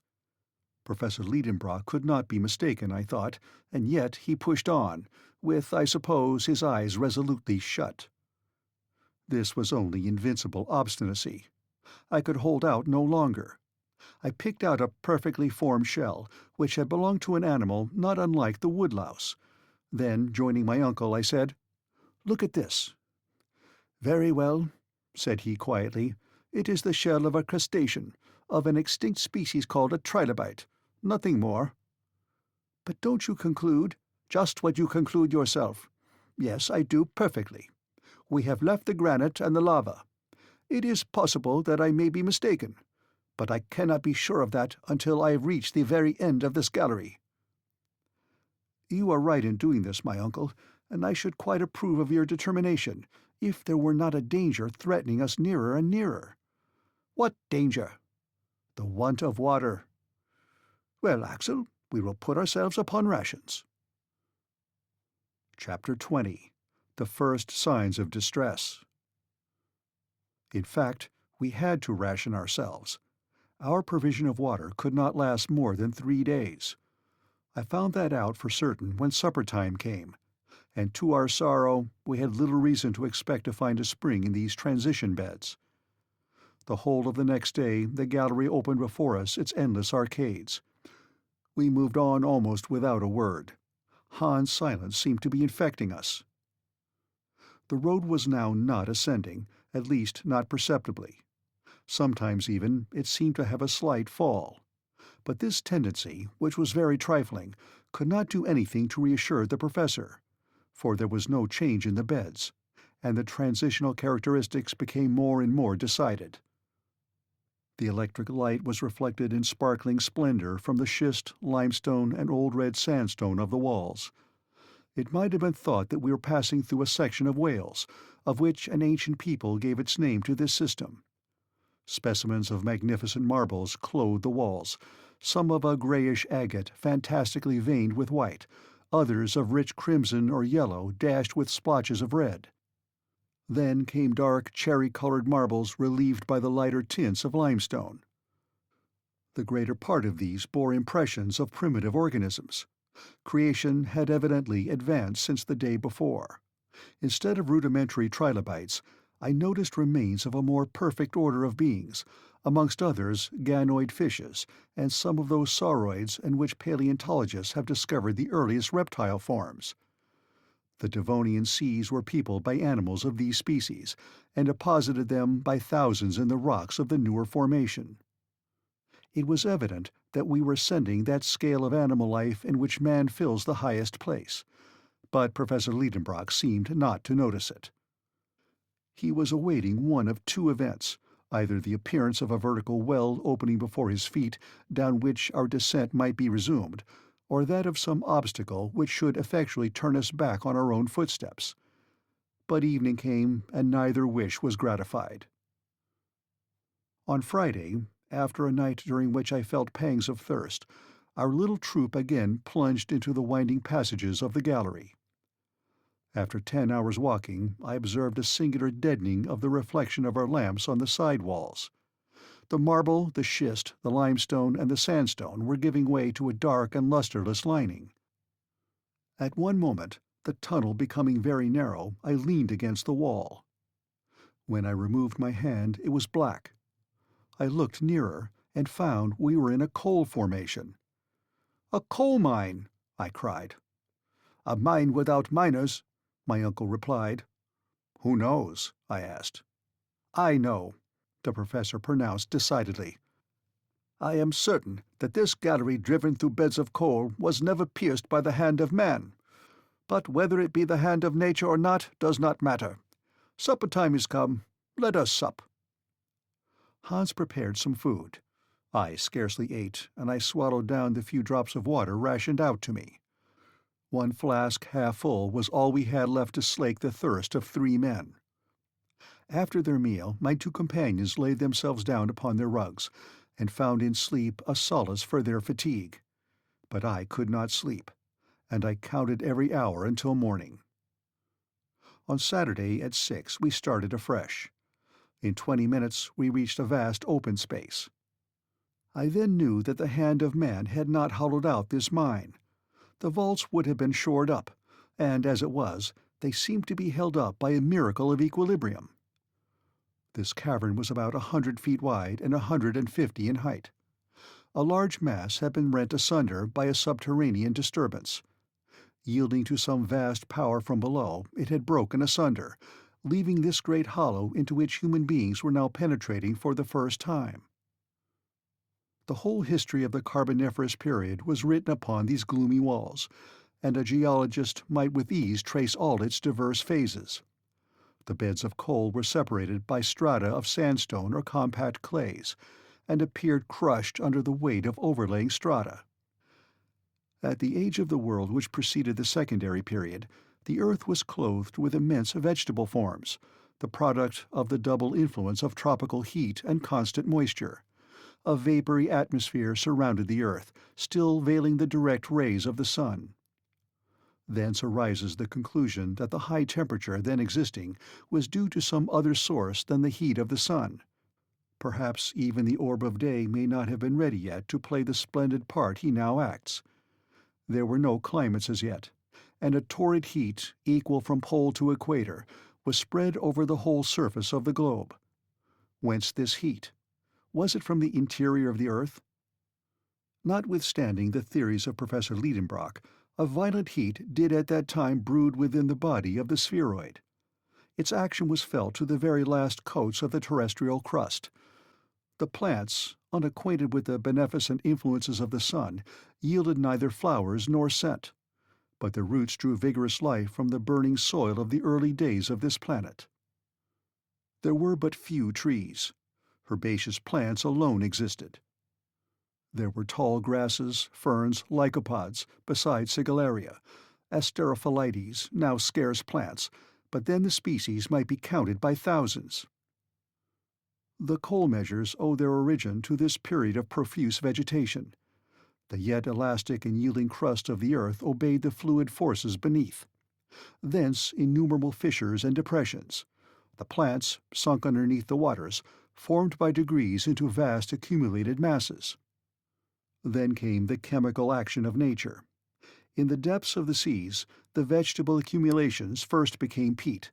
Then, acted upon by generated gases and the heat of fermentation, they underwent a process of complete mineralization. Thus were formed those immense coalfields, which, nevertheless, are not inexhaustible, and which 3 centuries at the present accelerated rate of consumption will exhaust unless the industrial world will devise a remedy. These reflections came into my mind whilst I was contemplating the general wealth stored up in this portion of the globe. These, no doubt, I thought, will never be discovered. The working of such deep mines would involve too large an outlay, and where would be the use as long as coal is yet spread far and wide near the surface? Such as my eyes behold these virgin stores, such they will be when this world comes to an end. But still we marched on, and I alone was forgetting the length of the way by losing myself in the midst of geological contemplations. The temperature remained what it had been during our passage during the lava and schists, only my sense of smell was forcibly affected by an odor of protocarburet of hydrogen. I immediately recognized in this gallery the presence of a considerable quantity of the dangerous gas called by miners fire damp, the explosion of which has often occasioned such dreadful catastrophes. Happily, our light was from Ruhmkorff's ingenious apparatus. If, unfortunately, we had explored this gallery with torches, a terrible explosion would have put an end to traveling and travelers at one stroke. This excursion through the coal mine lasted till night. My uncle scarcely could restrain his impatience at the horizontal road. The darkness, always deep 20 yards before us, prevented us from estimating the length of the gallery, and I was beginning to think it must be endless, when suddenly, at 6 o'clock, a wall very unexpectedly stood before us. Right or left, top or bottom, there was no road farther. We were at the end of a blind alley. "Very well, it's all right," cried my uncle. "Now, at any rate, we shall know what we are about. We are not in Saknussemm's road, and all we have to do is to go back. Let us take a night's rest, and in 3 days we shall get to the fork in the road." "Yes," said I, "if we have any strength left." "Why not?" "Because tomorrow we shall have no water." "No courage either?" asked my uncle severely. I dared make no answer. Chapter 21. Compassion Fuses the Professor's Heart. Next day we started early. We had to hasten forward. It was a 3 days' march to the crossroads. I will not speak of the sufferings we endured in our return. My uncle bore them with the angry impatience of a man obliged to his own weakness, Hans with the resignation of his passive nature, I confess, with complaints and expressions of despair. I had no spirit to oppose this ill fortune. As I had foretold, the water failed entirely by the end of the first day's retrograde march. Our fluid element was now nothing but gin, but this infernal fluid burned my throat, and I could not even endure the sight of it. I found the temperature in the air stifling. Fatigue paralyzed my limbs. More than once I dropped down motionless. Then there was a halt, and my uncle and the Icelander did their best to restore me. But I saw that the former was struggling painfully against excessive fatigue and the tortures of thirst. At last, on Tuesday, July 8th, we arrived on our hands and knees and half dead at the junction of the two roads. There I dropped like a lifeless lump, extended on the lava soil. It was 10 in the morning. Hans and my uncle, clinging to the wall, tried to nibble a few bits of biscuit. Long moans escaped from my swollen lips. After some time my uncle approached me and raised me in his arms. "Poor boy," said he in genuine tones of compassion. I was touched with these words, not being accustomed to see the excitable professor in a softened mood. I grasped his trembling hands in mine. He let me hold them and looked at me. His eyes were moistened. Then I saw him take the flask that was hanging at his side. To my amazement, he placed it on my lips. "Drink," said he. Had I heard him? Was my uncle beside himself? I stared at him stupidly, and felt as if I could not understand him. "Drink," he said again. And raising his flask, he emptied it every drop between my lips. Oh, infinite pleasure! A slender sip of water came to moisten my burning mouth. It was but one sip, but it was enough to recall my ebbing life. I thanked my uncle with clasped hands. "Yes," he said, "a draught of water. But it is the very last, you hear, the last. I had kept it as a precious treasure at the bottom of my flask. 20 times, nay, 100 times, have I fought against a frightful impulse to drink it off. But no, Axel, I kept it for you." "My dear uncle," I said, whilst hot tears trickled down my face. "Yes, my poor boy. I knew that as soon as you arrived at these crossroads you would drop half dead, and I kept my last drop of water to reanimate you." Thank you," I said. Although my thirst was only partially quenched, yet some strength had returned. The muscles of my throat, until then contracted, now relaxed again, and the inflammation of my lips abated somewhat, and I was now able to speak. "Let us see," I said. "We have now but one thing to do. We have no water. We must go back." While I spoke, my uncle avoided looking at me. He hung his head down, his eyes avoided mine. "We must return!" I exclaimed vehemently. "We must go back on our way to Sneffels. May God give us strength to climb up that crater again." "Return," said my uncle, as if he was rather answering himself than me. "Yes, return, without the loss of a minute." A long silence followed. "So then, Axel," replied the professor ironically, "you have found no courage or energy in these few drops of water?" "Courage? I see you just as feeble-minded as you were before, and still expressing only despair." What sort of a man was this I had to do with, and what schemes was he now revolving in his fearless mind? "What? You won't go back?" "Should I renounce this expedition just when we have the fairest chance of success? Never." "Then must we resign ourselves to destruction?" "No, Axel, no. Go back. Hans will go with you. Leave me to myself." "Leave you here?" "Leave me, I tell you. I have undertaken this expedition. I will carry it out to the end, and I will not return. Go, Axel, go." My uncle was in a high state of excitement. His voice, which had for a moment been tender and gentle, had now become hard and threatening. He was struggling with gloomy resolutions against impossibilities. I would not leave him in this bottomless abyss, and on the other hand the instinct of self-preservation prompted me to fly. The guide watched this scene with his usual phlegmatic unconcern. Yet he understood perfectly well what was going on between his two companions. The gestures themselves were sufficient to show that we were each bent on taking a different road, but Hans seemed to take no part in a question upon which depended his life. He was ready to start at a given signal, or to stay if his master so willed it. How I wished at this moment I could have made him understand me!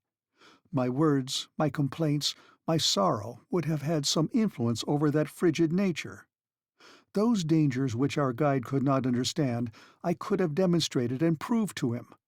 Together we might have overruled the obstinate professor. If it were needed, we might perhaps have compelled him to regain the heights of Sneffels. I drew near to Hans. I placed my hand upon his. He made no movement. My parted lips sufficiently revealed my sufferings. The Icelander slowly moved his head, and calmly pointing to my uncle said, "Master." "Master!" I shouted. "You madman! No, he is not the master of our life. We must fly. We must drag him. Do you hear me? Do you understand?" I had seized Hans by the arm. I wished to oblige him to rise. I strove with him. My uncle interposed. "Be calm, Axel. You will get nothing from that immovable servant. Therefore, listen to my proposal." I crossed my arms, and confronted my uncle boldly. "The want of water," he said, "is the only obstacle in our way. In this eastern gallery made up of lavas, schists, and coal, we have not met with a single particle of moisture. Perhaps we shall be more fortunate if we follow the western tunnel." I shook my head incredulously. "Hear me to the end. the professor went on with a firm voice. "Whilst you were lying there motionless, I went to examine the conformation of that gallery. It penetrates directly downward, and in a few hours it will bring us to the granite rocks. There we must meet with abundant springs. The nature of the rock assures me of this, and instinct agrees with logic to support my conviction. Now this is my proposal. When Columbus asked of his ship's crews for 3 days more to discover a new world, those crews, disheartened and sick as they were, recognized the justice of the claim, and he discovered America. I am the Columbus of this nether world, and I only ask for 1 more day. If in a single day I have not met with the water that we want, I swear to you we will return to the surface of the earth." In spite of my irritation, I was moved with these words, as well as with the violence my uncle was doing to his own wishes in making so hazardous a proposal. "Well," I said, "do as you will, and God reward your superhuman energy. You have now but a few hours to tempt fortune. Let us start." Chapter 22. Total Failure of Water. This time the descent commenced by the new gallery. Hans walked first, as was his custom. We had not gone 100 yards when the professor, moving his lantern along the walls, cried, "Here are primitive rocks. Now we are in the right way. Forward!" When in its early stages the earth was slowly cooling, its contraction gave rise in its crust to disruptions, distortions, fissures, and chasms. The passage through which we were moving was such a fissure, through which at one time granite poured out in a molten state. Its thousands of windings formed an inextricable labyrinth through the primeval mass. As fast as we descended, the succession of beds forming the primitive foundation came out with increasing distinctness. Geologists consider this primitive matter to be the base of the mineral crust of the earth, and have ascertained it to be composed of 3 different formations: schist, gneiss, and mica schist, resting upon that unchangeable foundation, the granite. Never had mineralogists found themselves in so marvelous a situation to study nature in situ.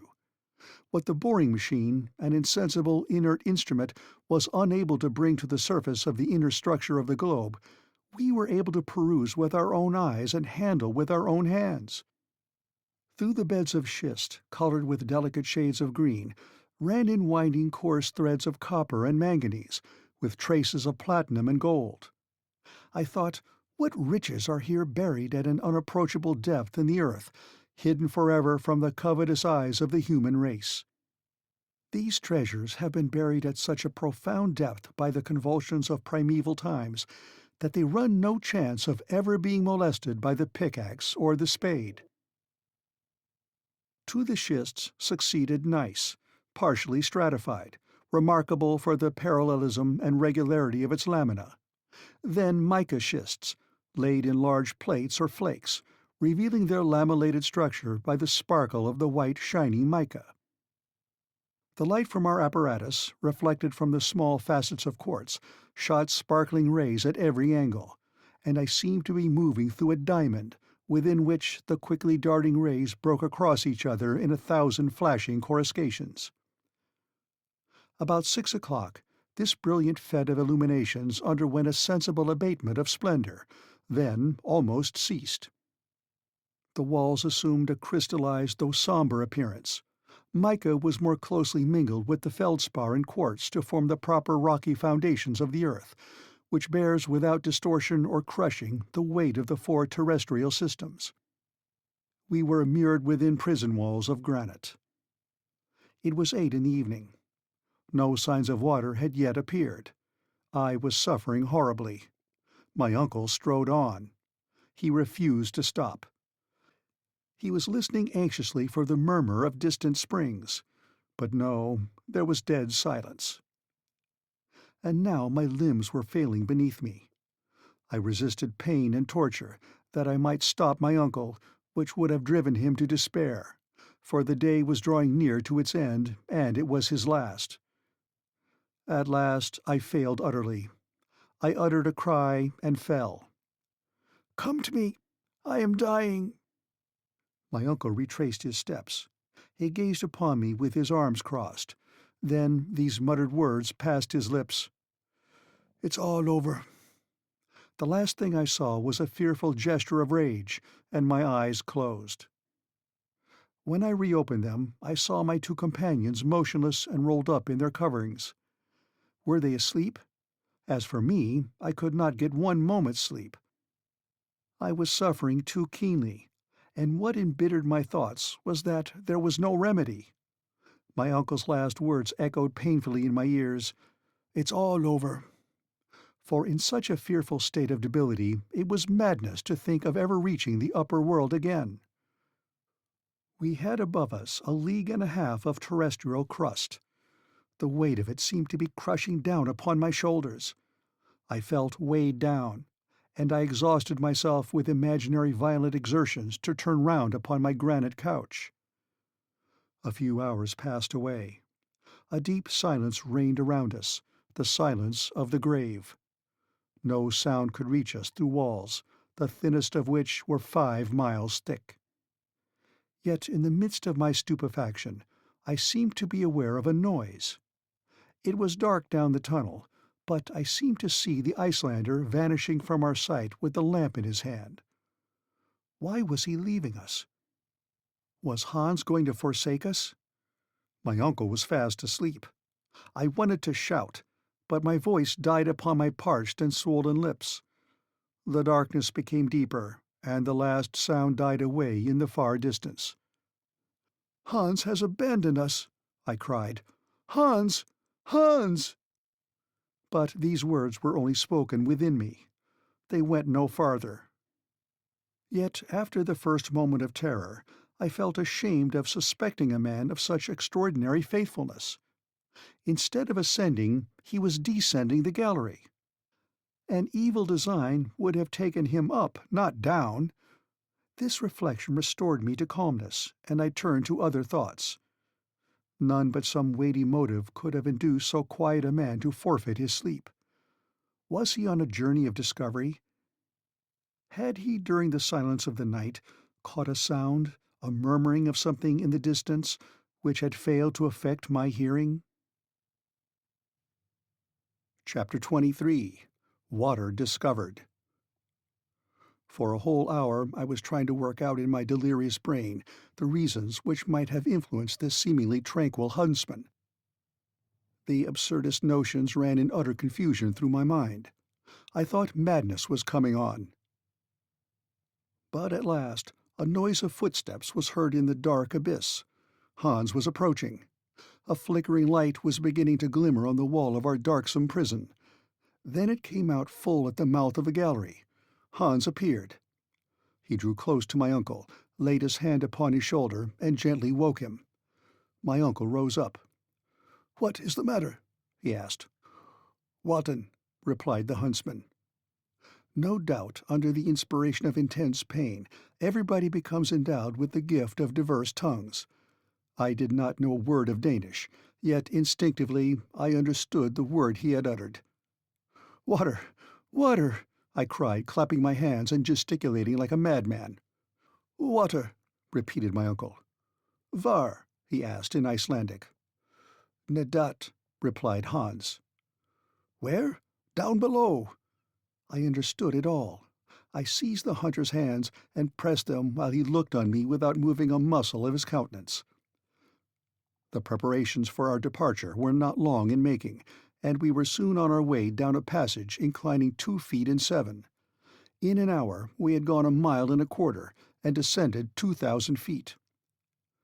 Then I began to hear distinctly quite a new sound of something running within the thickness of the granite wall, a kind of dull, dead rumbling, like distant thunder. During the first part of our walk, not meeting with the promised spring, I felt my agony returning. But then my uncle acquainted me with the cause of the strange noise. "Hans was not mistaken," he said. "What you hear is the rushing of a torrent." "A torrent?" I exclaimed. "There can be no doubt. A subterranean river is flowing around us." We hurried forward in the greatest excitement. I was no longer sensible of my fatigue. This murmuring of waters close at hand was already refreshing me. It was audibly increasing. The torrent, after having for some time flowed over our heads, was now running within the left wall, roaring and rushing. Frequently I touched the wall, hoping to feel some indications of moisture, but there was no hope here. Yet another half hour, another half league was passed. Then it became clear that the hunter had gone no farther. Guided by an instinct peculiar to mountaineers, he had, as it were, felt this torrent through the rock, but he had certainly seen none of the precious liquid. He had drunk nothing himself. Soon it became evident that if we continued our walk we should widen the distance between ourselves and the stream, the noise of which was becoming fainter. We returned. Hans stopped where the torrent seemed closest.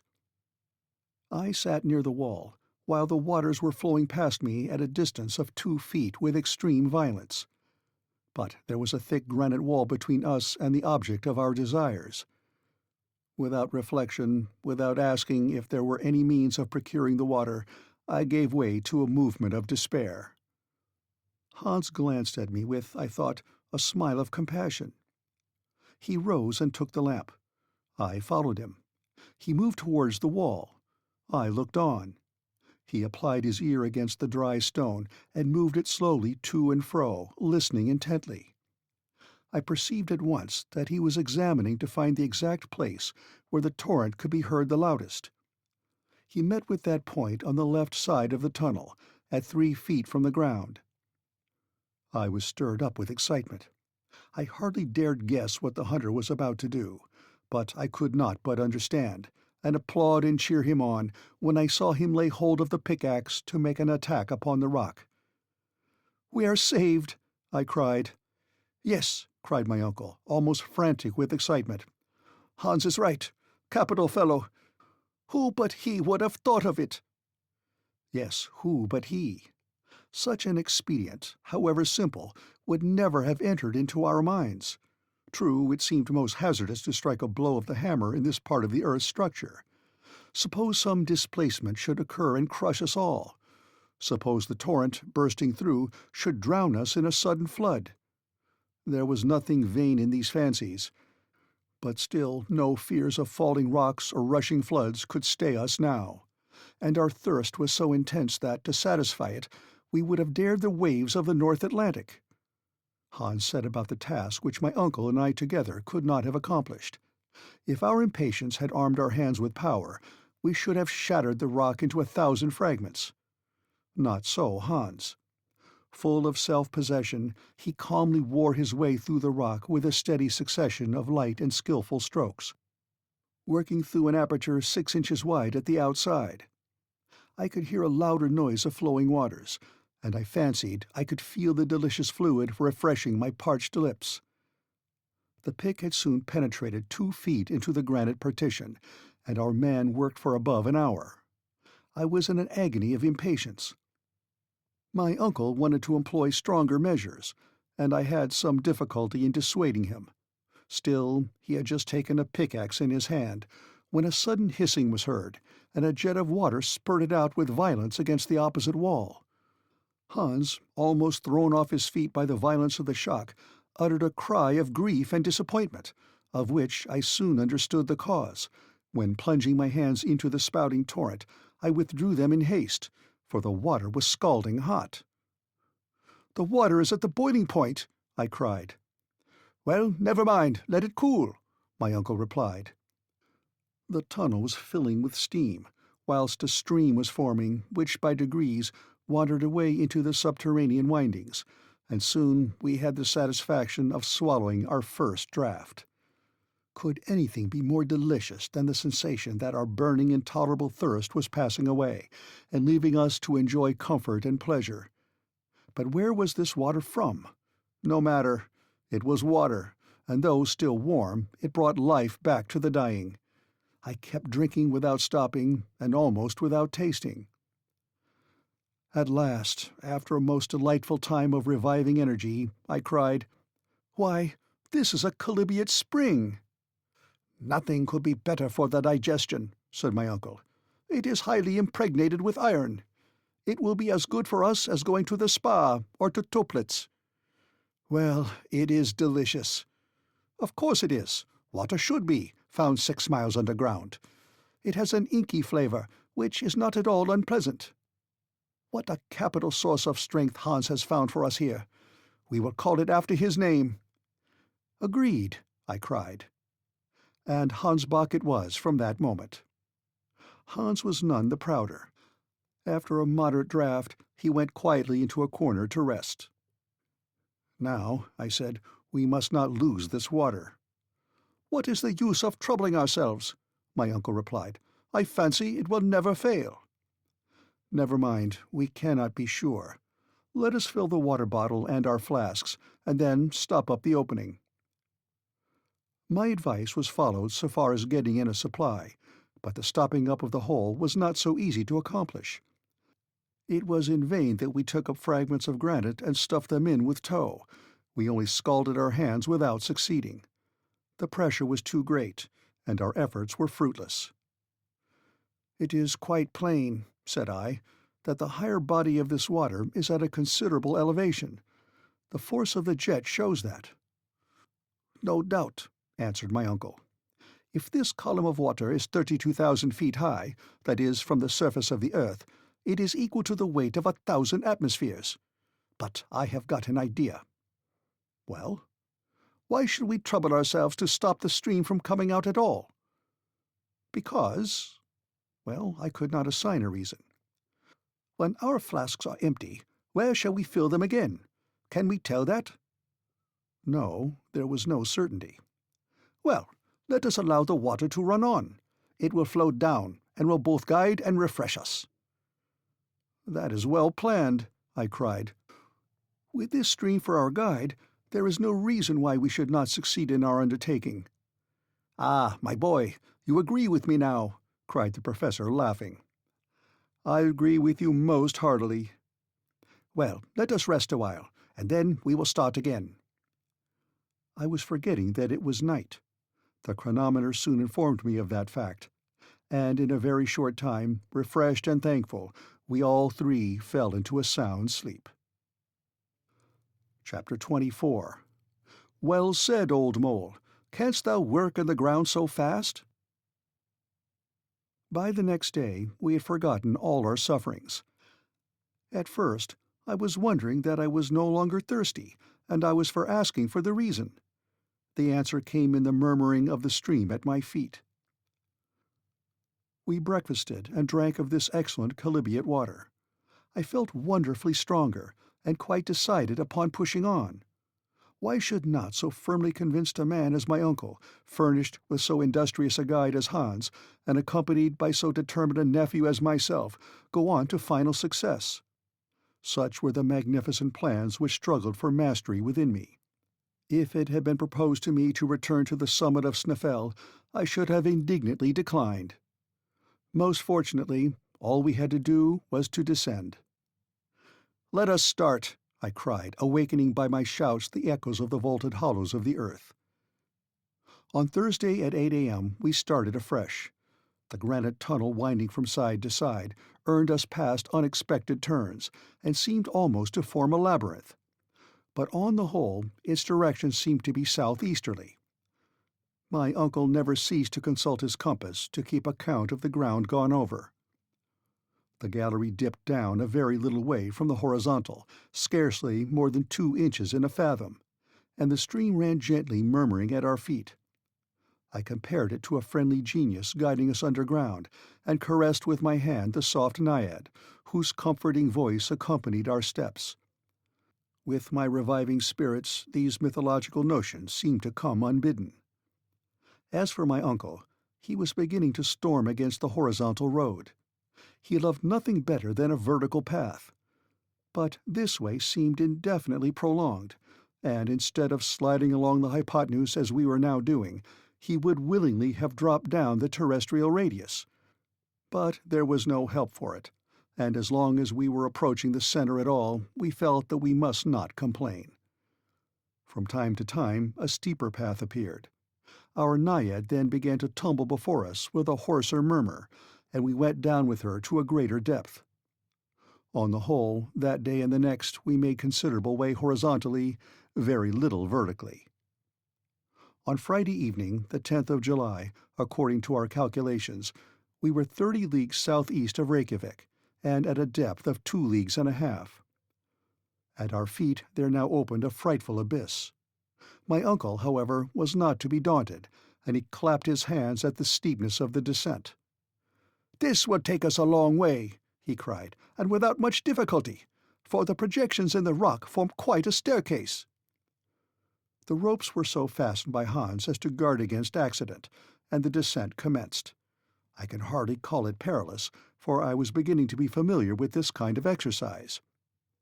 This well, or abyss, was a narrow cleft in the mass of the granite, called by geologists a fault, and caused by the unequal cooling of the globe of the earth. If it had at one time been a passage for eruptive matter thrown out by Snæfell, I still could not understand why no trace was left of its passage.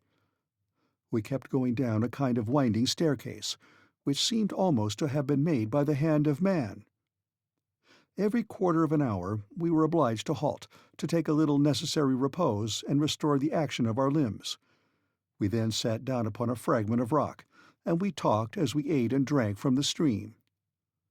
Of course, down this fault the Hansbach fell in a cascade, and lost some of its volume. But there was enough and to spare to slake our thirst. Besides, when the incline became more gentle, it would of course resume its peaceable course.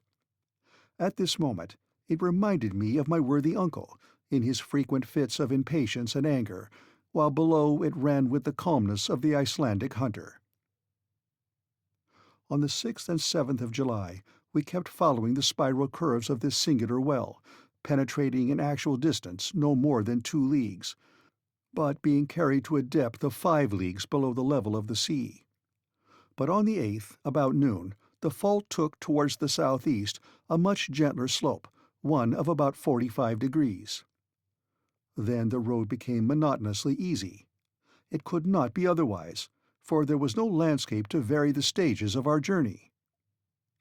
On Wednesday the 15th, we were 7 leagues underground, and had travelled 50 leagues away from Snæfell. Although we were tired, our health was perfect, and the medicine chest had not yet had occasion to be opened. My uncle noted every hour the indications of the compass, the chronometer, the aneroid, and the thermometer, the very same which he has published in his scientific report of our journey. It was therefore not difficult to know exactly our whereabouts. When he told me that we had gone 50 leagues horizontally, I could not repress an exclamation of astonishment at the thought that we had now long left Iceland behind us. "What is the matter?" he cried. "I was reflecting that, if your calculations are correct, we are no longer under Iceland." "Do you think so?"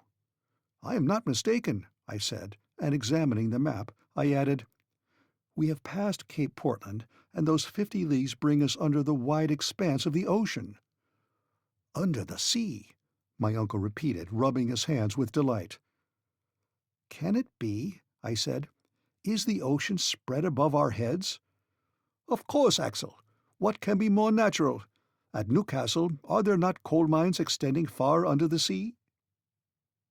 It was all very well for the professor to call this so simple, but I could not feel quite easy at the thought that the boundless ocean was rolling over my head.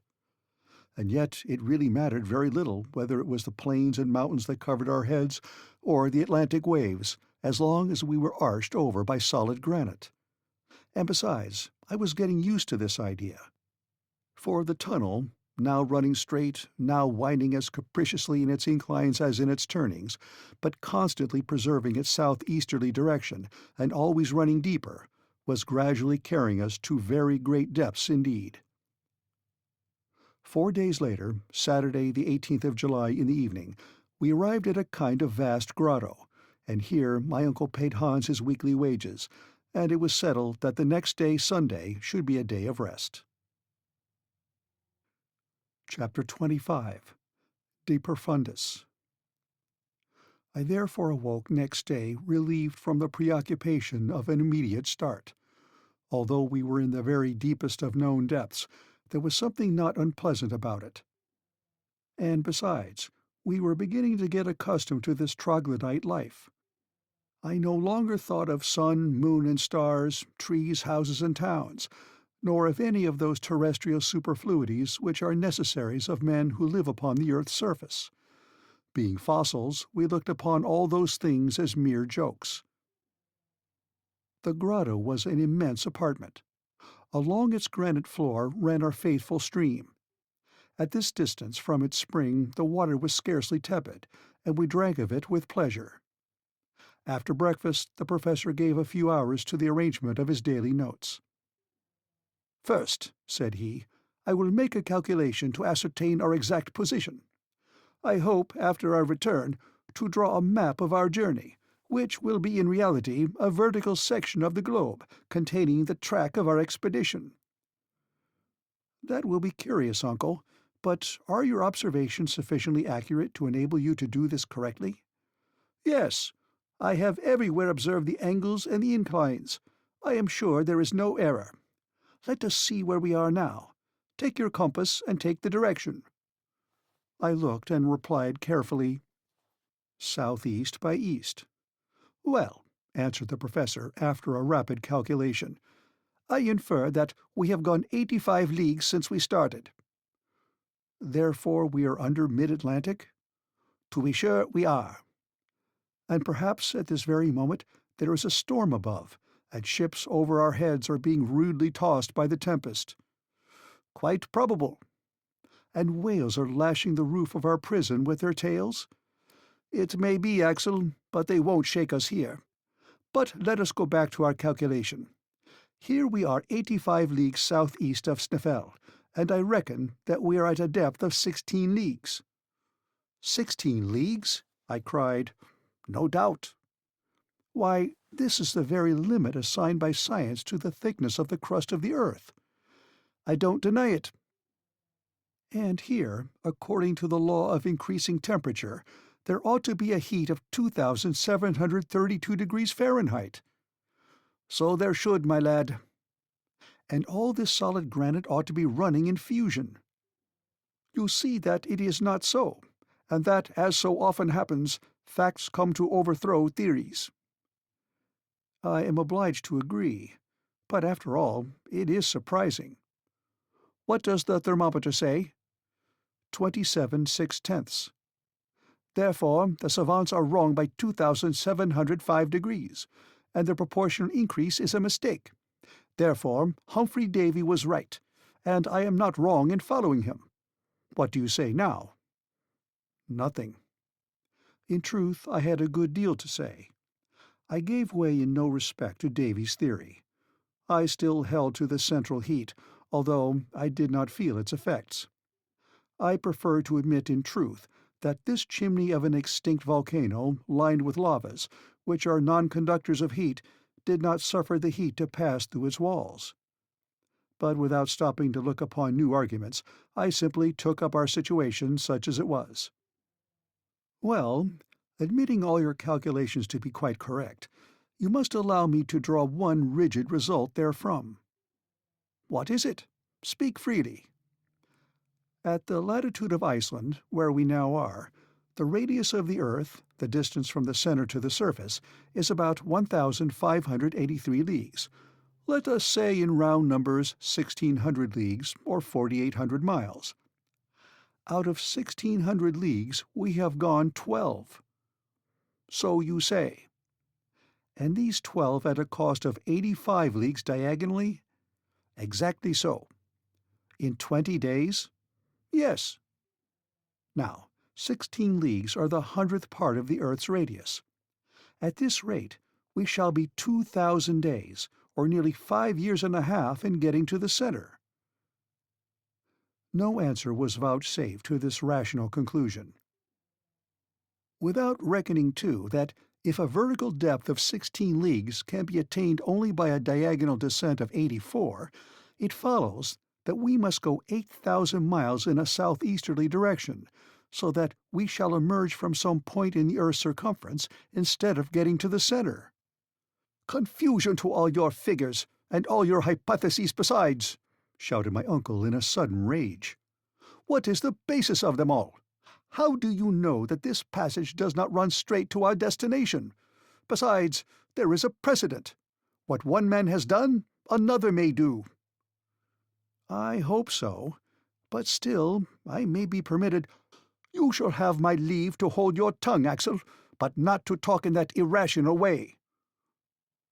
I could see the awful professor bursting through my uncle's skin, and I took timely warning. "Now, look at your aneroid. What does that say?" "It says we are under considerable pressure." "Very good. So you see that by going gradually down and getting accustomed to the density of the atmosphere, we don't suffer at all." "Nothing, except a little pain in the ears." "That's nothing, and you may get rid of even that by quick breathing whenever you feel the pain." "Exactly so," I said, determined not to say a word that might cross my uncle's prejudices. "There is even positive pleasure in living in this dense atmosphere. Have you observed how intense sound is down here?" "No doubt it is. A deaf man would soon learn to hear perfectly." "But won't this density augment?" "Yes, according to a rather obscure law. It is well known that the weight of bodies diminishes as fast as we descend. You know that it is at the surface of the globe that weight is most sensibly felt, and that at the center there is no weight at all." "I am aware of that. But tell me, will not air at last acquire the density of water?" "Of course, under a pressure of 710 atmospheres." "And how lower down still?" "Lower down, the density will still increase." "But how shall we go down, then?" "Why, we must fill our pockets with stones." "Well, indeed, my worthy uncle, you are never at a loss for an answer." I dared venture no farther into the region of probabilities, for I might presently have stumbled upon an impossibility, which would have brought the professor on the scene when he was not wanted. Still, it was evident that the air, under a pressure which might reach that of thousands of atmospheres, would at last reach the solid state, and then, even if our bodies could resist the strain, we should be stopped, and no reasonings would be able to get us on any farther. But I did not advance this argument. My uncle would have met it with his inevitable saknussemm, a precedent which possessed no weight with me. For even if the journey of the learned Icelander were really attested, there was one very simple answer, that in the 16th century there was neither barometer nor aneroid, and therefore Saknussemm could not tell how far he had gone. But I kept this objection to myself, and waited the course of events. The rest of the day was passed in calculations and in conversations.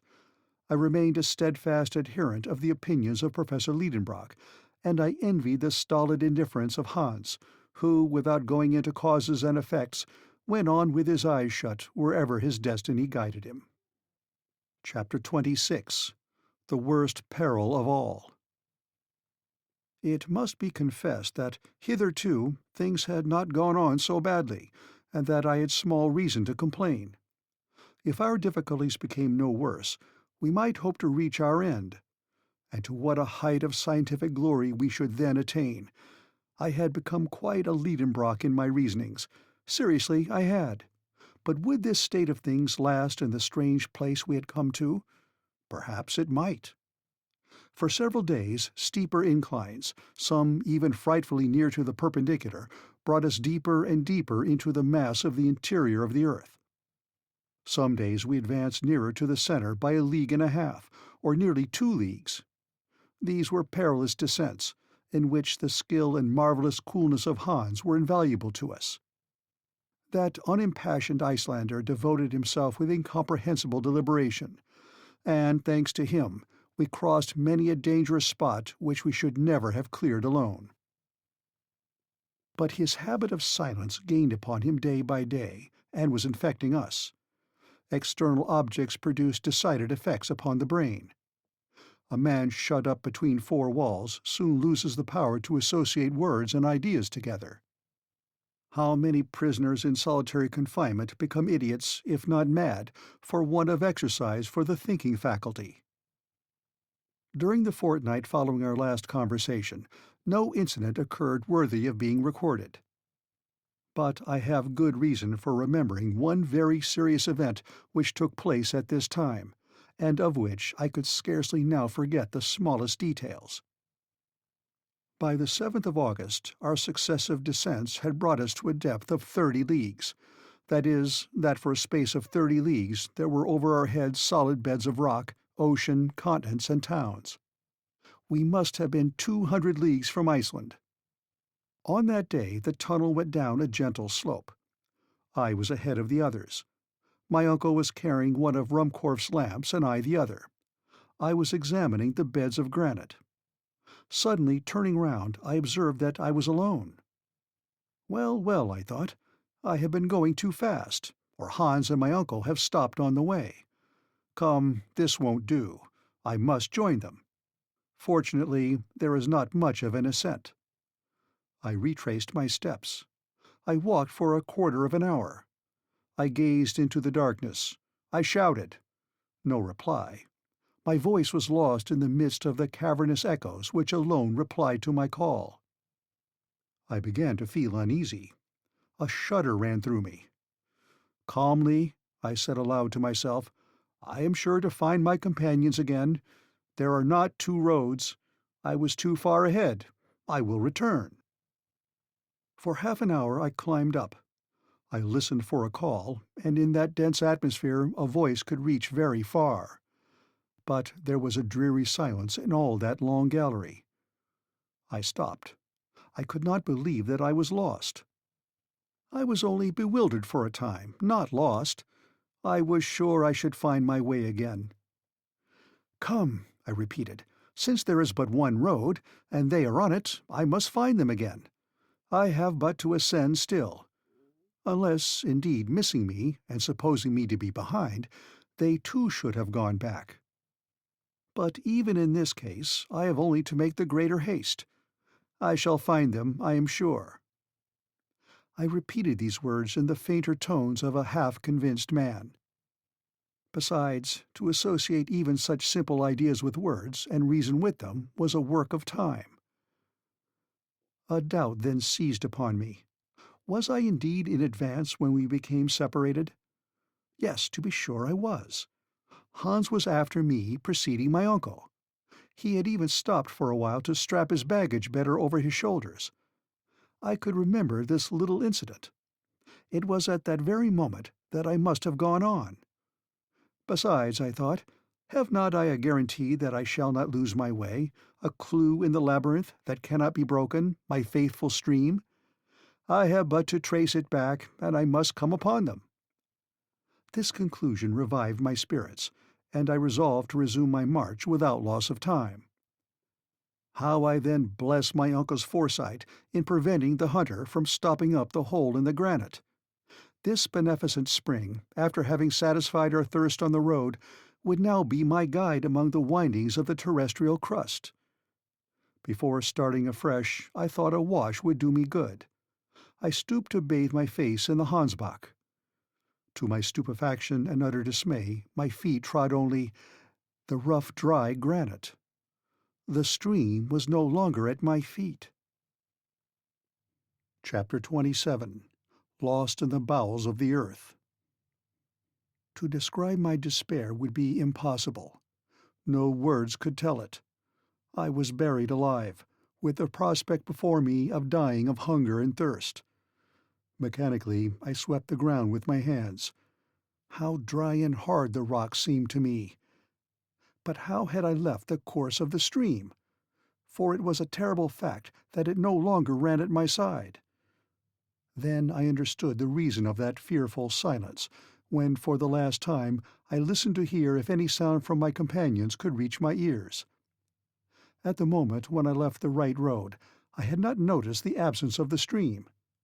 It is evident that at that moment a deviation had presented itself before me, whilst the Hansbach, following the caprice of another incline, had gone with my companions away into unknown depths. How was I to return? There was not a trace of their footsteps or of my own, for the foot left no mark upon the granite floor. I racked my brain for a solution of this impracticable problem. One word described my position: lost. Lost at an immeasurable depth. 30 leagues of rock seemed to weigh upon my shoulders with a dreadful pressure. I felt crushed. I tried to carry back my ideas to things on the surface of the earth. I could scarcely succeed. Hamburg, the house in the Königstrasse, my poor Grauben, all that busy world underneath which I was wandering about was passing in rapid confusion before my terrified memory. I could revive with vivid reality all the incidents of our voyage: Iceland, Monsieur Fridriksson, Snaefell. I said to myself that, if in such a position as I was in now, I was fool enough to cling to one glimpse of hope, it would be madness, and that the best thing I could do was to despair. What human power could restore me to the light of the sun by rending asunder the huge arches of rock which united over my head, buttressing each other with impregnable strength? Who could place my feet on the right path and bring me back to my company? "Oh, my uncle," burst from my lips in the tone of despair. It was my only word of reproach, for I knew how much he must be suffering in seeking me wherever he might be. When I saw myself thus far removed from all earthly help, I had recourse to heavenly succor. The remembrance of my childhood, the recollection of my mother, whom I had only known in my tender early years, came back to me, and I knelt in prayer, imploring for the divine help of which I was so little worthy. This return of trust in God's providence allayed the turbulence of my fears, and I was enabled to concentrate upon my situation all the force of my intelligence. I had 3 days' provisions with me, and my flask was full. But I could not remain alone for long. Should I go up or down? Up, of course, up continually. I must thus arrive at the point where I had left the stream, that fatal turn in the road. With the stream at my feet, I might hope to regain the summit of Snaefell. Why had I not thought of that sooner? Here was evidently a chance of safety. The most pressing duty was to find out again the course of the Hansbach. I rose, and leaning upon my iron-pointed stick, I ascended the gallery. The slope was rather steep.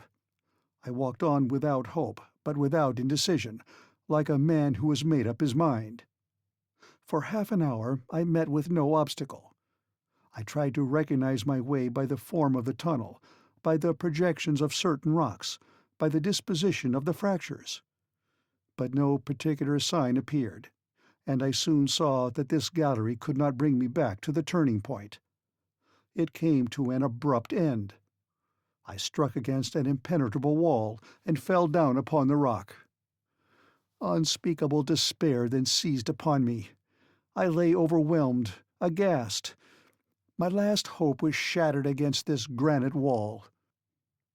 Lost in this labyrinth, whose windings crossed each other in all directions, it was no use to think of flight any longer. Here I must die the most dreadful of deaths.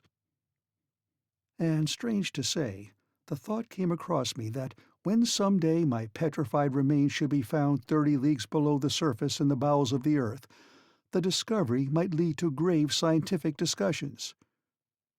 I tried to speak aloud, but hoarse sounds alone passed my dry lips. I panted for breath. In the midst of my agony, a new terror laid hold of me. In falling, my lamp had got wrong. I could not set it right, and its light was paling and would soon disappear altogether. I gazed painfully upon the luminous current growing weaker and weaker in the wire coil. A dim procession of moving shadows seemed slowly unfolding down the darkening walls. I scarcely dared to shut my eyes for one moment, for fear of losing the least glimmer of this precious light. Every instant it seemed about to vanish and the dense blackness to come rolling in palpably upon me. One last trembling glimmer shot feebly up. I watched it in trembling and anxiety. I drank it in as if I could preserve it, concentrating upon it the full power of my eyes, as upon the very last sensation of light which they were ever to experience.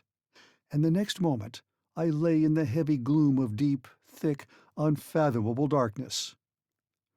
A terrible cry of anguish burst from me.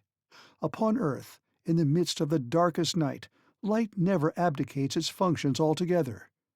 It is still subtle and diffusive, but whatever little there may be, the eye still catches that little. Here there was not an atom. The total darkness made me totally blind. Then I began to lose my head. I arose with my arms stretched out before me, attempting painfully to feel my way. I began to run wildly, hurrying through the inextricable maze, still descending, still running through the substance of the earth's thick crust, a struggling denizen of geological faults, crying, shouting, yelling, soon bruised by contact with the jagged rock, falling and rising again bleeding, trying to drink the blood which covered my face, and even waiting for some rock to shatter my skull against. I shall never know whither my mad career took me. After the lapse of some hours, no doubt exhausted, I fell like a lifeless lump at the foot of the wall and lost all consciousness. Chapter 28. The Rescue in the Whispering Gallery. When I returned to partial life, my face was wet with tears. How long that state of insensibility had lasted, I cannot say. I had no means now of taking account of time. Never was solitude equal to this. Never had any living being been so utterly forsaken.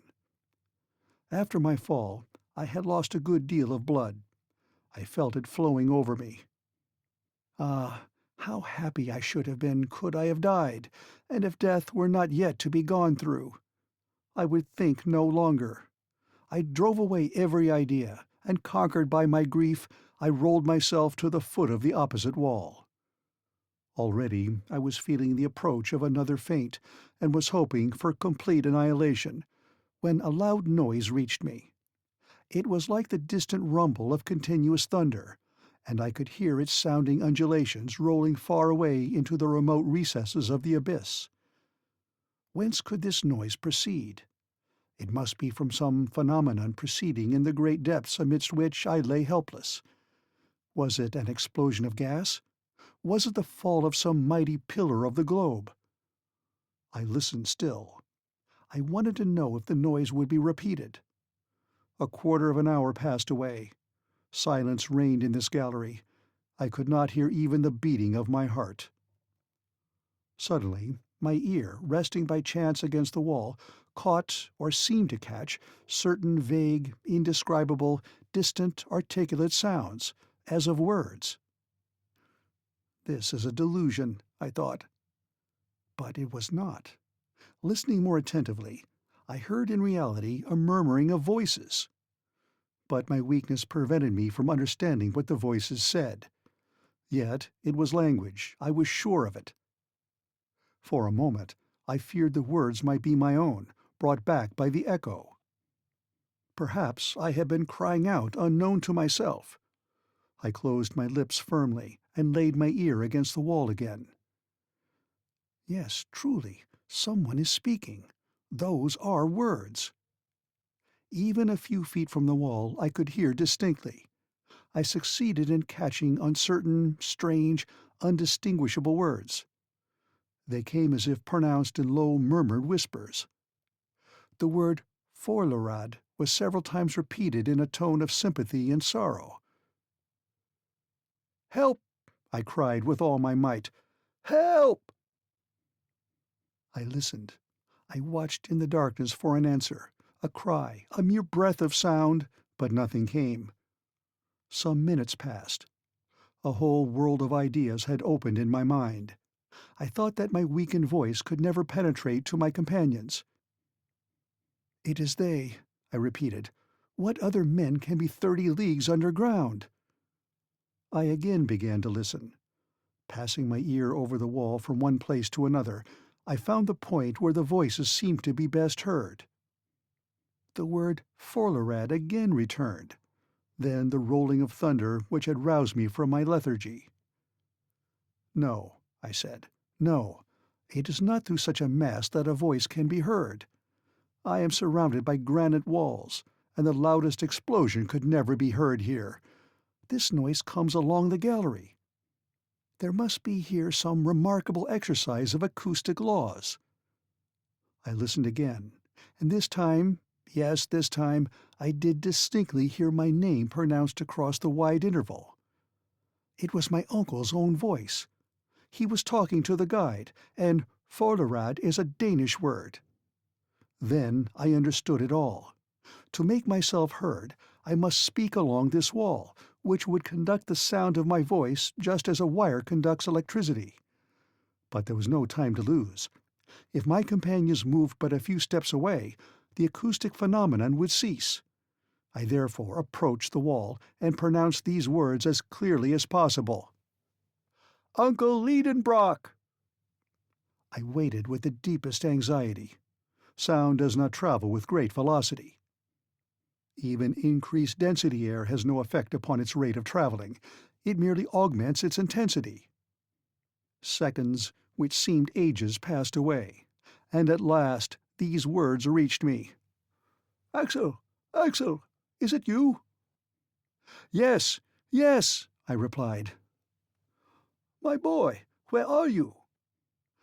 "Lost in the deepest darkness." "Where is your lamp?" "It is out." "And the stream?" "Disappeared." "Axel, Axel, take courage." "Wait, I am exhausted. I can't answer. Speak to me." "Courage," resumed my uncle. "Don't speak. Listen to me.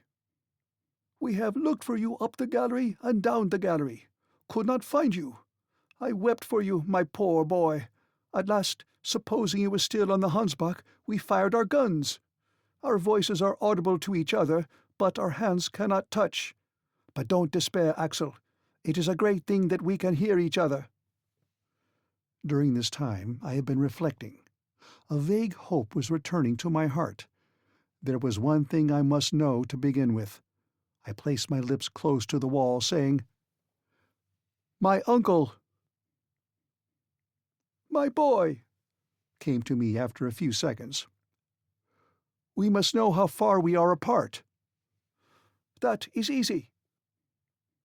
"You have your chronometer?" "Yes." "Well, take it. Pronounce my name, noting exactly the second when you speak. I will repeat it as soon as it shall come to me, and you will observe the exact moment when you get my answer." "Yes, and half the time between my call and your answer will exactly indicate that which my voice would take in coming to you." "Just so, my uncle." "Are you ready?" "Yes." "Now attention. I am going to call your name." I put my ear to the wall, and as soon as the name Axel came, I immediately replied, "Axel," then waited. 40 seconds, said my uncle. 40 seconds between the two words. So, the sound takes 20 seconds in coming. Now, at the rate of 1,120 feet in a second, this is 22,400 feet, or 4 miles and a quarter nearly. 4 miles and a quarter, I murmured. It will soon be over, Axel. Must I go up or down? Down. For this reason. We are in a vast chamber, with endless galleries. Yours must lead into it, for it seems as if all the clefts and fractures of the globe radiated round this vast cavern. So, get up and begin walking. Walk on. Drag yourself along. If necessary, slide down the steep places, and at the end you will find us ready to receive you. Now, begin moving." These words cheered me up. "Goodbye, Uncle," I cried. "I am going. There will be no more voices heard when once I have started. So, goodbye." "Goodbye, Axel. Au revoir." These were the last words I heard. This wonderful underground conversation, carried on with a distance of 4 miles and a quarter between us, concluded with these words of hope. I thanked God from my heart, for it was He who had conducted me through those vast solitudes to the point where, alone of all others perhaps, the voices of my companions could have reached me. This acoustic effect is easily explained on scientific grounds. It arose from the concave form of the gallery and the conducting power of the rock. There are many examples of this propagation of sounds which remain unheard in the intermediate space. I remember that a similar phenomenon has been observed in many places, amongst others on the internal surface of the gallery of the Dome of St. Paul's in London, and especially in the midst of the curious caverns among the quarries near Syracuse, the most wonderful of which is called Dionysius' Ear. These remembrances came into my mind, and I clearly saw that since my uncle's voice really reached me, there could be no obstacle between us. Following the directions by which the sound came, of course I should arrive in his presence if my strength did not fail me. I therefore rose. I rather dragged myself than walked. The slope was rapid, and I slid down. Soon the swiftness of the descent increased horribly, and threatened to become a fall. I no longer had the strength to stop myself. Suddenly there was no ground under me. I felt myself revolving in air, striking and rebounding against the craggy projections of a vertical gallery, quite a well. My head struck against a sharp corner of the rock, and I became unconscious. Chapter 29. Thalata, Thalata. When I came to myself, I was stretched in half-darkness, covered with thick coats and blankets. My uncle was watching over me, to discover the least sign of life. At my first sigh, he took my hand. When I opened my eyes, he uttered a cry of joy. "He lives! He lives!" he cried. "Yes, I am still alive," I answered feebly. "My dear nephew," said my uncle, pressing me to his breast, "you are saved." I was deeply touched with the tenderness of his manner as he uttered these words, and still more with the care with which he watched over me. But such trials were wanted to bring out the professor's tenderer qualities. At this moment Hans came. He saw my hand in my uncle's, and I may safely say that there was joy in his countenance. "God dag," said he. "How do you do, Hans? How are you? And now, uncle, tell me where we are at the present moment." "Tomorrow, Axel, tomorrow. Now you are too faint and weak. I have bandaged your head with compresses which must not be disturbed. Sleep now, and tomorrow I will tell you all." "But do tell me what time it is, and what day." "It is Sunday, the 8th of August, and it is 10 at night. You must ask me no more questions until the 10th. In truth, I was very weak, and my eyes involuntarily closed. I wanted a good night's rest, and I therefore went off to sleep, with the knowledge that I had been 4 long days alone in the heart of the earth. Next morning, on awakening, I looked round me. My couch, made up of all our travelling gear, was in a charming grotto, adorned with splendid stalactites, and the soil of which was a fine sand. It was half light. There was no torch, no lamp, yet certain mysterious glimpses of light came from without through a narrow opening in the grotto. I heard, too, a vague and indistinct noise, something like the murmuring of waves breaking upon a shingly shore, and at times I seemed to hear the whistling of wind. I wondered whether I was awake, whether I was dreaming, whether my brain, crazed by my fall, was not affected by imaginary noises. Yet neither eyes nor ears could be so utterly deceived. It is a ray of daylight, I thought, sliding in through this cleft in the rock. That is indeed the murmuring of waves. That is the rustling noise of wind. Am I quite mistaken, or have we returned to the surface of the earth? Has my uncle given up the expedition, or is it happily terminated? I was asking myself these unanswerable questions when the professor entered. "Good morning, Axel," he cried cheerily. "I feel sure you are better." "Yes, I am indeed," said I, sitting up on my couch. "You can hardly fail to be better, for you have slept quietly. Hans and I watched you by turns, and we have noticed you were evidently recovering." "Indeed, I do feel a great deal better. and I will give you a proof of that presently, if you will let me have my breakfast. You shall eat, lad. The fever has left you. Hans rubbed your wounds with some ointment or other of which the Icelanders keep the secret, and they have healed marvellously. Our hunter is a splendid fellow." Whilst he went on talking, my uncle prepared a few provisions, which I devoured eagerly, notwithstanding his advice to the contrary. All the while I was overwhelming him with questions which he answered readily.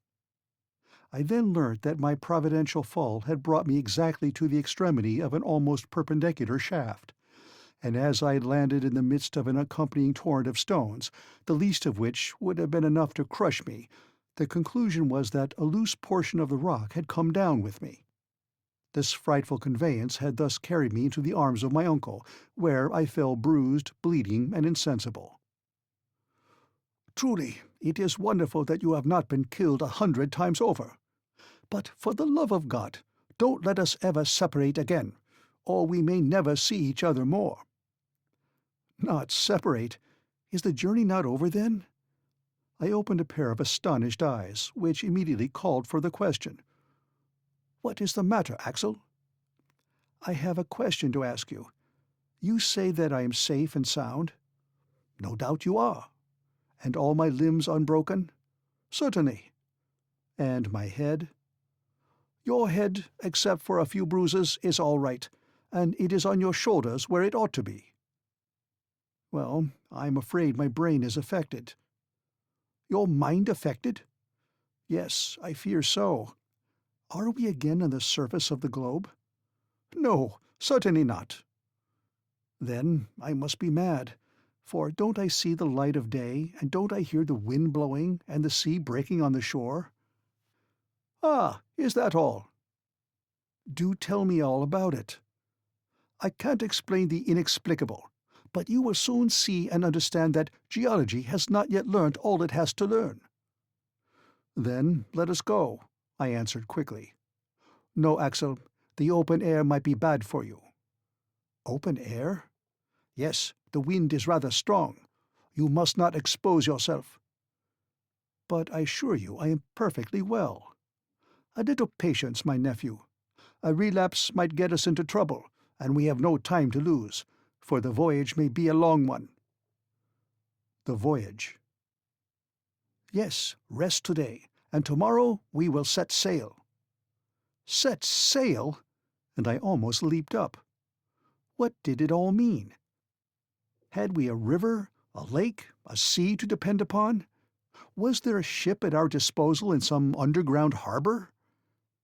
My curiosity was highly excited. My uncle vainly tried to restrain me. When he saw that my impatience was doing me harm, he yielded. I dressed in haste. For greater safety, I wrapped myself in a blanket and came out of the grotto. Chapter 30. A New Mare Internum. At first I could hardly see anything. My eyes, unaccustomed to the light, quickly closed. When I was able to reopen them, I stood more stupefied even than surprised. "The sea!" I cried. "Yes," my uncle replied, "the Liedenbrock Sea, and I don't suppose any other discoverer will ever dispute my claim to name it after myself as its first discoverer." A vast sheet of water, the commencement of a lake or an ocean, spread far away beyond the range of the eye, reminding me forcibly of that open sea which drew from Xenophon's 10,000 Greeks, after their long retreat, the simultaneous cry, "Thalata! Thalata! The sea! The sea!" The deeply indented shore was lined with a breadth of fine shining sand, softly lapped by the waves, and strewn with the small shells which had been inhabited by the first of created beings. The waves broke on this shore with a hollow echoing murmur peculiar to vast enclosed spaces. A light foam flew over the waves before the breath of a moderate breeze, and some of the spray fell upon my face. On this slightly inclining shore, about 100 fathoms from the limit of the waves, came down the foot of a huge wall of vast cliffs, which rose majestically to an enormous height. Some of these, dividing the beach with their sharp spurs, formed capes and promontories, worn away by the ceaseless action of the surf. Farther on, the eye discerned their massive outline sharply defined against the hazy, distant horizon. It was quite an ocean, with the irregular shores of Earth, but desert and frightfully wild in appearance. If my eyes were able to range afar over this great sea, it was because a peculiar light brought to view every detail of it. It was not the light of the sun, with his dazzling shafts of brightness and the splendor of his rays, nor was it the pale and uncertain shimmer of the moonbeams, the dim reflection of a nobler body of light. No, the illuminating power of this light, its trembling diffusiveness, its bright, clear whiteness, and its low temperature, showed that it must be of electric origin. It was like an aurora borealis, a continuous cosmical phenomenon, filling a cavern of sufficient extent to contain an ocean. The vault that spanned the space above, the sky, if it could be called so, seemed composed of vast plains of cloud, shifting and variable vapors, which, by their condensation, must at certain times fall in torrents of rain. I should have thought that under so powerful a pressure of the atmosphere there could be no evaporation, and yet, under a law unknown to me, there were broad tracts of vapor suspended in the air. But then the weather was fine.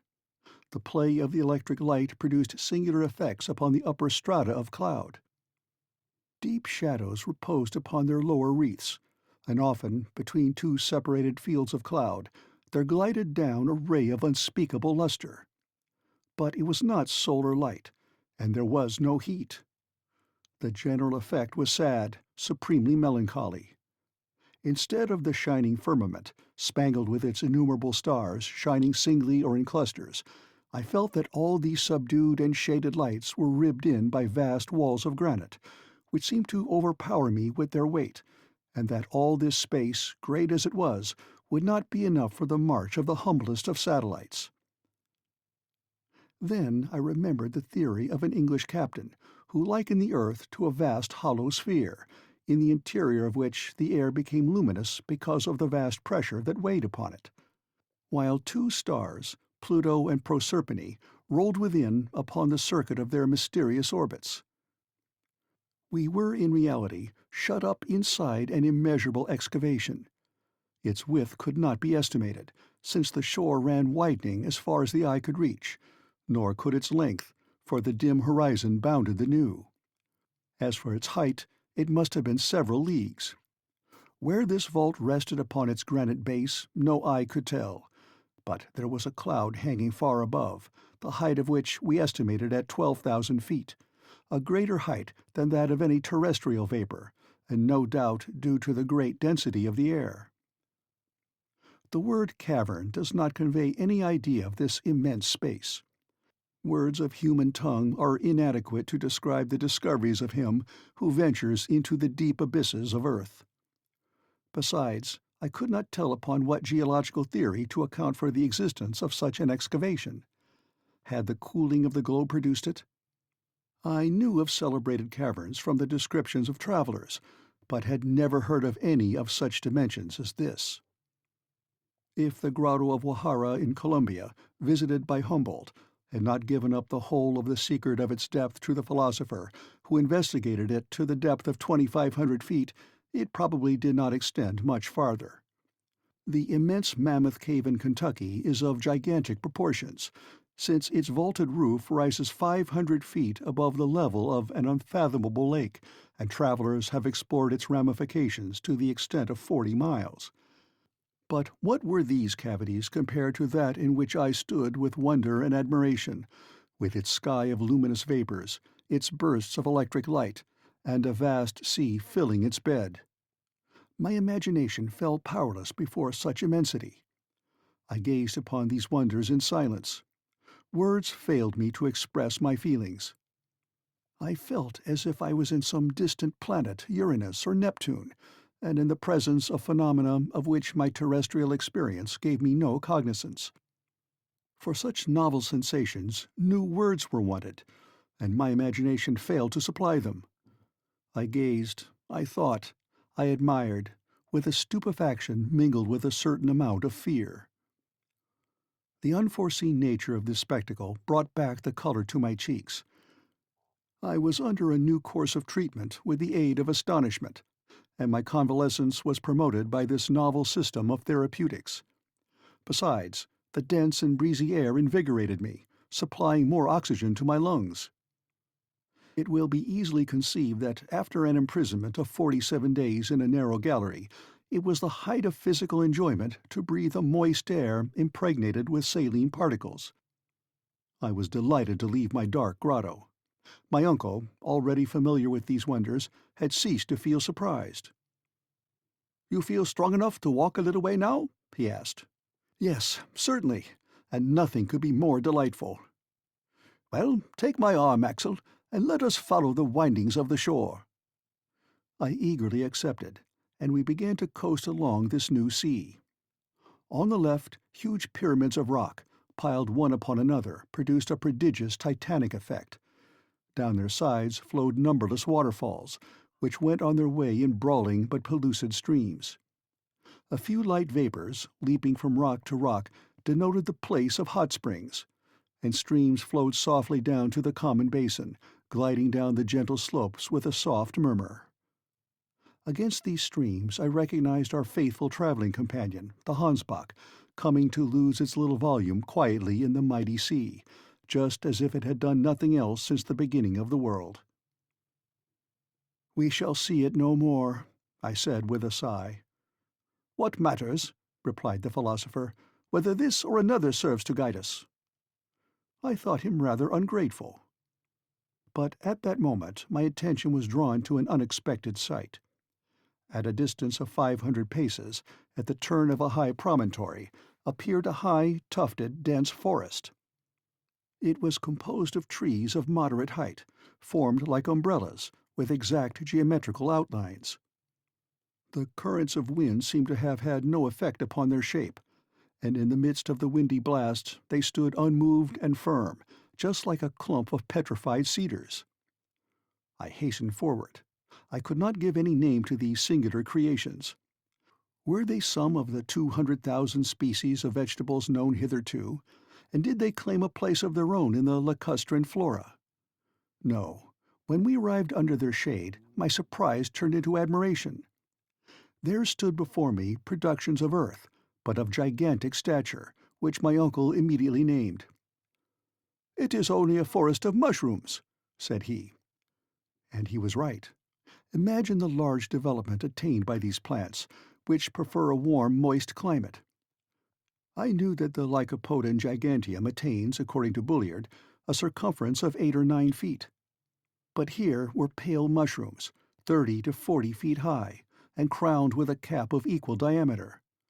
There they stood in thousands. No light could penetrate between their huge cones, and complete darkness reigned beneath these giants. They formed settlements of domes placed in close array like the round thatched roofs of a Central African city. Yet I wanted to penetrate farther underneath, though a chill fell upon me as soon as I came under those cellular vaults. For half an hour we wandered from side to side in the damp shades, and it was a comfortable and pleasant change to arrive once more upon the seashore. But the subterranean vegetation was not confined to these fungi. Farther on rose groups of tall trees of colorless foliage and easy to recognize. They were lowly shrubs of earth, here attaining gigantic size. Lycopodiums, 100 feet high, the huge sigillaria, found in our coal mines. Tree ferns as tall as our fir trees in northern latitudes. Lepidodendra, with cylindrical forked stems, terminated by long leaves, and bristling with rough hairs like those of the cactus. "Wonderful! Magnificent! Splendid!" cried my uncle. "Here is the entire flora of the second period of the world, the transition period. These humble garden plants with us were tall trees in the early ages. Look, Axel, and admire it all. Never had a botanist such a feast as this." "You are right, my uncle. Providence seems to have preserved in this immense conservatory the antediluvian plants which the wisdom of philosophers has so sagaciously put together again." "It is a conservatory, Axel, but is it not also a menagerie?" "Surely not a menagerie." "Yes, no doubt of it. Look at that dust under your feet. See the bones scattered on the ground." "So there are," I cried, "bones of extinct animals." I had rushed upon these remains, formed of indestructible phosphates of lime, and without hesitation I named these monstrous bones, which lay scattered about like decayed trunks of trees. "Here is the lower jaw of a mastodon," I said. "These are the molar teeth of the Dinotherium. This femur must have belonged to the greatest of those beasts, the Megatherium. It certainly is a menagerie, for these remains were not brought here by a deluge. The animals to which they belonged roamed on the shores of this subterranean sea, under the shade of those arborescent trees. Here are entire skeletons. And yet I cannot understand the appearance of these quadrupeds in a granite cavern. Why? Because animal life existed upon Earth only in the secondary period, when a sediment of soil had been deposited by the rivers and taken the place of the incandescent rocks of the primitive period. Well, Axel, there is a very simple answer to your objection that this soil is alluvial. What? At such a depth below the surface of the earth? No doubt, and there is a geological explanation of the fact. At a certain period, the earth consisted only of an elastic crust, or bark, alternately acted on by forces from above or below, according to the laws of attraction and gravitation. Probably there were subsidences of the outer crust, when a portion of the sedimentary deposits was carried down sudden openings. That may be, I replied. But if there have been creatures now extinct in these underground regions, why may not some of those monsters be now roaming through these gloomy forests, or hidden behind the steep crags? And as this unpleasant notion got hold of me, I surveyed with anxious scrutiny the open spaces before me, but no living creature appeared upon the barren strand. I felt rather tired, and went to sit down at the end of a promontory, at the foot of which the waves came and beat themselves into spray. Thence my eye could sweep every part of the bay. Within its extremity a little harbour was formed between the pyramidal cliffs, where the still water slept untouched by the boisterous winds. A brig and 2 or 3 schooners might have moored within it in safety. I almost fancied I should presently see some ship issue from it, full sail, and take to the open sea under the southern breeze. But this illusion lasted a very short time. We were the only living creatures in this subterranean world. When the wind lulled, a deeper silence than that of the deserts fell upon the arid, naked rocks and weighed upon the surface of the ocean. I then desired to pierce the distant haze, and to rend asunder the mysterious curtain that hung across the horizon. Anxious queries arose to my lips. Where did that sea terminate? Where did it lead to? Should we ever know anything about its opposite shores? My uncle made no doubt about it at all. I both desired and feared. After spending an hour in the contemplation of this marvelous spectacle, we returned to the shore to regain the grotto, and I fell asleep in the midst of the strangest thoughts. Chapter 31. Preparations for a Voyage of Discovery. The next morning I awoke feeling perfectly well. I thought a bathe would do me good, and I went to plunge for a few minutes into the waters of this Mediterranean Sea, for assuredly it better deserved this name than any other sea. I came back to breakfast with a good appetite. Hans was a good caterer for our little household. He had water and fire at his disposal, so that he was able to vary our bill of fare now and then. For dessert he gave us a few cups of coffee, and never was coffee so delicious. "Now," said my uncle, "now is the time for high tide, and we must not lose the opportunity to study this phenomenon." "What, the tide?" I cried. "Can the influence of the sun and moon be felt down here?" "Why not? Are not all bodies subject throughout their mass to the power of universal attraction? This mass of water cannot escape the general law. And in spite of the heavy atmospheric pressure on the surface, you will see it rise like the Atlantic itself." At the same moment we reached the sand on the shore, and the waves were by slow degrees encroaching on the shore. "Here is the tide rising," I cried. "Yes, Axel, and judging by these ridges of foam, you may observe that the sea will rise about 12 feet. This is wonderful, I said. No, it is quite natural. You may say so, uncle, but to me it is most extraordinary, and I can hardly believe my eyes. Who would ever have imagined, under this terrestrial crust, an ocean with ebbing and flowing tides, with winds and storms? Well, replied my uncle, is there any scientific reason against it? No, I see none, as soon as the theory of central heat is given up. So then, thus far, he answered, the theory of Sir Humphrey Davy is confirmed. Evidently it is, and now there is no reason why there should not be seas and continents in the interior of the earth. No doubt, said my uncle, and inhabited too. To be sure, said I. And why should not these waters yield to us fishes of unknown species? At any rate, he replied, we have not seen any yet. Well, let us make some lines, and see if the bait will draw here as it does in sublunary regions. We will try, Axel, for we must penetrate all secrets of these newly discovered regions. But where are we, uncle? For I have not yet asked you that question, and your instruments must be able to furnish the answer. Horizontally, 350 leagues from Iceland. So much as that?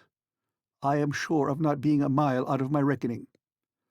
And does the compass still show southeast? Yes, with a westerly deviation of 19 degrees 45 minutes, just as above ground. As for its dip, a curious fact is coming to light, which I have observed carefully, that the needle, instead of dipping towards the pole, as in the northern hemisphere, on the contrary, rises from it. Would you then conclude, I said, that the magnetic pole is somewhere between the surface of the globe and the point where we are? Exactly so, and it is likely enough that if we were to reach the spot beneath the polar regions, about that 71st degree where Sir James Ross has discovered the magnetic pole to be situated, we should see the needle point straight up. Therefore, that mysterious centre of attraction is at no great depth. I remarked, It is so, and here is a fact which science has scarcely suspected. Science, my lad, has been built upon many errors, but they are errors which it is good to fall into, for they led to the truth. What depth have we now reached? We are 35 leagues below the surface. So, I said, examining the map, the highlands of Scotland are over our heads, and the Grampians are raising their rugged summits above us. Yes, answered the professor, laughing. It is rather a heavy weight to bear, but a solid arch spans over our heads. The great architect has built it of the best materials, and never could man have given it so wide a stretch. What are the finest arches of bridges and the arcades of cathedrals compared with this far-reaching vault, with a radius of 3 leagues, beneath which a wide and tempest-tossed ocean may flow at its ease? Oh, I am not afraid that it will fall down upon my head. But now what are your plans? Are you not thinking of returning to the surface now? Return? No, indeed. We will continue our journey, everything having gone on well so far. But how are we to get down below this liquid surface? Oh, I am not going to dive head foremost. But if all oceans are properly speaking but lakes, since they are encompassed by land, of course this internal sea will be surrounded by a coast of granite, and on the opposite shores we shall find fresh passages opening. How long do you suppose the sea to be? 30 or 40 leagues, so that we have no time to lose, and we shall set sail tomorrow. I looked about for a ship. Set sail, shall we? But I should like to see my boat first. It will not be a boat at all, but a good, well-made raft. Why, I said, a raft would be just as hard to make as a boat, and I don't see— I know you don't see, but you might hear if you would listen. Don't you hear the hammer at work? Hans is already busy at it. What, has he already felled the trees? Oh, the trees were already down.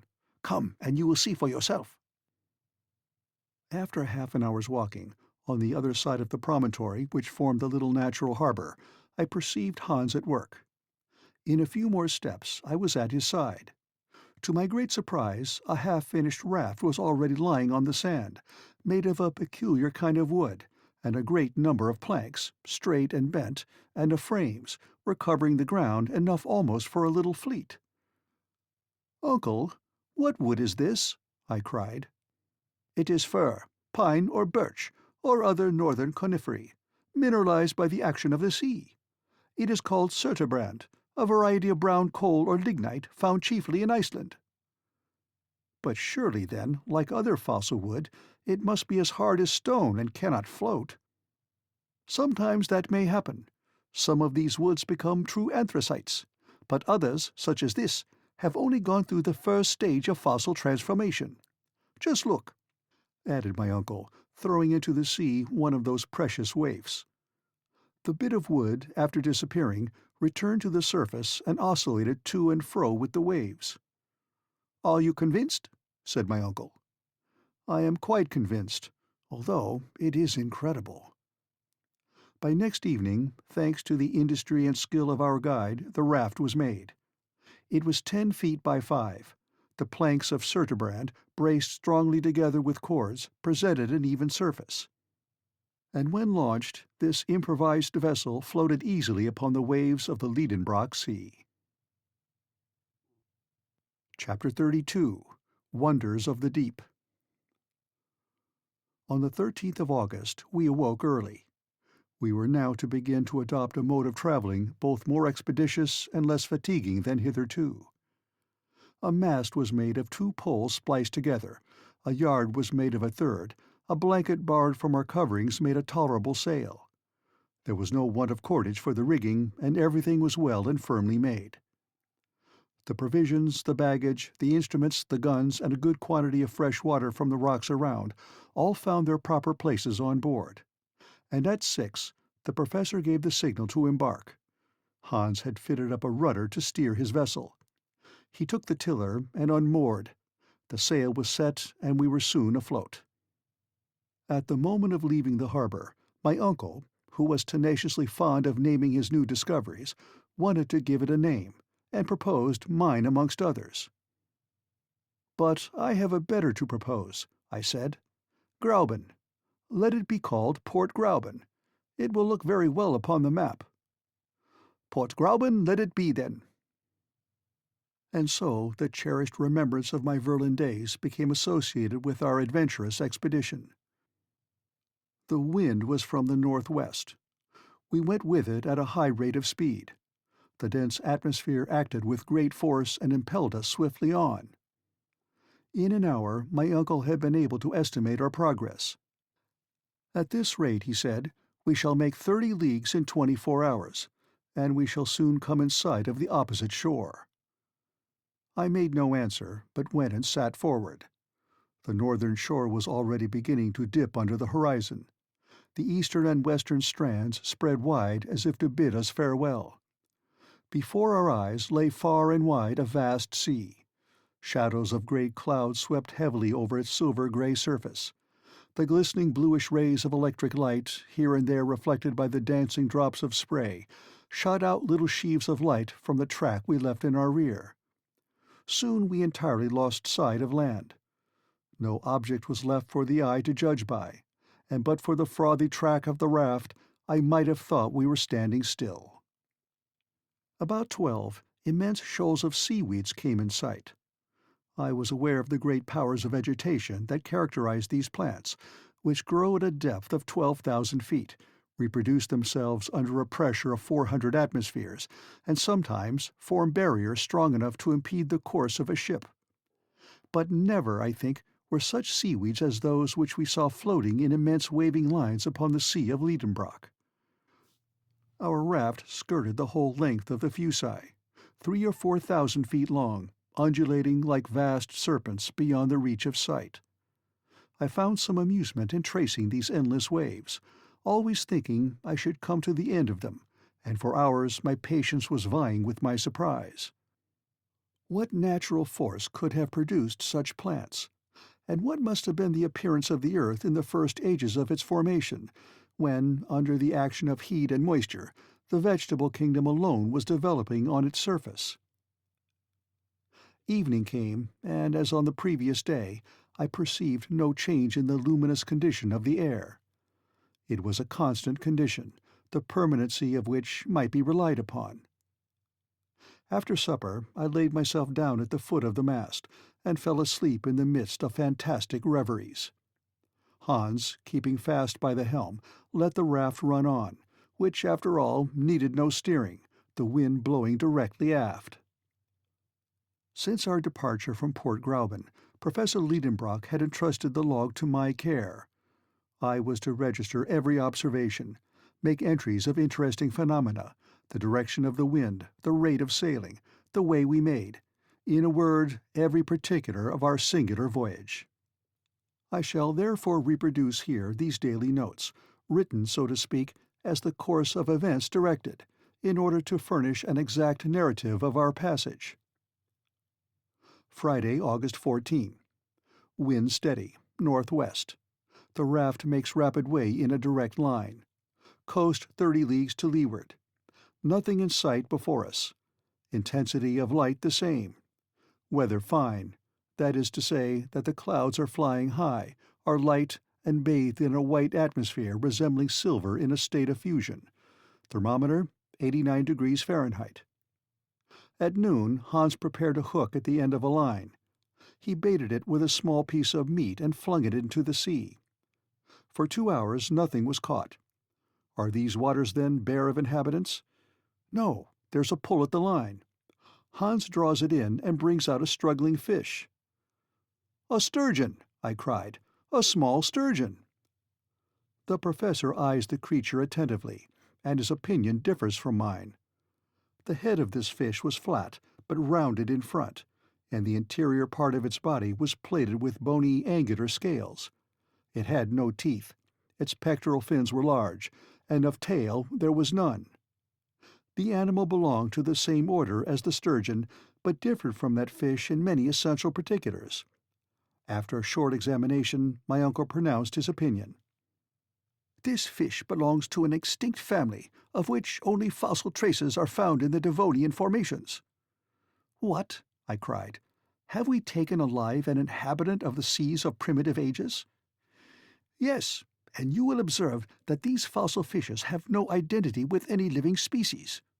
To have in one's possession a living specimen is a happy event for a naturalist." "But to what family does it belong?" "It is of the order of ganoids, of the family of the Cephalaspidae, and a species of Pterichthys. But this one displays a peculiarity confined to all fishes that inhabit subterranean waters. It is blind, and not only blind, but actually has no eyes at all." I looked. Nothing could be more certain. But supposing it might be a solitary case, we baited afresh, and threw out our line.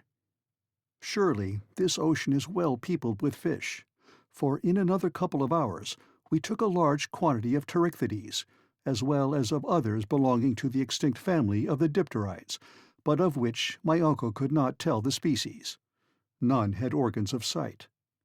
This unhoped-for catch recruited our stock of provisions.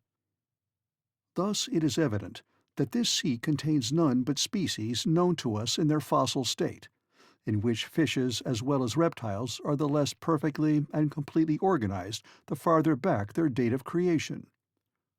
Perhaps we may yet meet with some of those saurians which science has reconstructed out of a bit of bone or cartilage. I took up the telescope and scanned the whole horizon, and found it everywhere a desert sea. We are far away removed from the shores. I gazed upward in the air. Why should not some of the strange birds restored by the immortal Cuvier again flap their sail-broad vans in this dense and heavy atmosphere? There are sufficient fish for their support. I surveyed the whole space that stretches overhead. It is as desert as the shore was. Still, my imagination carried me away amongst the wonderful speculations of paleontology. Though awake, I fell into a dream. I thought I could see floating on the surface of the waters enormous colonia, pre-Adamite tortoises, resembling floating islands. Over the dimly lighted strand there trod the huge mammals of the first ages of the world, the Leptotherium, slender beast found in the caverns of Brazil. The Mericotherium, ruminating beast found in the drift of ice-clad Siberia. Farther on, the Pachydermatous lophiodon, crested-toothed, a gigantic tapir, hides behind the rocks to dispute its prey with the Anoplotherium, unarmed beast, a strange creature which seemed a compound of horse, rhinoceros, camel, and hippopotamus. The colossal mastodon, nipple-toothed, twists and untwists its trunk, and brays and pounds with his huge tusks the fragments of rock that covered the shore, whilst the Megatherium, huge beast, buttressed upon his enormous hinder paws, grubs in the soil, awaking the sonorous echoes of the granite rocks with its tremendous roarings. Higher up, the Protopitheca, the first monkey that appeared on the globe, is climbing up the steep ascents.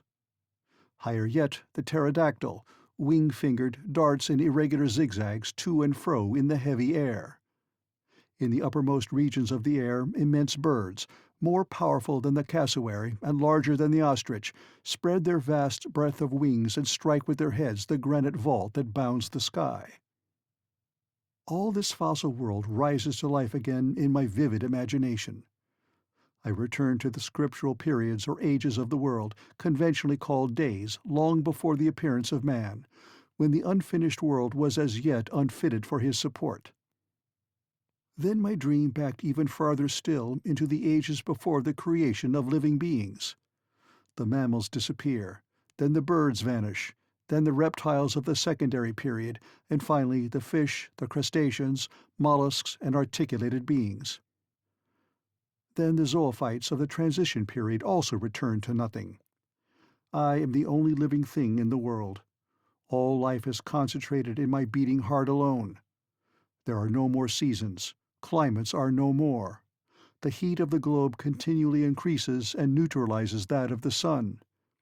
Vegetation becomes accelerated.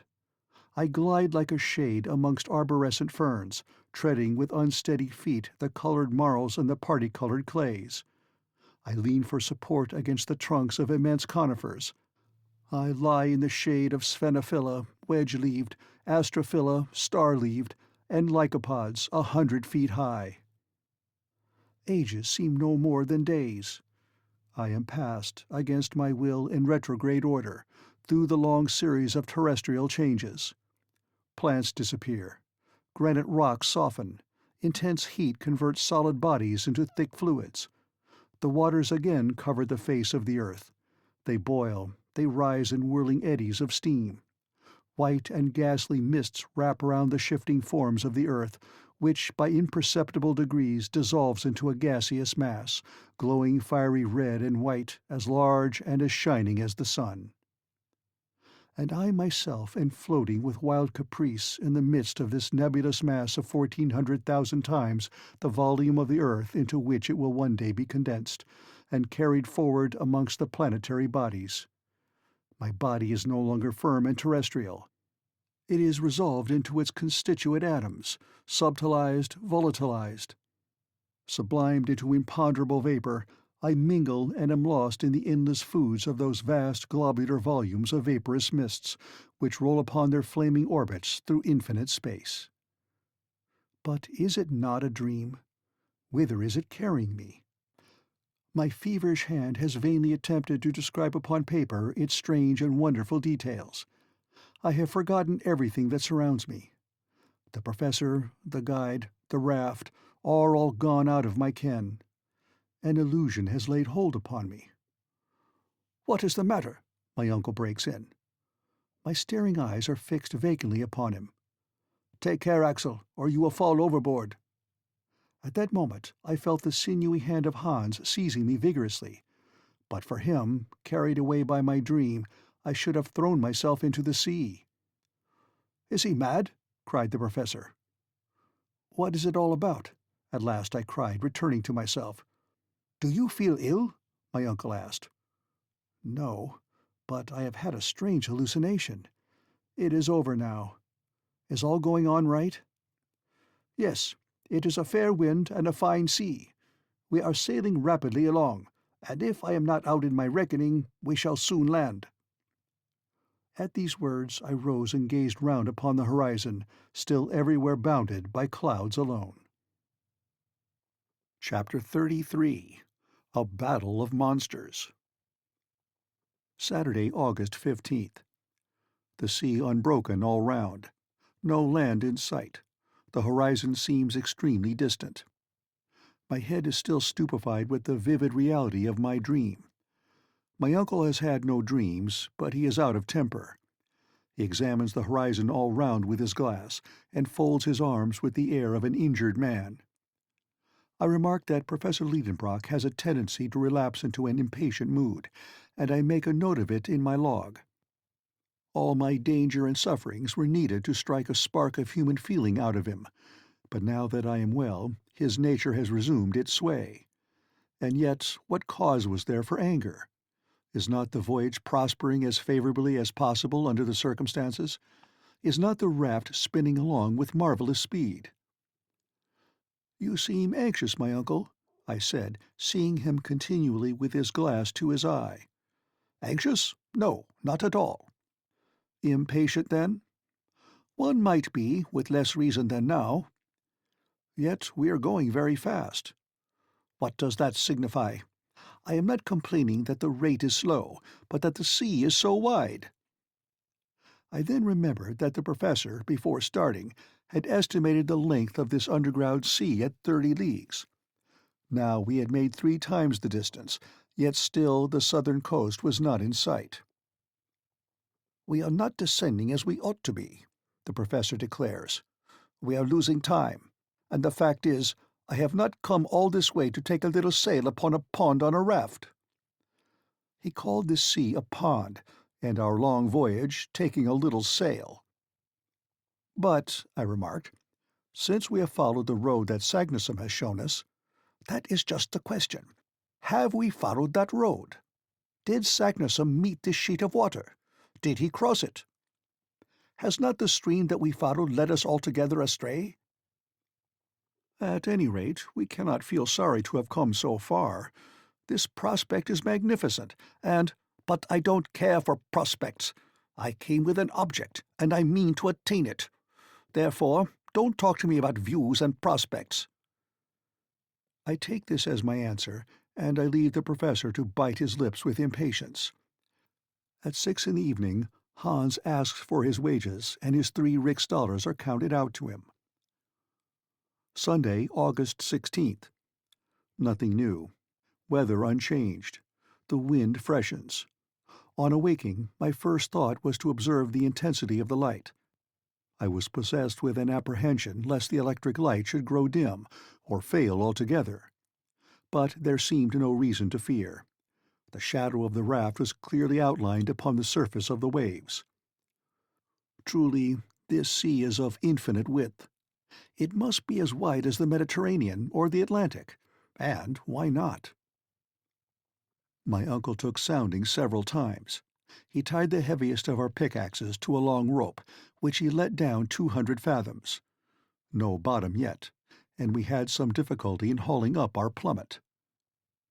But when the pick was shipped again, Hans pointed out on its surface deep prints as if it had been violently compressed between 2 hard bodies. I looked at the hunter.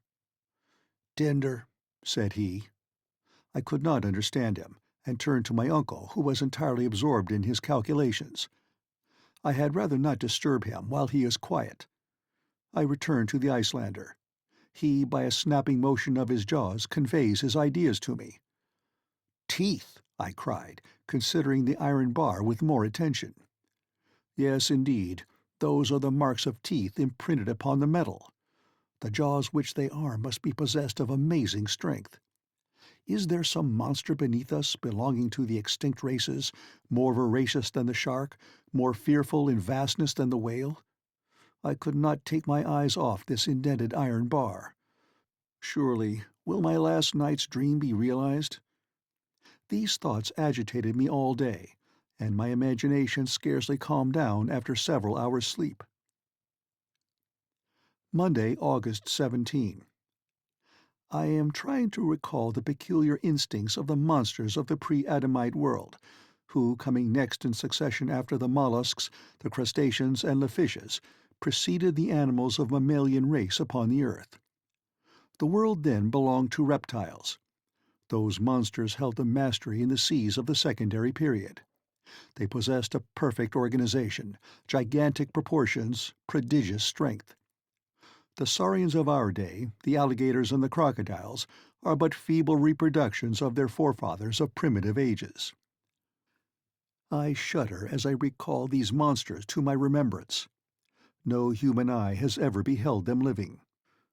They burdened this earth 1,000 ages before man appeared, but their fossil remains, found in the argillaceous limestone called by the English the lias, have enabled their colossal structure to be perfectly built up again and anatomically ascertained.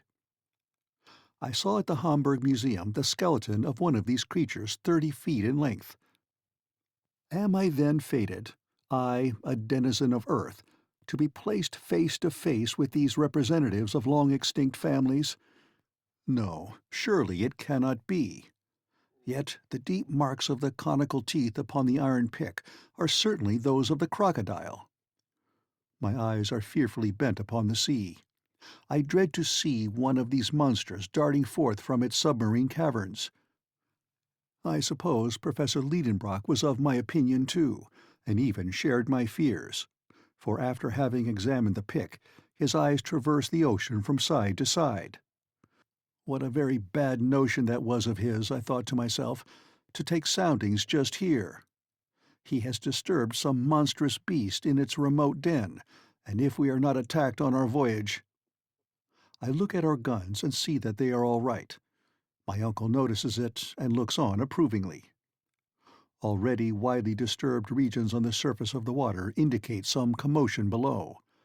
The danger is approaching. We must be on the lookout. Tuesday, August 18th. Evening came, or rather, the time came when sleep weighs down the weary eyelids, for there is no night here, and the ceaseless light wearies the eyes with its persistency, just as if we were sailing under an Arctic sun. Hans was at the helm. During his watch I slept. 2 hours afterwards a terrible shock awoke me. The raft was heaved up on a watery mountain and pitched down again at a distance of 20 fathoms. "What is the matter?" shouted my uncle. "Have we struck land?" Hans pointed with his finger at a dark mass 600 yards away, rising and falling alternately with heavy plunges. I looked and cried, "It is an enormous porpoise." "Yes," replied my uncle, "and there is a sea lizard of vast size." And farther on a monstrous crocodile. Look at its vast jaws and its rows of teeth. It is diving down. "There is a whale! A whale!" cried the professor. "I can see its great fins. See how he is throwing out air and water through his blowers." And in fact, 2 liquid columns were rising to a considerable height above the sea. We stood amazed, thunderstruck, at the presence of such a herd of marine monsters. They were of supernatural dimensions. The smallest of them would have crunched our raft, crew and all, at one snap of its huge jaws. Hans wants to tack to get away from this dangerous neighborhood, but he sees on the other hand enemies not less terrible. A tortoise 40 feet long, and a serpent of 30, lifting its fearful head and gleaming eyes above the flood. Flight was out of the question now. The reptiles rose. They wheeled around our little raft with a rapidity greater than that of express trains. They described around us gradually narrowing circles. I took up my rifle. But what could a ball do against the scaly armor with which these enormous beasts were clad? We stood dumb with fear. They approach us close. On one side the crocodile, on the other the serpent. The remainder of the sea monsters have disappeared. I prepare to fire. Hans stops me by a gesture. The 2 monsters pass within 150 yards of the raft and hurl themselves the one upon the other, with a fury which prevents them from seeing us. At 300 yards from us the battle was fought. We could distinctly observe the 2 monsters engaged in deadly conflict. But it now seems to me as if the other animals were taking part in the fray. the porpoise, the whale, the lizard, the tortoise. Every moment I seem to see one or other of them. I point them to the Icelander. He shakes his head negatively. "Tva," says he. "What two? Does he mean that there are only two animals?" "He is right," said my uncle, whose glass has never left his eye. "Surely you must be mistaken," I cried. "No, the first of those monsters has a porpoise's snout, a lizard's head, a crocodile's teeth, and hence our mistake. It is the ichthyosaurus, the fish lizard, the most terrible of the ancient monsters of the deep." "And the other?" "The other is a plesiosaurus, almost lizard, a serpent, armored with a carapace and the paddles of a turtle. He is the dreadful enemy of the other." Hans had spoken truly. Two monsters only were creating all this commotion. And before my eyes are two reptiles of the primitive world. I can distinguish the eye of the ichthyosaurus glowing like a red-hot coal, and as large as a man's head. Nature has endowed it with an optical apparatus of extreme power, and capable of resisting the pressure of the great volume of water in the depths it inhabits. It has been appropriately called the saurian whale, for it has both the swiftness and the rapid movements of this monster of our own day. This one is not less than 100 feet long, and I can judge of its size when it sweeps over the waters the vertical coils of its tail. Its jaw is enormous, and according to naturalists it is armed with no less than 182 teeth. The plesiosaurus, a serpent with a cylindrical body and a short tail, has 4 flappers or paddles to act like oars. Its body is entirely covered with a thick armor of scales, and its neck, as flexible as a swan's, rises 30 feet above the waves. Those huge creatures attacked each other with the greatest animosity. They heaved around them liquid mountains, which rolled even to our raft and rocked it perilously. 20 times we were near capsizing. Hissings of prodigious force are heard. The two beasts are fast locked together. I cannot distinguish one from the other. The probable range of the conqueror inspires us with intense fear. 1 hour, 2 hours pass away. The struggle continues with unabated ferocity. The combatants alternately approach and recede from our raft. We remain motionless, ready to fire. Suddenly, the ichthyosaurus and the plesiosaurus disappear below, leaving a whirlpool eddying in the water. Several minutes pass by while the fight goes on under water. All at once, an enormous head is darted up, the head of the plesiosaurus. The monster is wounded to death. I no longer see his scaly armor. Only his long neck shoots up, drops again, coils and uncoils, droops, lashes the water like a gigantic whip, and writhes like a worm that you tread on. The water is splashed for a long way around. The spray almost blinds us. But soon the reptile's agony draws to an end. Its movements become fainter, its contortions cease to be so violent, and the long serpentine form lies a lifeless log on the laboring deep. As for the ichthyosaurus, has he returned to his submarine cavern, or will he reappear on the surface of the sea? Chapter 34. The Great Geyser. Wednesday, August 19. Fortunately, the wind blows violently, and has enabled us to flee from the scene of the late terrible struggle. Hans keeps his post at the helm. My uncle, whom the absorbing incidents of the combat had drawn away from his contemplations, began again to look impatiently around him. The voyage resumes its uniform tenor, which I don't care to break with a repetition of such events as yesterday's. Thursday, August 20. Wind north-northeast, unsteady and fitful. Temperature high. Rate 3½ leagues an hour. About noon a distant noise is heard.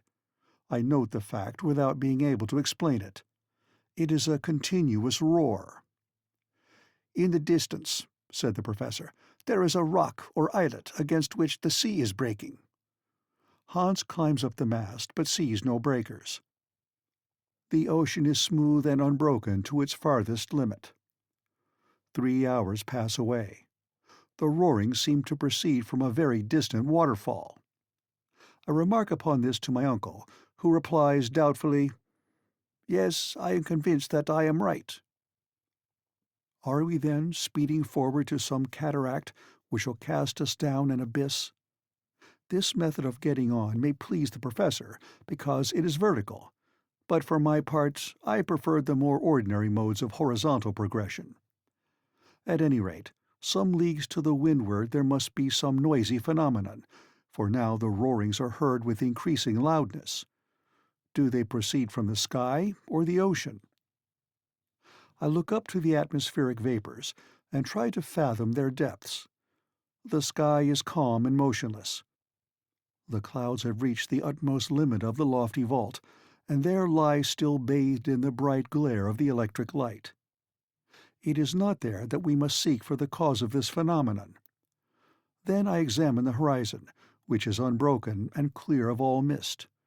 There is no change in its aspect. But if this noise arises from a fall, a cataract, if all this ocean flows away headlong into a lower basin yet, if that deafening roar is produced by a mass of falling water, the current must needs accelerate, and its increasing speed will give me the measure of the peril that threatens us. I consult the current. There is none. I throw an empty bottle into the sea. It lies still. About 4, Hans rises, lays hold of the mast, climbs to its top. Thence his eye sweeps a large area of sea, and it is fixed upon a point. His countenance exhibits no surprise, but his eye is immovably steady. "He sees something," says my uncle. I believe he does. Hans comes down, then stretches his arm to the south, saying, "Der Nere." "Down there?" repeated my uncle. Then, seizing his glass, he gazes attentively for a minute, which seems to me an age. "Yes, yes," he cried. "I see a vast inverted cone rising from the surface." Is it another sea beast? Perhaps it is. Then let us steer farther westward, for we know something of the danger of coming across monsters of that sort. "Let us go straight on," replied my uncle. I appealed to Hans. He maintained his course inflexibly. Yet, if at our present distance from the animal, a distance of 12 leagues at least, the column of water driven through its blowers may be distinctly seen, it must needs be of vast size. The commonest prudence would counsel immediate flight, but we did not come so far to be prudent. Imprudently, therefore, we pursue our way. The nearer we approach, the higher mounts the jet of water. What monster could possibly fill itself with such a quantity of water and spurt it up so continuously? At 8 in the evening we are not 2 leagues distant from it. Its body, dusky, enormous, hillocky, lies spread upon the sea like an islet. Is it illusion or fear? Its length seems to me a couple of 1,000 yards. What can be this cetacean, which neither Cuvier nor Blumenbach knew anything about? It lies motionless, as if asleep. The sea seems unable to move it in the least. It is the waves that undulate upon its sides. The column of water thrown up to a height of 500 feet falls in rain with a deafening uproar. And here are we scudding like lunatics before the wind to get near to a monster that 100 whales a day would not satisfy. Terror seizes upon me. I refuse to go further. I will cut the halyards if necessary. I am in open mutiny against the professor, who vouchsafes no answer. Suddenly Hans rises, and pointing with his finger at the menacing object, he says, "Holm." "An island," cries my uncle. "That's not an island," I cried skeptically. "It's nothing else," shouted the professor with a loud laugh. "But that column of water?" "Geyser," said Hans. "No doubt it is a geyser, like those in Iceland." At first, I protest against being so widely mistaken as to have taken an island for a marine monster, but the evidence is against me, and I have to confess my error. It is nothing worse than a natural phenomenon. As we approach nearer, the dimensions of the liquid column become magnificent. The islet resembles, with the most deceiving likeness, an enormous cetacean, whose head dominates the waves at a height of 20 yards. The geyser, a word meaning fury, rises majestically from its extremity. Deep and heavy explosions are heard from time to time, when the enormous jet, possessed with more furious violence, shakes its plumy crest, and springs with a bound till it reaches the lowest stratum of the clouds. It stands alone. No steam vents, no hot springs surround it, and all the volcanic power of the region is concentrated here. Sparks of electric fire mingle with the dazzling sheaf of lighted fluid, every drop of which refracts the prismatic colors. "Let us land," said the professor. "But we must carefully avoid this waterspout, which would sink our raft in a moment." Hans, steering with his usual skill, brought us to the other extremity of the islet. I leaped up on the rock. My uncle lightly followed, while our hunter remained at his post, like a man too wise ever to be astonished. We walked upon granite mingled with siliceous tufa. The soil shivers and shakes under our feet, like the sides of an overheated boiler filled with steam struggling to get loose. We come in sight of a small central basin, out of which the geyser springs. I plunge a register thermometer into the boiling water. It marks an intense heat of 325 degrees, which is far above the boiling point. Therefore, this water issues from an ardent furnace, which is not at all in harmony with Professor Liedenbrock's theories. I cannot help making the remark. "Well," he replied, "how does that make against my doctrine?" "Oh, nothing at all," I said, seeing that I was going in opposition to immovable obstinacy. Still, I am constrained to confess that hitherto we have been wonderfully favored, and that for some reason unknown to myself we have accomplished our journey under singularly favorable conditions of temperature. But it seems manifest to me that some day we shall reach a region where the central heat attains its highest limits, and goes beyond a point that can be registered by our thermometers. "That is what we shall see." So says the professor, who, having named this volcanic islet after his nephew, gives the signal to embark again. For some minutes I am still contemplating the geyser. I notice that it throws up its column of water with variable force, sometimes sending it to a great height, then again to a lower, which I attribute to the variable pressure of the steam accumulated in its reservoir. At last we leave the island, rounding away past the low rocks on its southern shore. Hans has taken advantage of the halt to refit his rudder. But before going any farther I make a few observations, to calculate the distance we have gone over, and note them in my journal. We have crossed 270 leagues of sea since leaving Port Gräuben, and we are 620 leagues from Iceland, under England. Chapter 35. An Electric Storm. Friday, August 21. On the morrow the magnificent geyser has disappeared. The wind has risen, and has rapidly carried us away from Axel Island. The roarings become lost in the distance. The weather, if we may use that term, will change before long. The atmosphere is charged with vapors, pervaded with the electricity generated by the evaporation of saline waters. The clouds are sinking lower, and assume an olive hue. The electric light can scarcely penetrate through the dense curtain which has dropped over the theatre on which the battle of the elements is about to be waged. I feel peculiar sensations, like many creatures on earth, at the approach of violent atmospheric changes. The heavily voluted cumulus clouds lower gloomily and threateningly. They wear that implacable look which I have sometimes noticed at the outbreak of a great storm. The air is heavy, the sea is calm. In the distance, the clouds resemble great bales of cotton, piled up in picturesque disorder. By degrees they dilate, and gain in huge size what they lose in number. Such is their ponderous weight that they cannot rise from the horizon. But obeying an impulse from higher currents, their dense consistency slowly yields. The gloom upon them deepens, and they soon present to our view a ponderous mass of almost level surface. From time to time a fleecy tuft of mist, with yet some gleaming light left upon it, drops down upon the dense floor of gray, and loses itself in the opaque and impenetrable mass. The atmosphere is evidently charged and surcharged with electricity. My whole body is saturated. My hair bristles, just as when you stand upon an insulated stool under the action of an electrical machine.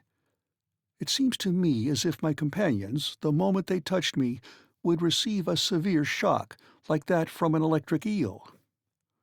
At 10 in the morning, the symptoms of storm become aggravated. The wind never lulls but to acquire increased strength. The vast bank of heavy clouds is a huge reservoir of fearful windy gusts and rushing storms. I am loath to believe these atmospheric menaces, and yet I cannot help muttering, "Here's some very bad weather coming on." The professor made no answer. His temper is awful, to judge from the working of his features, as he sees this vast length of ocean unrolling before him to an indefinite extent. He can only spare time to shrug his shoulders viciously.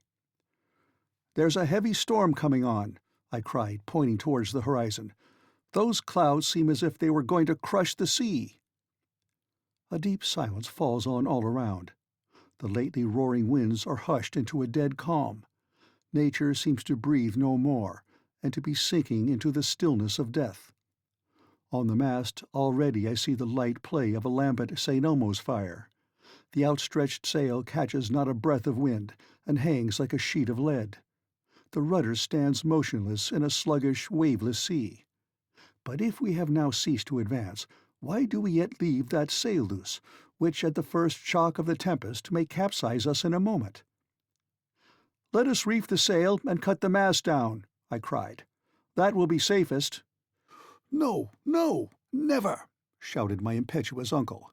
"Never! Let the wind catch us if it will. What I want is to get the least glimpse of a rock or shore, even if a raft should be smashed into shivers." The words were hardly out of his mouth when a sudden change took place in the southern sky. The piled-up vapors condense into water, and the air, put into violent action to supply the vacuum left by the condensation of the mists, rouses itself into a whirlwind. It rushes on from the farthest recesses of the vast cavern. The darkness deepens. Scarcely can I jot down a few hurried notes. The helm makes a bound. My uncle falls full length. I creep close to him. He has laid a firm hold upon a rope, and appears to watch with grim satisfaction this awful display of elemental strife. Hans stirs not. His long hair, blown by the pelting storm and laid flat across his immovable countenance, makes him a strange figure, for the end of each lock of loose-flowing hair is tipped with little luminous radiations. This frightful mask of electric sparks suggests to me, even in this dizzy excitement, a comparison with pre-Adamite man, the contemporary of the Ichthyosaurus and the Megatherium. The mast yet holds firm. The sail stretches tight like a bubble ready to burst. The raft flies at a rate that I cannot reckon, but not so fast as the foaming clouds of spray which it dashes from side to side in its headlong speed. "The sail! The sail!" I cry, motioning to lower it. "No!" replies my uncle. "Nay," repeats Hans, leisurely shaking his head. But now the rain forms a rushing cataract in front of that horizon toward which we are running with such maddening speed. But before it has reached us, the rain-cloud parts asunder, the sea boils, and the electric fires are brought into violent action by a mighty chemical power that descends from the higher regions. The most vivid flashes of lightning are mingled with the violent crash of a continuous thunder. Ceaseless fiery arrows dart in and out amongst the flying thunderclouds. The vaporous mass soon glows with incandescent heat. Hailstones rattle fiercely down, and as they dash upon our iron tools, they too emit gleams and flashes of lurid light. The heavy waves resemble fiery volcanic hills, each belching forth its own interior flames, and every crest is plumed with dancing fire. My eyes fail under the dazzling light. My ears are stunned with the incessant crash of thunder. I must be bound to the mast. which bows like a reed before the mighty strength of the storm. Here my notes become vague and indistinct. I have only been able to find a few which I seem to have jotted down almost unconsciously, but their very brevity and their obscurity reveal the intensity of the excitement which dominated me, and describe the actual position even better than my memory could do.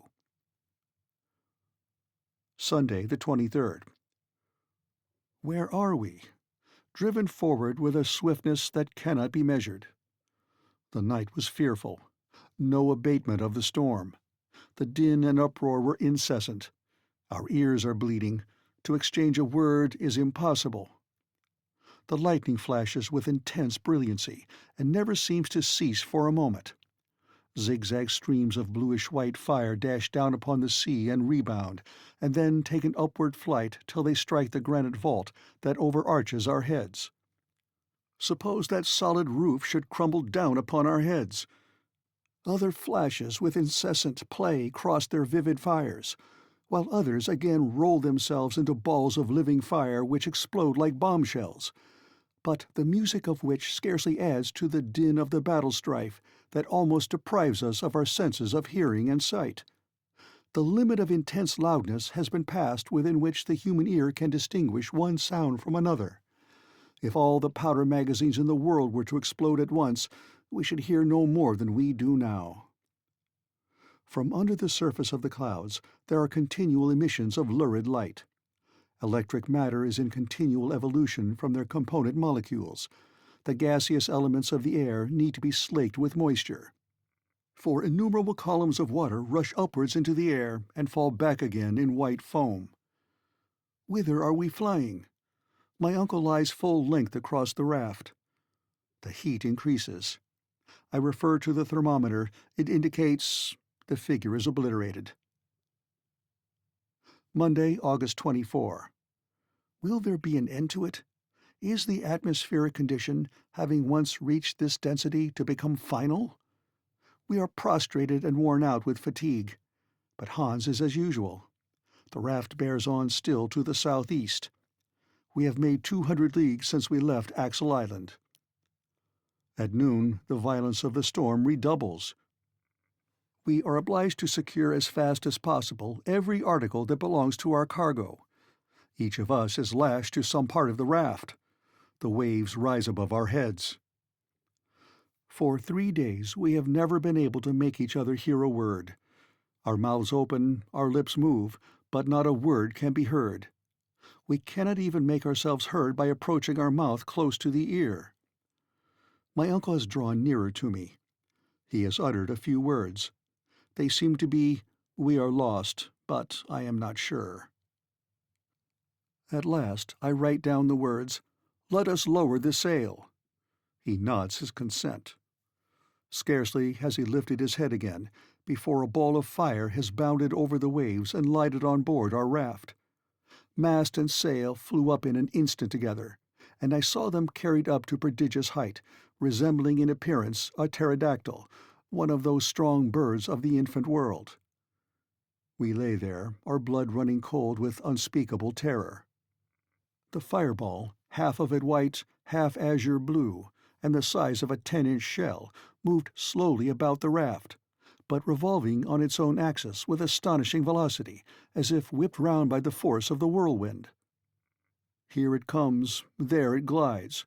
Now it is up the ragged stump of the mast. Thence it lightly leaps on the provision bag, descends with a light bound, and just skims the powder magazine. Horrible! We shall be blown up. But no, the dazzling disk of mysterious light nimbly leaps aside. It approaches Hans, who fixes his blue eye upon it steadily. It threatens the head of my uncle, who falls upon his knees with his head down to avoid it.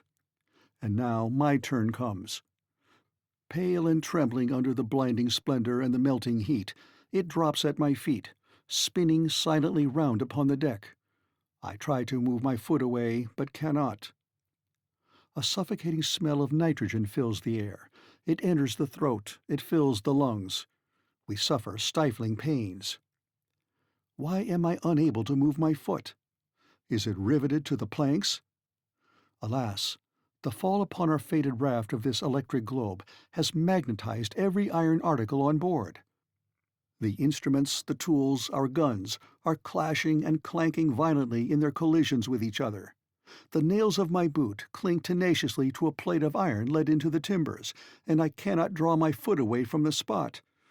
At last, by a violent effort, I released myself at the instant when the ball in its gyrations was about to seize upon it and carry me off my feet. Ah, what a flood of intense and dazzling light! The globe has burst, and we are deluged with tongues of fire. Then all the light disappears. I could just see my uncle at full length on the raft, and Hans still at his helm and spitting fire under the action of the electricity which has saturated him. But where are we going to? Where? Tuesday, August 25th. I recover from a long swoon. The storm continues to roar and rage. The lightnings dash hither and thither, like broods of fiery serpents filling all the air. Are we still under the sea? Yes, we are borne at incalculable speed. We have been carried under England, under the Channel, under France, perhaps under the whole of Europe. A fresh noise is heard. Surely, it is the sea breaking upon the rocks. But then... Chapter 36. Calm Philosophic Discussions. Here I end what I may call my log, happily saved from the wreck, and I resumed my narrative as before. What happened when the raft was dashed upon the rocks is more than I can tell. I felt myself hurled into the waves, and if I escaped from death, and if my body was not torn over the sharp edges of the rocks, it was because the powerful arm of Hans came to my rescue. The brave Icelander carried me out of the reach of the waves, over a burning sand where I found myself by the side of my uncle. Then he returned to the rocks, against which the furious waves were beating, to save what he could. I was unable to speak. I was shattered with fatigue and excitement. I wanted a whole hour to recover even a little. But a deluge of rain was still falling, though with that violence which generally denotes the near cessation of a storm. A few overhanging rocks afforded us some shelter from the storm. Hans prepared some food, which I could not touch, and each of us, exhausted with 3 sleepless nights, fell into a broken and painful sleep. The next day the weather was splendid. The sky and the sea had sunk into sudden repose. Every trace of the awful storm had disappeared. The exhilarating voice of the professor fell upon my ears as I awoke. He was ominously cheerful.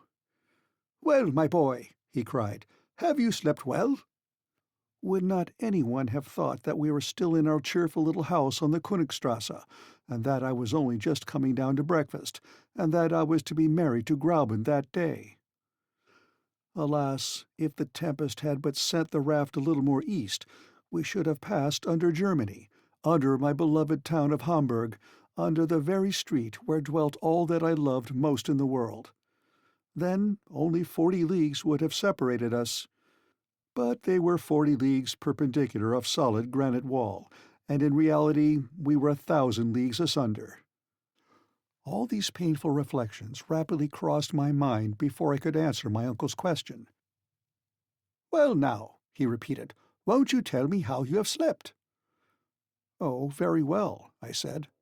"I am only a little knocked up, but I shall soon be better." "Oh," says my uncle, "that's nothing to signify. You are only a little bit tired." "But you, uncle, you seem in very good spirits this morning." "Delighted, my boy, delighted. We have got there." "To our journey's end?" "No, but we have got to the end of that endless sea. Now we shall go by land, and really begin to go down, down, down." "But, my dear uncle, do let me ask you one question." "Of course, Axel." "How about returning?" "Returning? Why, you are talking about the return before the arrival." "No, I only want to know how that is to be managed." "In the simplest way possible. When we have reached the center of the globe, either we shall find some new way to get back, or we shall come back like decent folks the way we came. I feel pleased at the thought that it is sure not to be shut against us. But then we shall have to refit the raft. Of course. Then as to provisions, have we enough to last? Yes, to be sure we have. Hans is a clever fellow, and I am sure he must have saved a large part of our cargo. But still, let us go and make sure. We left this grotto which lay open to every wind. At the same time I cherished a trembling hope, which was a fear as well. It seemed to me impossible that the terrible wreck of the raft should not have destroyed everything on board. On my arrival on the shore, I found Hans surrounded by an assemblage of articles all arranged in good order. My uncle shook hands with him with a lively gratitude. This man, with almost superhuman devotion, had been at work all the while that we were asleep, and had saved the most precious of the articles at the risk of his life. Not that we had suffered no losses. For instance, our firearms, but we might do without them. Our stock of powder had remained uninjured after having risked blowing up during the storm. "Well," cried the professor, "as we have no guns, we cannot hunt, that's all." "Yes, but how about the instruments?" "Here's the aneroid, the most useful of all, and for which I would have given all the others. By means of it I can calculate the depth and know when we have reached the center. Without it we might very likely go beyond and come out at the antipodes." Such high spirits as these were rather too strong. "But where is the compass?" I asked. "Here it is upon this rock, in perfect condition, as well as the thermometers and the chronometer. The hunter is a splendid fellow." There was no denying it. We had all our instruments. As for tools and appliances, there they all lay on the ground, ladders, ropes, picks, spades, etc. Still, there was the question of provisions to be settled, and I asked, "How are we off for provisions?"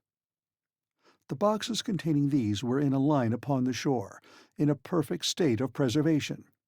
For the most part, the sea had spared them, and what with biscuits, salt meat, spirits, and salt fish, we might reckon on 4 months' supply.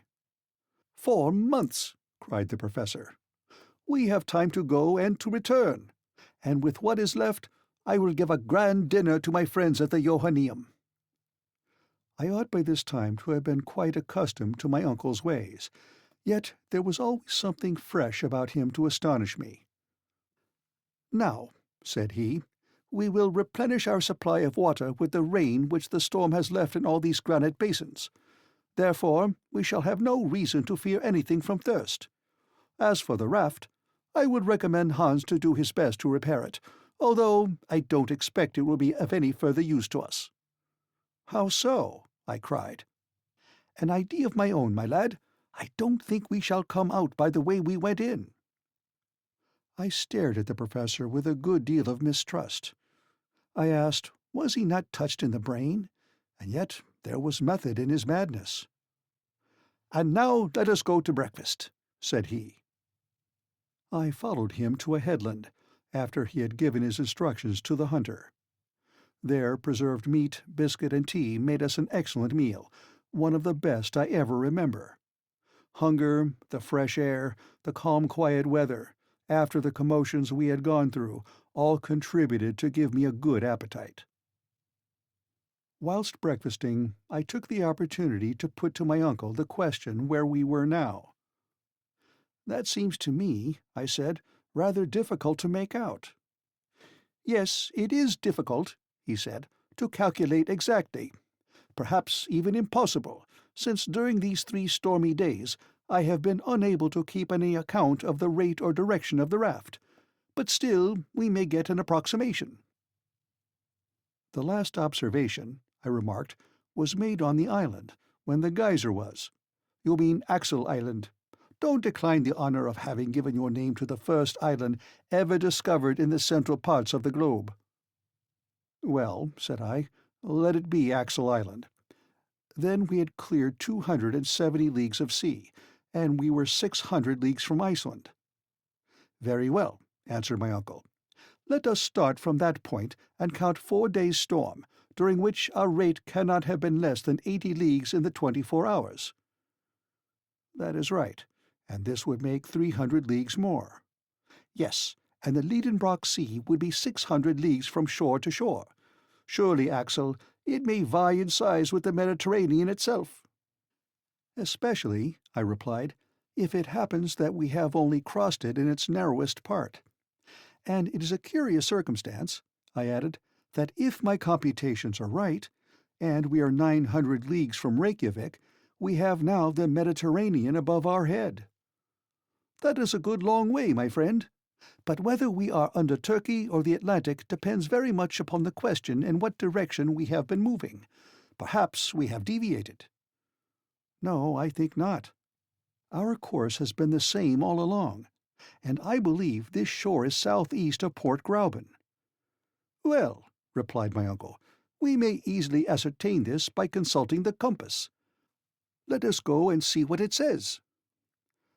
The professor moved towards the rock upon which Hans had laid down the instruments. He was gay and full of spirits. He rubbed his hands, he studied his attitudes. I followed him, curious to know if I was right in my estimate. As soon as we had arrived at the rock, my uncle took the compass, laid it horizontally, and questioned the needle, which, after a few oscillations, presently assumed a fixed position. My uncle looked and looked and looked again. He rubbed his eyes, and then turned to me thunderstruck with some unexpected discovery.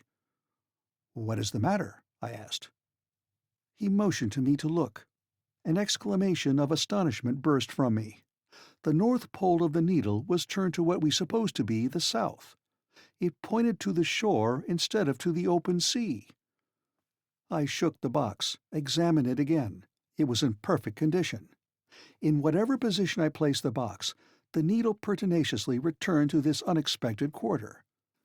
Therefore, there seemed no reason to doubt that during the storm there had been a sudden change of wind unperceived by us, which had brought our raft back to the shore which we thought we had left so long a distance behind us.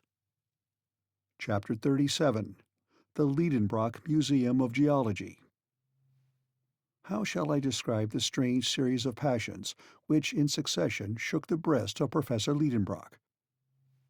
First stupefaction, then incredulity, lastly a downright burst of rage. Never had I seen the man so put out of countenance and so disturbed.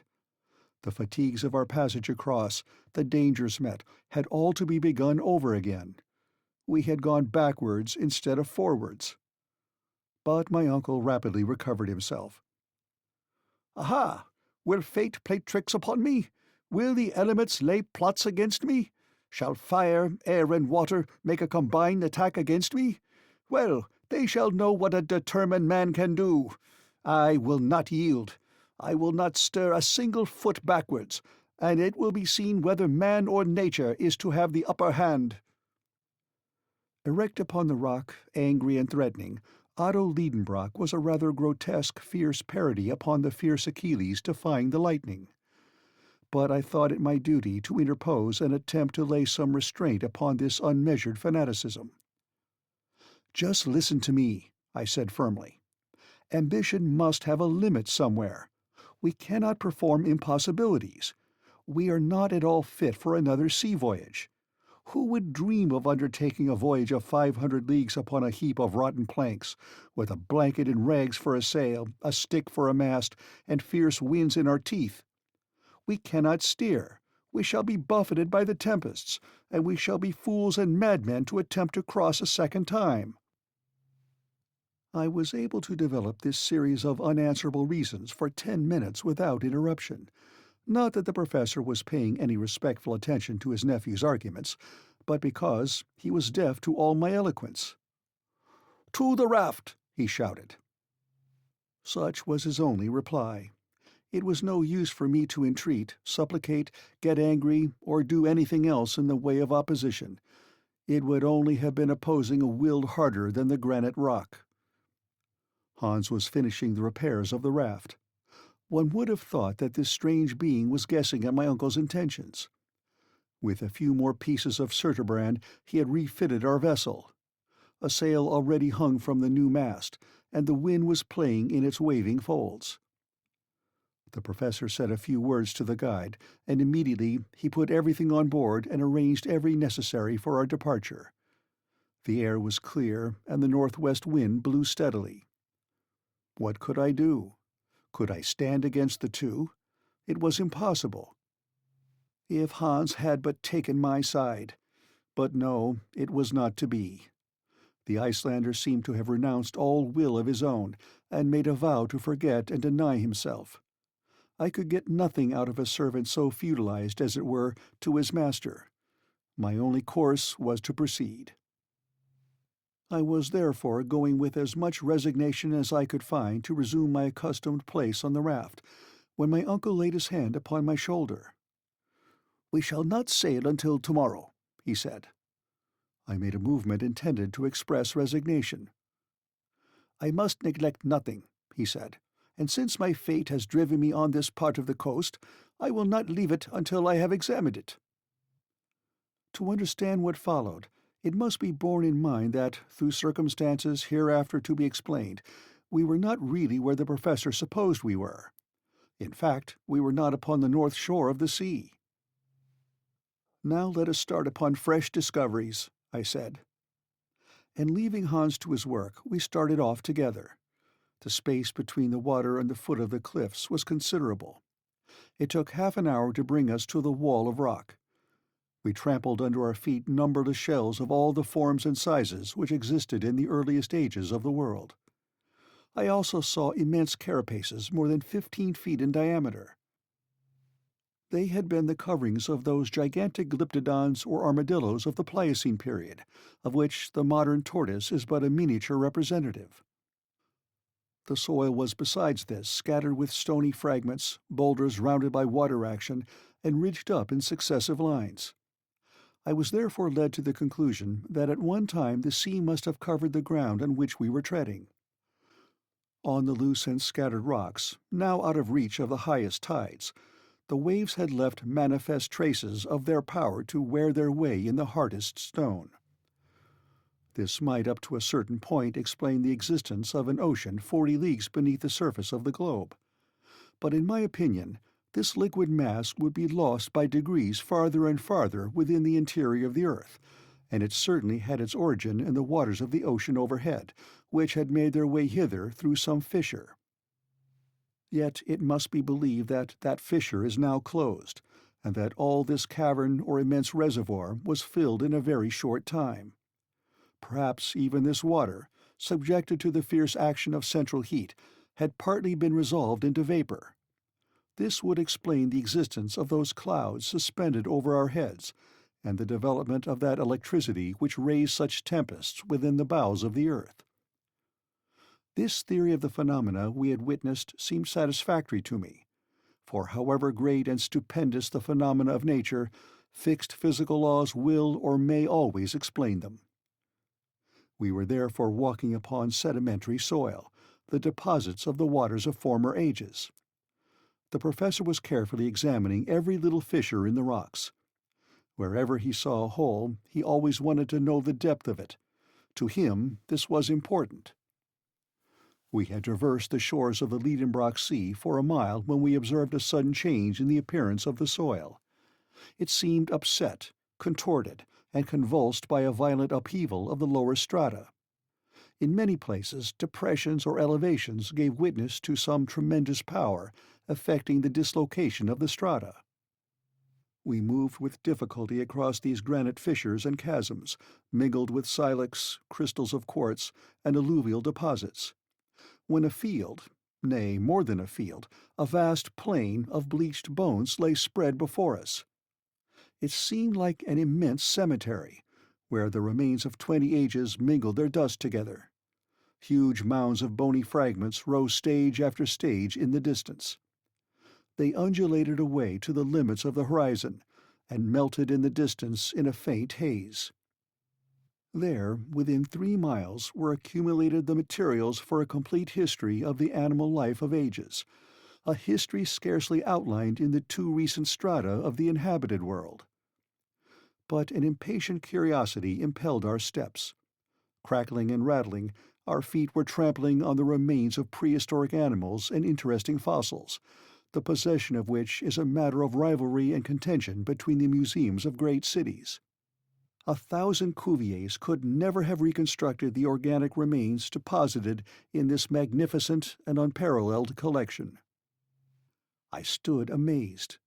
My uncle had uplifted his long arms to the vault which was our sky, his mouth gaping wide, his eyes flashing behind his shining spectacles, his head balancing with an up-and-down motion. His whole attitude denoted unlimited astonishment. Here he stood, facing an immense collection of scattered Leptotheria, Merycotheria, Lophiodia, Anoplotheria, Megatheria, mastodons, Protopitheci, pterodactyls, and all sorts of extinct monsters here assembled together for his special satisfaction. Fancy an enthusiastic bibliomaniac suddenly brought into the midst of the famous Alexandrian library burnt by Omar and restored by a miracle from its ashes. Just such a crazed enthusiast was my uncle, Professor Liedenbrock. But more was to come, when, with a rush through clouds of bone dust, he laid his hand upon a bear's skull and cried with a voice trembling with excitement, "Axel! Axel! A human head!" "A human skull?" I cried, no less astonished. "Yes, nephew. Aha, Monsieur Milne Edwards! Ah, Monsieur de Quatrefages! How I wish you were standing here at the side of Otto Liedenbrock." Chapter 38. The Professor in His Chair Again. To understand this apostrophe of my uncle's, made to absent French savants, it will be necessary to allude to an event of high importance in the paleontological point of view, which had occurred a little while before our departure. On the 28th of March, 1863, some excavators working under the direction of Monsieur Boucher de Pet in the stone quarries of Moulin-Quignon near Abbeville, in the department of Somme, found a human jawbone 14 feet beneath the surface. It was the first fossil of this nature that had ever been brought to light.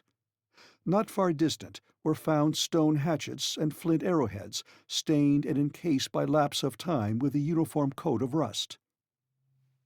The noise of this discovery was very great, not in France alone, but in England and in Germany. Several savants of the French Institute, and amongst them Messieurs Milne Edwards and de Quatrefages, saw at once the importance of this discovery, proved to demonstration the genuineness of the bone in question, and became the most ardent defendants in what the English called this trial of a jawbone. To the geologists of the United Kingdom, who believed in the certainty of the fact, Messrs. Falconer, Busk, Carpenter, and others, scientific Germans were soon joined, and amongst them the forwardest, the most fiery, and the most enthusiastic was my uncle Liedenbrock. Therefore, the genuineness of a fossil human relic of the Quaternary period seemed to be incontestably proved and admitted.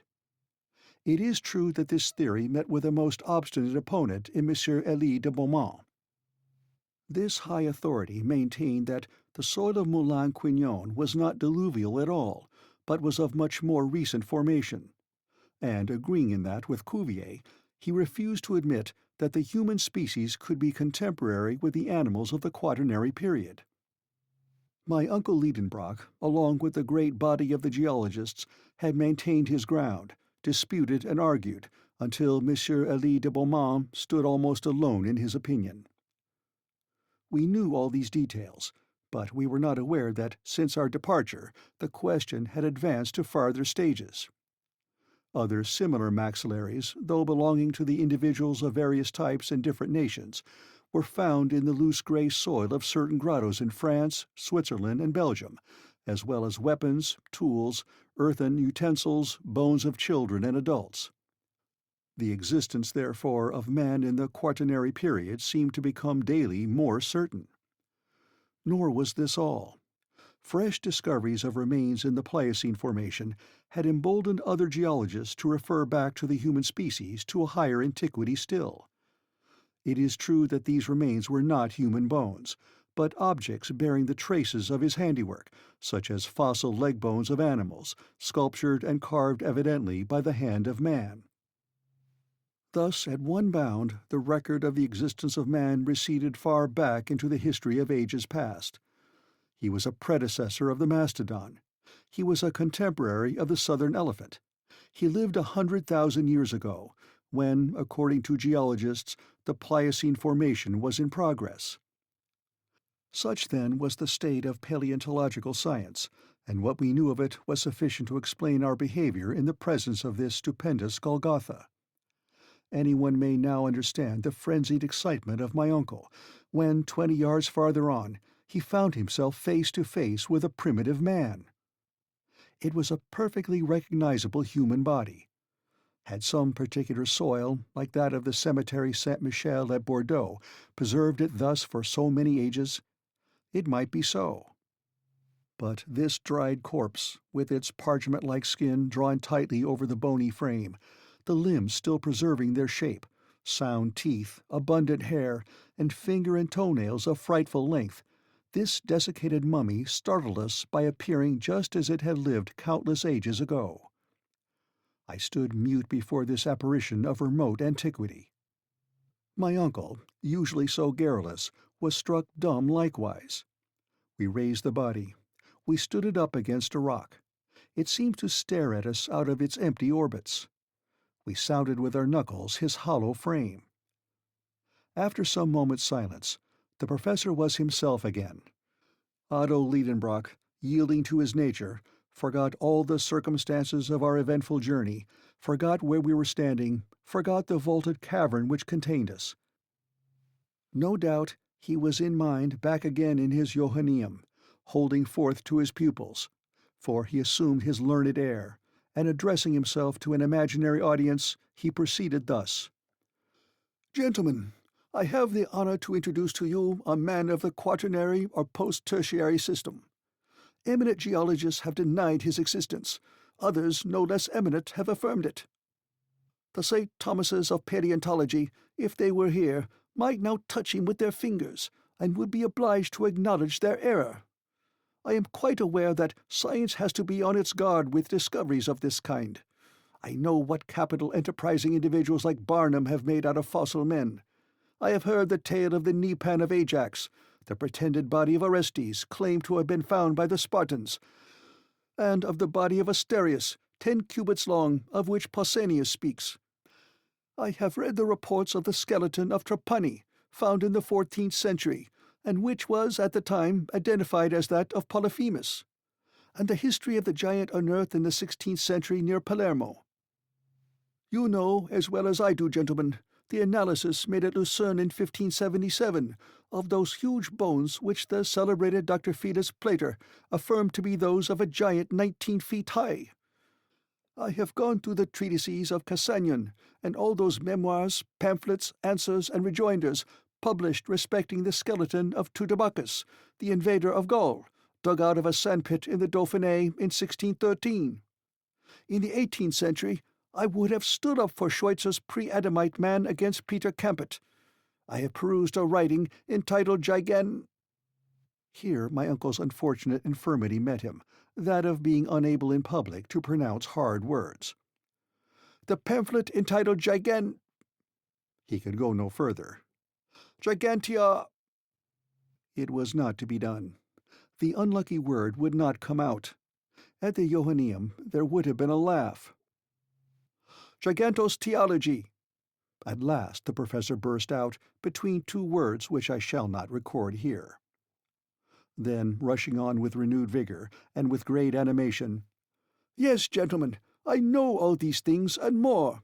I know that Cuvier and Blumenbach have recognized in these bones nothing more remarkable than the bones of the mammoth and other mammals of the post-tertiary period.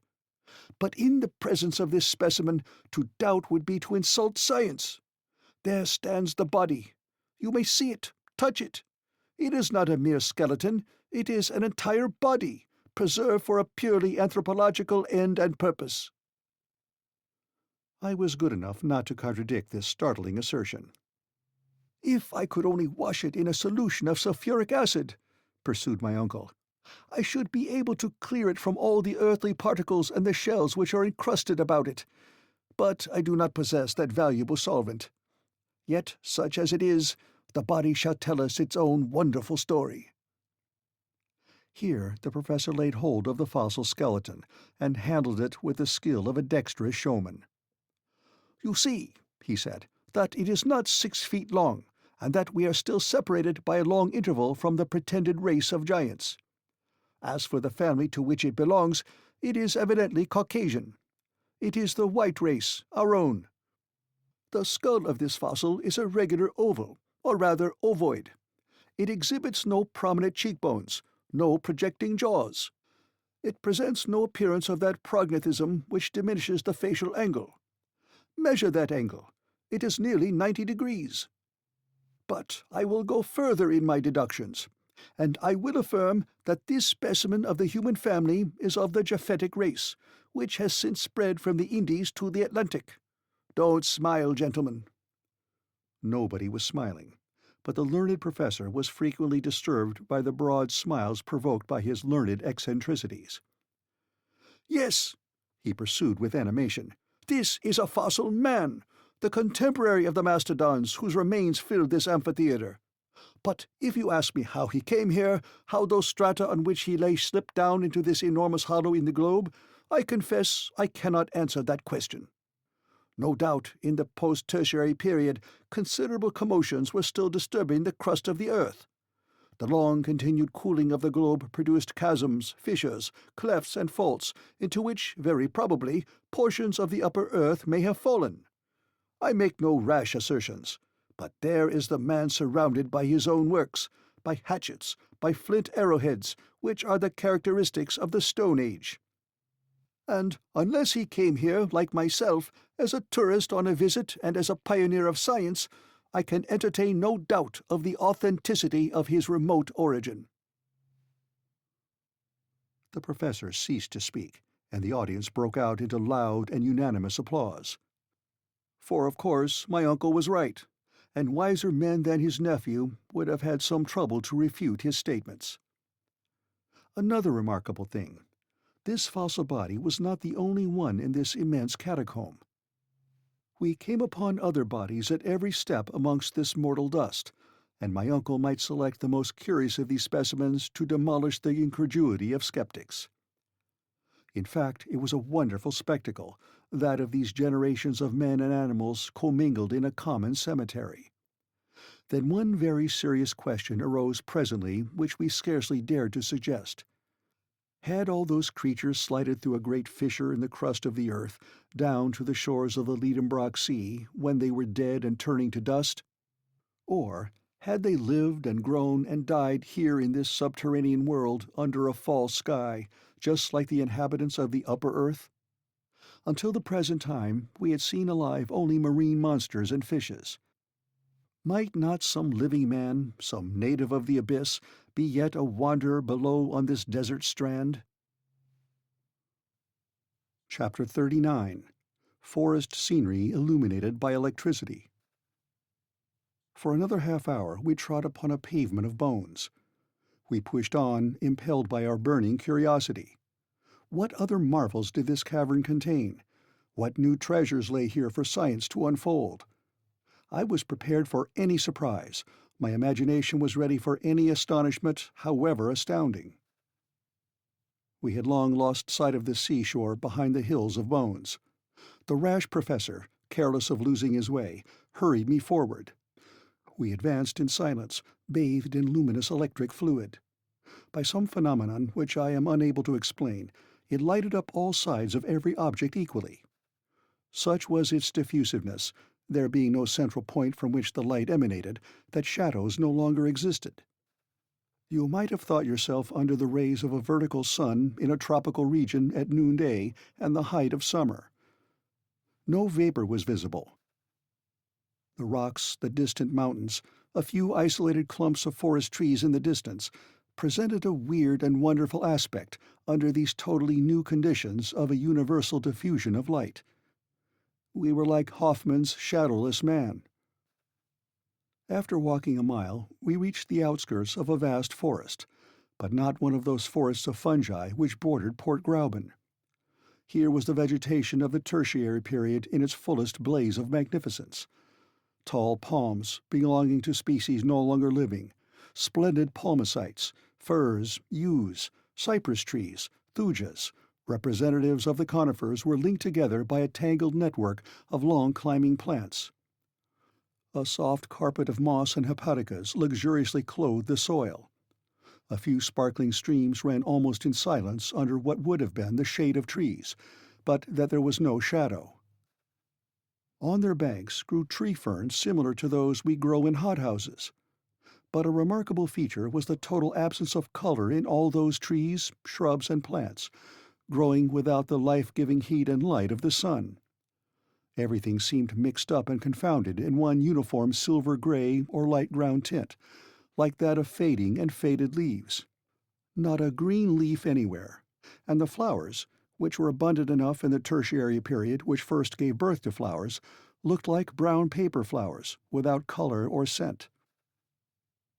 My uncle Liedenbrock ventured to penetrate under this colossal grove. I followed him, not without fear. Since nature had here provided vegetable nourishment, why should not the terrible mammals be there too? I perceived in the broad clearings left by fallen trees decayed with age, leguminose plants, acerinae, rubicinae, and many other eatable shrubs, dear to ruminant animals at every period. Then I observed, mingled together in confusion, trees of countries far apart on the surface of the globe. The oak and the palm were growing side by side. The Australian eucalyptus leaned against the Norwegian pine. The birch tree of the north mingled its foliage with the New Zealand kauris. It was enough to distract the most ingenious classifier of terrestrial botany. Suddenly I halted. I drew back my uncle. The diffused light revealed the smallest object in the dense and distant thickets. I had thought I saw— no, I did see, with my own eyes, vast colossal forms moving amongst the trees. They were gigantic animals. It was a herd of mastodons, not fossil remains, but living and resembling those the bones of which were found in the marshes of Ohio in 1801. I saw those huge elephants whose long, flexible trunks were grouting and turning up the soil under the trees like a legion of serpents. I could hear the crashing noise of their long ivory tusks boring into the old decaying trunks. The boughs cracked, and the leaves torn away by cartloads went down the cavernous throats of the vast brutes. So then, the dream in which I had had a vision of the prehistoric world, of the tertiary and post-tertiary periods, was now realized. And there we were alone, in the bowels of the earth, at the mercy of its wild inhabitants. My uncle was gazing with intense and eager interest. "Come on," he said, seizing my arm. "Forward! Forward!" "No, I will not," I cried. "We have no firearms. What could we do in the midst of a herd of those four-footed giants? Come away, uncle, come. No human being may with safety dare the anger of these monstrous beasts." "No human creature?" replied my uncle in a lower voice. "You are wrong, Axel. Look down there. I fancy I see a living creature similar to ourselves. It is a man."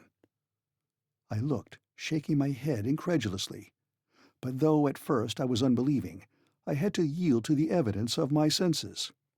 In fact, at a distance of a quarter of a mile, leaning against the trunk of a gigantic kauri, stood a human being, the Proteus of those subterranean regions, a new son of Neptune, watching this countless herd of mastodons. Immanis picoris custos emanior ipsi, the shepherd of giant herds, and huger still himself. Yes, truly huger still himself. It was no longer a fossil being like him whose dried remains we had easily lifted up in the field of bones. It was a giant, able to control those monsters. In stature, he was at least 12 feet high.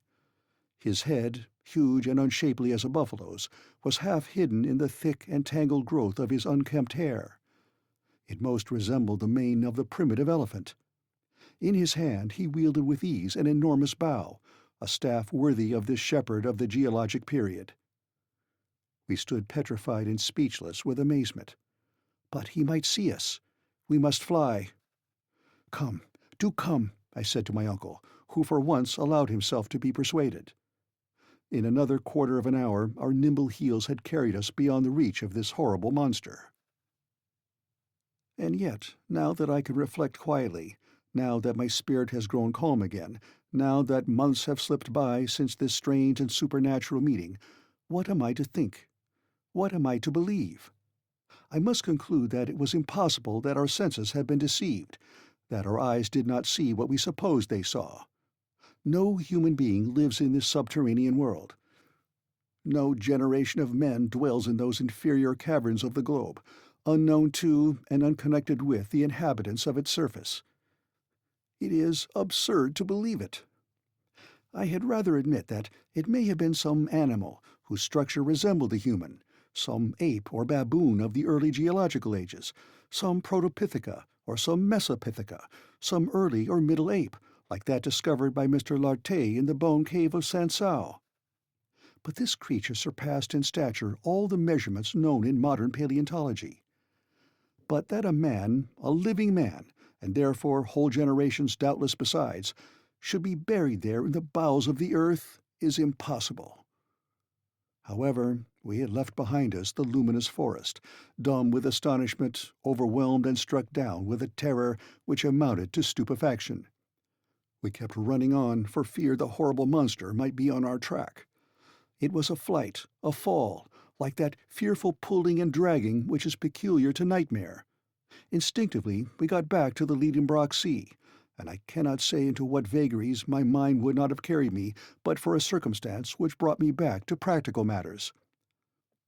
Although I was certain that we were now treading upon soil not hitherto touched by our feet, I often perceived groups of rocks which reminded me of those about Port Gräuben. Besides, this seemed to confirm the indications of the needle, and to show that we had against our will returned to the north of the Liedenbrock Sea. Occasionally we felt quite convinced. Brooks and waterfalls were tumbling everywhere from the projections in the rocks. I thought I recognized the bed of Surturbrand, our faithful Hansbach, and the grotto in which I had recovered life and consciousness. Then, a few paces farther on, the arrangement of the cliffs, the appearance of an unrecognized stream, or the strange outline of a rock came to throw me again into doubt. I communicated my doubts to my uncle. Like myself, he hesitated. He could recognize nothing again amidst this monotonous scene. "Evidently," said I, "we have not landed again at our original starting point, but the storm has carried us a little higher, and if we follow the shore we shall find Port Gräuben. If that is the case, it will be useless to continue our exploration, and we had better return to our raft. But, Axel, are you not mistaken?" "It is difficult to speak decidedly, uncle, for all these rocks are so very much alike. Yet I think I recognize the promontory at the foot of which Hans constructed our launch. We must be very near the little port, if indeed this is not it," I added, examining a creek which I thought I recognized.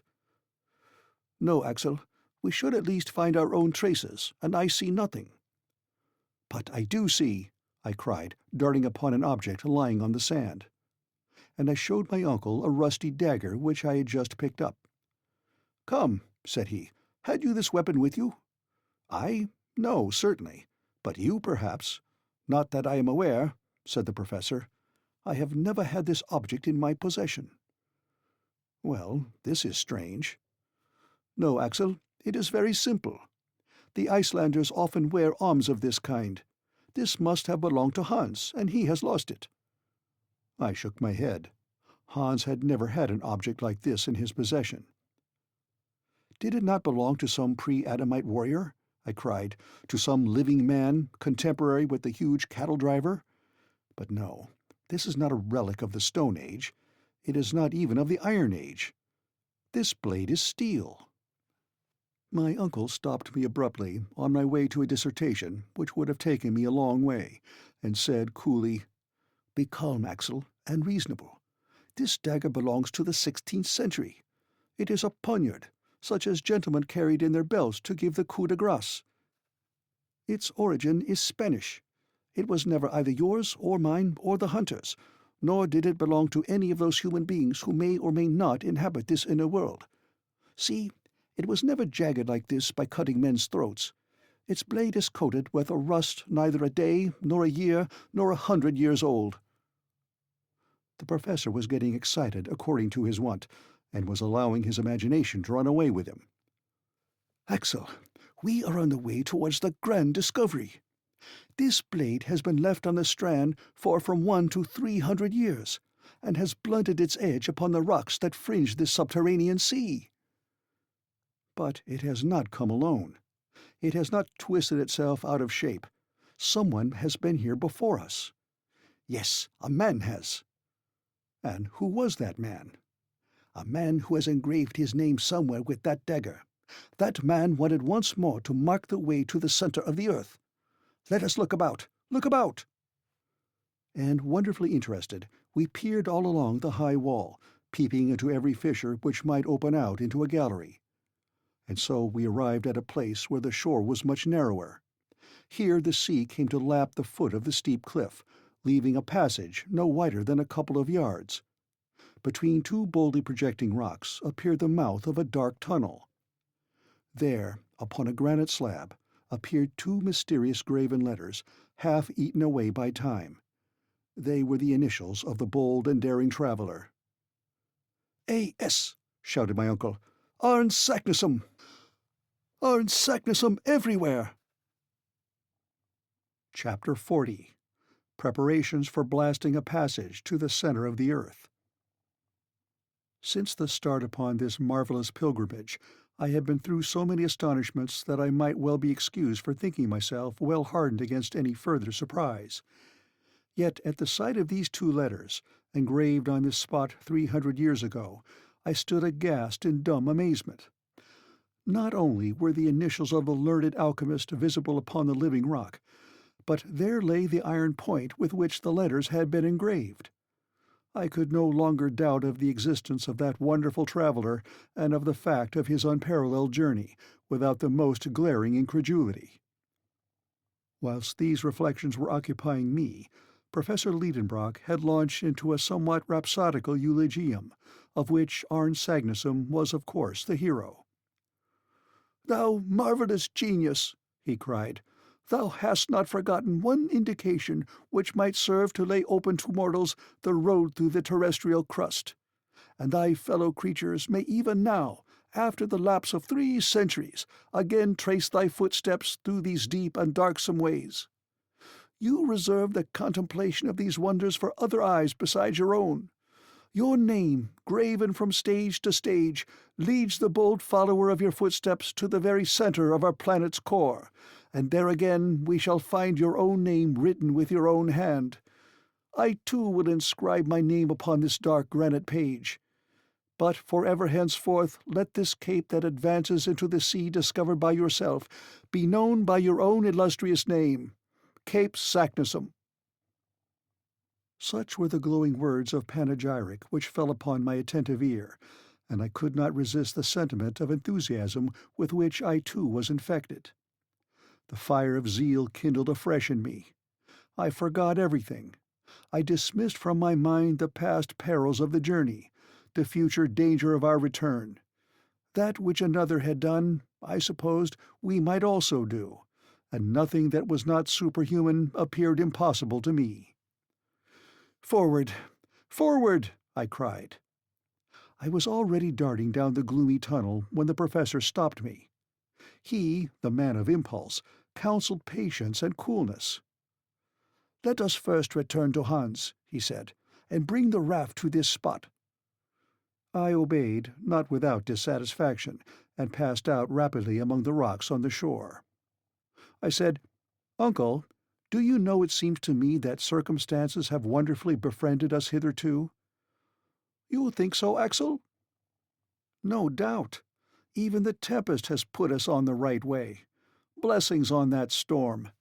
It has brought us back to this coast from which fine weather would have carried us far away. Suppose we had touched with our prow, the prow of a rudder, the southern shore of the Liedenbrock Sea, what would have become of us? We should never have seen the name of Saknussemm, and we should at this moment be imprisoned on a rock-bound, impassable coast. Yes, Axel, it is providential that, whilst supposing we were steering south, we should have just got back north at Cape Saknussemm. I must say that this is astonishing, and that I feel I have no way to explain it." "What does that signify, uncle?" Our business is not to explain facts, but to use them. Certainly, but— Well, uncle, we are going to resume the northern route, and to pass under the north countries of Europe, under Sweden, Russia, Siberia, who knows where, instead of burrowing under the deserts of Africa, or perhaps the waves of the Atlantic, and that is all I want to know. Yes, Axel, you are right.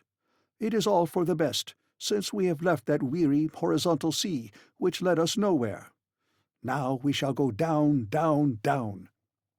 Do you know that it is now only 1,500 leagues to the center of the globe? Is that all? I cried. Why, that is nothing. Let us start. March! All this crazy talk was going on still when we met the hunter. Everything was made ready for our instant departure.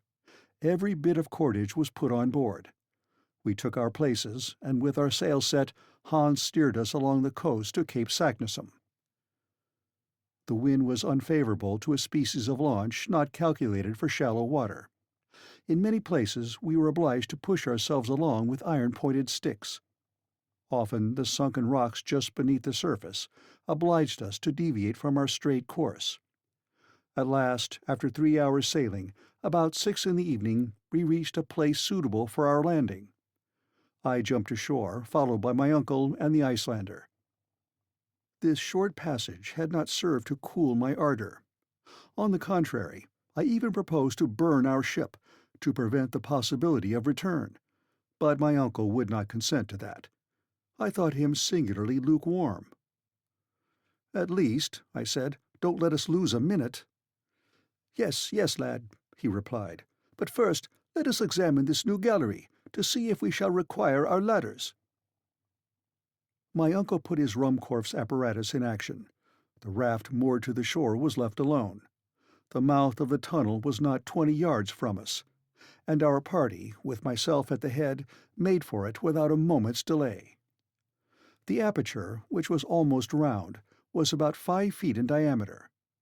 The dark passage was cut out in the live rock and lined with a coat of eruptive matter which formerly issued from it. The interior was level with the ground outside, so that we were able to enter without difficulty. We were following a horizontal plane, when, only 6 paces in, our progress was interrupted by an enormous block just across our way. "A cursed rock!" I cried in a passion, finding myself suddenly confronted by an impassable obstacle. Right and left we searched in vain for a way up and down, side to side. There was no getting any farther. I felt fearfully disappointed, and I would not admit that the obstacle was final. I stopped. I looked underneath the block. No opening. Above, granite still. Hans passed his lamp over every portion of the barrier in vain. We must give up all hope of passing it. I sat down in despair. My uncle strode from side to side in the narrow passage. "But how was it with Saknussemm?" I cried. "Yes," said my uncle. "Was he stopped by this stone barrier?" "No, no," I replied with animation. "This fragment of rock has been shaken down by some shock or convulsion, or by one of those magnetic storms which agitate these regions, and has blocked up the passage which lay open to him. Many years have elapsed since the return of Saknussemm to the surface, and the fall of this huge fragment. Is it not evident that this gallery was once the way open to the course of the lava, and that at that time there must have been a free passage? See, here are recent fissures grooving and channeling the granite roof. This roof itself is formed of fragments of rock carried down, of enormous stones, as if by some giant's hand. But at one time the expulsive force was greater than usual, and this block, like the falling keystone of a ruined arch, has slipped down to the ground and blocked up the way. It is only an accidental obstruction, not met by Saknussemm, and if we don't destroy it, we shall be unworthy to reach the center of the earth." Such was my sentence. The soul of the professor had passed into me. The genius of discovery possessed me wholly. I forgot the past, I scorned the future. I gave not a thought to the things of the surface of this globe into which I had dived, its cities and its sunny plains, Hamburg and the Königstrasse, even poor Grauben, who must have given us up for lost, all were for the time dismissed from the pages of my memory. "Well," cried my uncle, "let us make our way with pickaxes." "Too hard for the pickaxe." "Well then, the spade." "That would take us too long." "What then?" "Why, gunpowder, to be sure. Let us mine the obstacle and blow it up." "Oh, yes, it is only a bit of rock to blast." "Hans, to work!" cried my uncle. The Icelander returned to the raft, and soon came back with an iron bar which he made use of to bore a hole for the charge. This was no easy work. A hole was to be made large enough to hold 50 pounds of gun-cotton, whose expansive force is 4 times that of gunpowder. I was terribly excited. Whilst Hans was at work, I was actively helping my uncle to prepare a slow match of wetted powder encased in linen. "This will do it," I said. "It will," replied my uncle. By midnight, our mining preparations were over. The charge was rammed into the hole, and the slow match uncoiled along the gallery showed its end outside the opening, and a spark would now develop the whole of our preparations into activity. "Tomorrow," said the professor. I had to be resigned and to wait 6 long hours. Chapter 41. The Great Explosion and the Rush Down Below. The next day, Thursday, August 27, is a well-remembered date in our subterranean journey. It never returns to my memory without sending through me a shudder of horror and a palpitation of the heart. From that hour we had no further occasion for the exercise of reason, or judgment, or skill, or contrivance.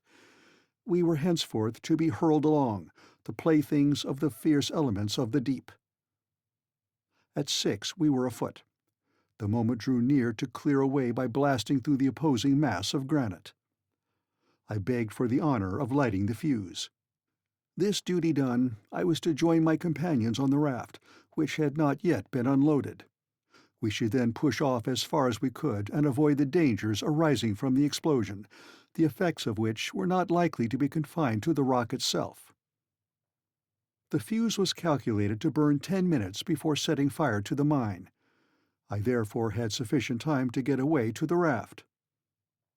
I prepared to fulfill my task with some anxiety. After a hasty meal, my uncle and the hunter embarked whilst I remained on shore. I was supplied with a lighted lantern to set fire to the fuse. "Now go," said my uncle, "and return immediately to us." "Don't be uneasy," I replied. "I will not play by the way." I immediately proceeded to the mouth of the tunnel. I opened my lantern. I laid hold of the end of the match. The professor stood, chronometer in hand. "Ready?" he cried. "Aye." "Fire!" I instantly plunged the end of the fuse into the lantern. It spluttered and flamed, and I ran at the top of my speed to the raft. "Come on board, quickly, and let us push off." Hans, with a vigorous thrust, sent us from the shore. The raft shot 20 fathoms out to sea. It was a moment of intense excitement. The professor was watching the hand of the chronometer. 5 minutes more," he said. 4, 3... My pulse beat half-seconds. 2, 1... Down, granite rocks! Down with you! What took place at that moment? I believe I did not hear the dull roar of the explosion, but the rocks suddenly assumed a new arrangement. They rent asunder like a curtain. I saw a bottomless pit open on the shore. The sea, lashed into sudden fury, rose up in an enormous billow, the ridge of which the unhappy raft was uplifted bodily in the air with all its crew and cargo. We all 3 fell down flat. In less than a second we were in deep, unfathomable darkness. Then I felt as if not only myself but the raft also had no support beneath. I thought it was sinking, but it was not so. I wanted to speak to my uncle, but the roaring of the waves prevented him from hearing even the sound of my voice.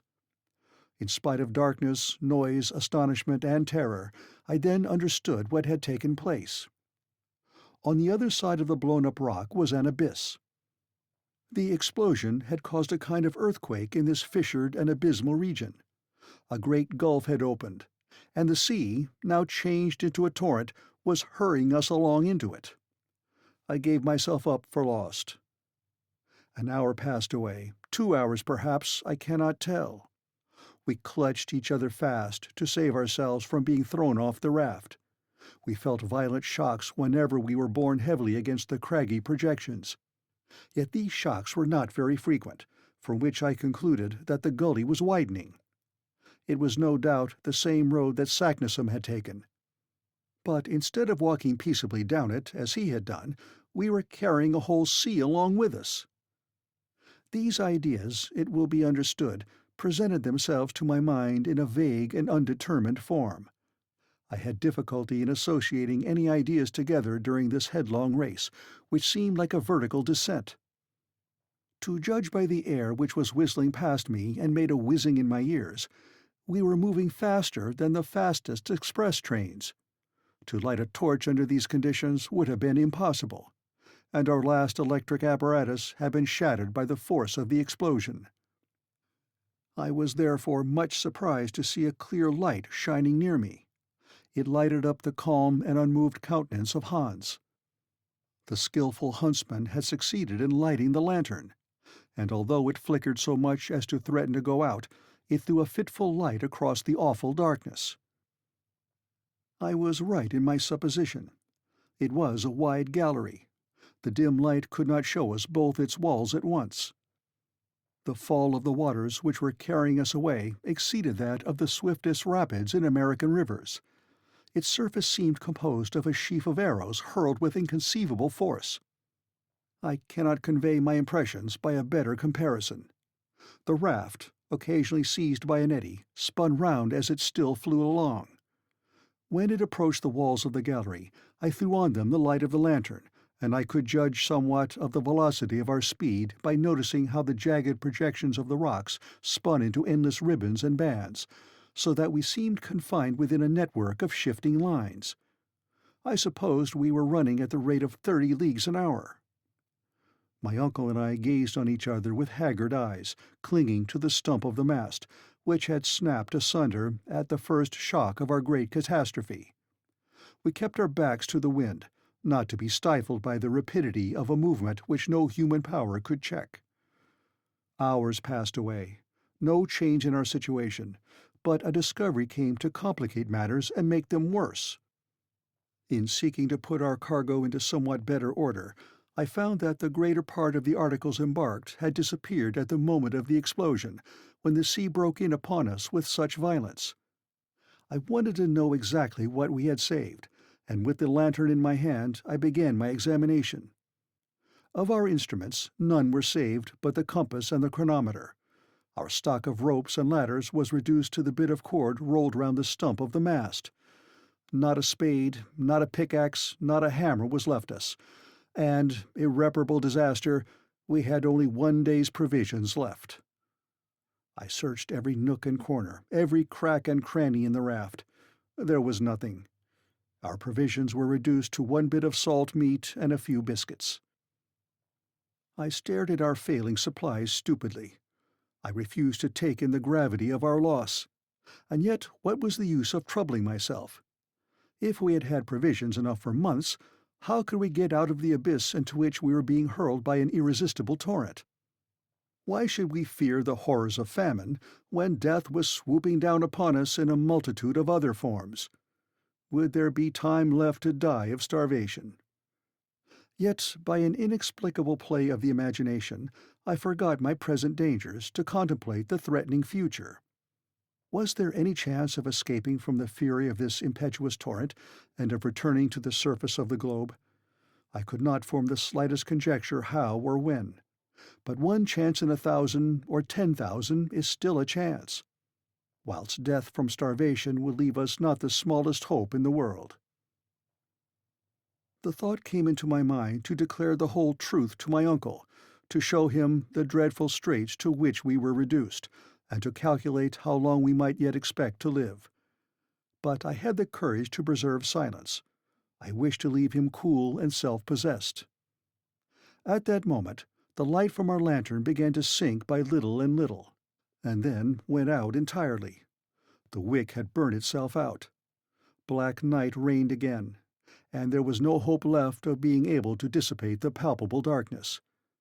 We had yet a torch left, but we could not have kept it alight. Then, like a child, I closed my eyes firmly, not to see the darkness. After a considerable lapse of time, our speed redoubled. I could perceive it by the sharpness of the currents that blew past my face. The descent became steeper. I believe we were no longer sliding, but falling down. I had an impression that we were dropping vertically. My uncle's hand and the vigorous arm of Hans held me fast. Suddenly, after a space of time that I could not measure, I felt a shock. The raft had not struck against any hard resistance, but had suddenly been checked in its fall. A waterspout, an immense liquid column, was beating upon the surface of the waters. I was suffocating. I was drowning. But this sudden flood was not of long duration. In a few seconds I found myself in the air again, which I inhaled with all the force of my lungs. My uncle and Hans were still holding me fast by the arms, and the raft was still carrying us. Chapter 42. Headlong speed upward through the horrors of darkness. It might have been, as I guessed, about 10 at night. The first of my senses which came into play after this last bout was that of hearing. All at once I could hear, and it was a real exercise of the sense of hearing. I could hear the silence in the gallery after the din which for hours had stunned me. At last these words of my uncle's came to me like a vague murmuring. "We are going up." "What do you mean?" I cried. "Yes, we are going up, up." I stretched out my arm. I touched the wall and drew back my hand, bleeding. We were ascending with extreme rapidity.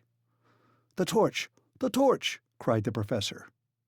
Not without difficulty, Hans succeeded in lighting the torch, and the flame, preserving its upward tendency, threw enough light to show us what kind of a place we were in. "Just as I thought," said the professor. "We are in a tunnel not 24 feet in diameter. The water had reached the bottom of the gulf. It is now rising to its level and carrying us with it." "Where to?" "I cannot tell, but we must be ready for anything.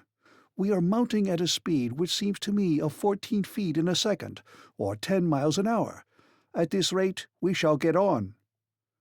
"Yes, if nothing stops us. If this well has an aperture." "But suppose it to be stopped. If the air is condensed by the pressure of this column of water, we shall be crushed." "Axel," replied the professor with perfect coolness, "our situation is almost desperate. But there are some chances of deliverance, and it is these that I am considering. If at every instant we may perish, so at every instant we may be saved. Let us then be prepared to seize upon the smallest advantage. But what shall we do now? Recruit our strength by eating." At these words I fixed a haggard eye upon my uncle. That which I had been so unwilling to confess at last had to be told.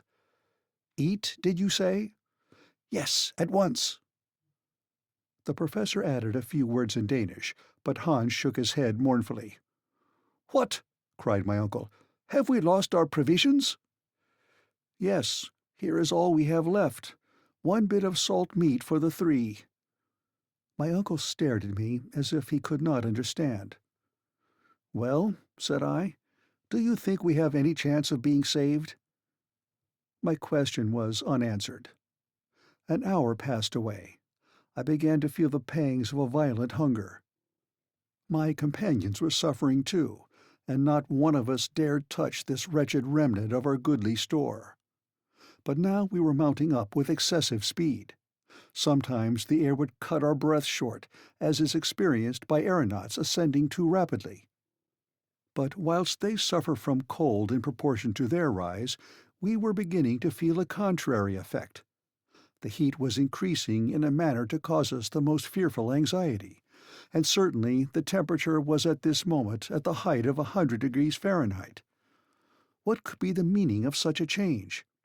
Up to this time, facts had supported the theories of Davy and of Liedenbrock.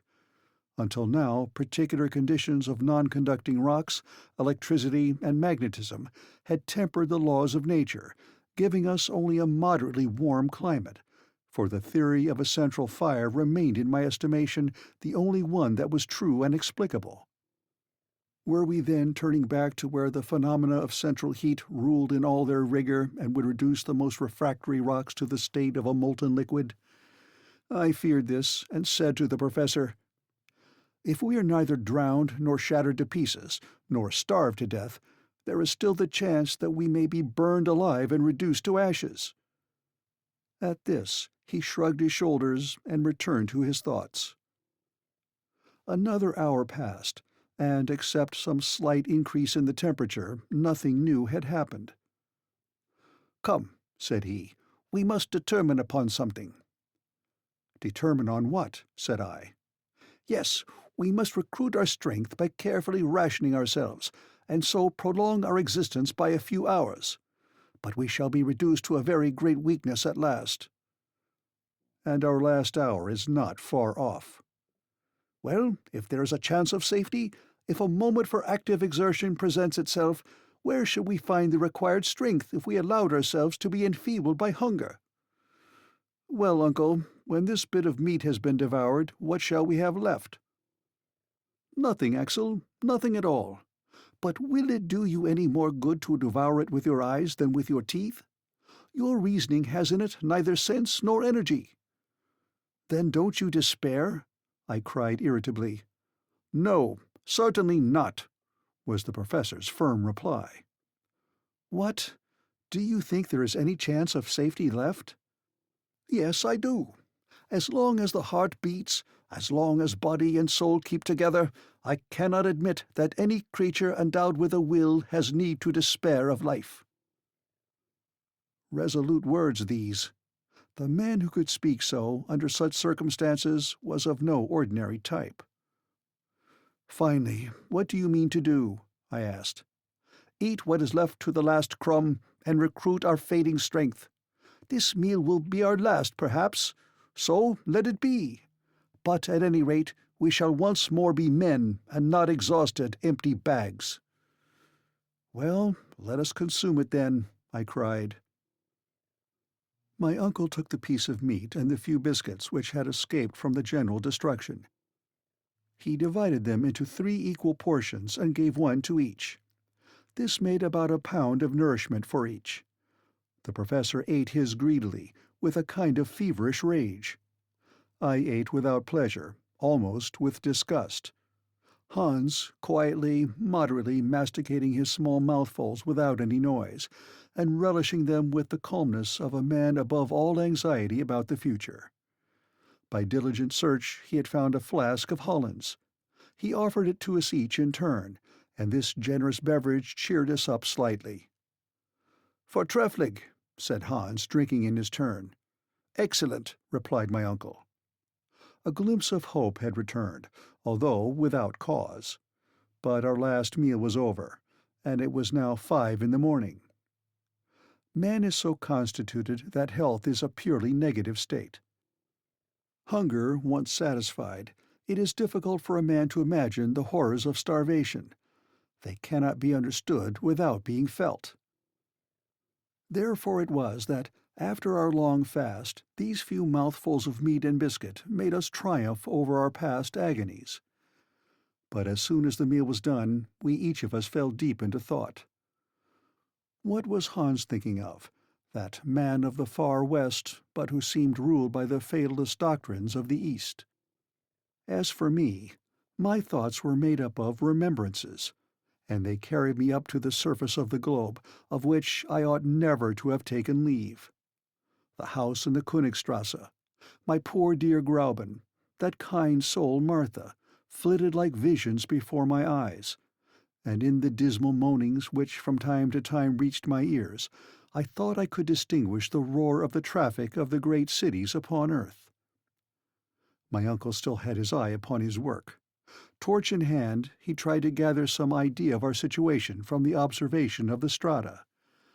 This calculation could, at best, be but a vague approximation. But a learned man is always a philosopher when he succeeds in remaining cool, and assuredly Professor Liedenbrock possessed this quality to a surprising degree. I could hear him murmuring geological terms. I could understand them, and in spite of myself I felt interested in this last geological study. "Eruptive granite," he was saying. "We are still in the primitive period, but we are going up, up, higher still. Who can tell?"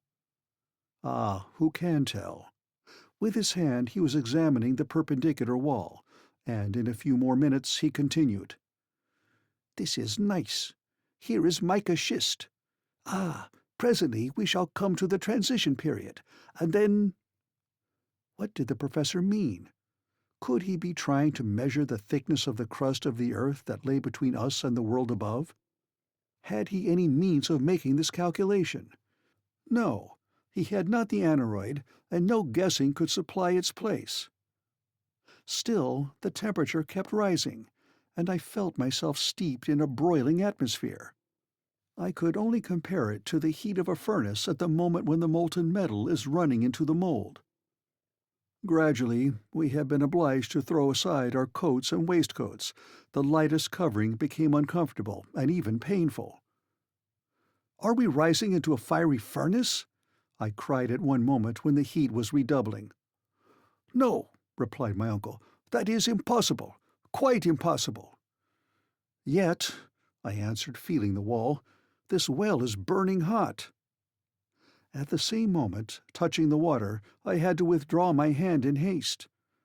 "The water is scalding!" I cried. This time the professor's only answer was an angry gesture.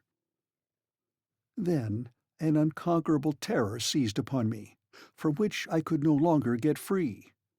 I felt that a catastrophe was approaching before which the boldest spirit must quail. A dim, vague notion laid hold of my mind, but which was fast hardening into certainty. I tried to repel it, but it would return. I dared not express it in plain terms. Yet a few involuntary observations confirmed me in my view. By the flickering light of the torch, I could distinguish contortions in the granite beds. A phenomenon was unfolding in which electricity would play the principal part. Then this unbearable heat, this boiling water. I consulted the compass. The compass had lost its properties. It had ceased to act properly. Chapter 43. Shot out of a volcano at last. Yes, our compass was no longer a guide. The needle flew from pole to pole with a kind of frenzied impulse. It ran round the dial, and spun hither and thither as if it were giddy or intoxicated. I knew quite well that according to the best received theories, the mineral covering of the globe is never at absolute rest. The changes brought about by the chemical decomposition of its component parts, the agitation caused by great liquid torrents, and the magnetic currents are continually tending to disturb it, even when living beings upon its surface may fancy that all is quiet below. A phenomenon of this kind would not have greatly alarmed me, or at any rate, it would not have given rise to dreadful apprehensions. But other facts, other circumstances of a peculiar nature, came to reveal to me by degrees the true state of the case. There came incessant and continuous explosions. I could only compare them to the loud rattle of a long train of chariots driven at full speed over the stones, or a roar of intermitting thunder. Then the disordered compass, thrown out of gear by the electric currents, confirmed me in a growing conviction. The mineral crust of the globe threatened to burst up, the granite foundations to come together with a crash, the fissure through which we were helplessly driven would be filled up, the void would be full of crushed fragments of rock, and we poor wretched mortals were to be buried and annihilated in this dreadful consummation. "My uncle," I cried, "we are lost now, utterly lost." "What are you in a fright about now?" was the calm rejoinder. "What is the matter with you?" "The matter? Look at those quaking walls! Look at those shivering rocks! Don't you feel the burning heat? Don't you see how the water boils and bubbles? Are you blind to the dense vapors and steam growing thicker and denser every minute? See this agitated compass needle? It is an earthquake that is threatening us." My undaunted uncle calmly shook his head. "Do you think," said he, "an earthquake is coming?" "I do." "Well, I think you are mistaken." "What? Don't you recognize the symptoms?"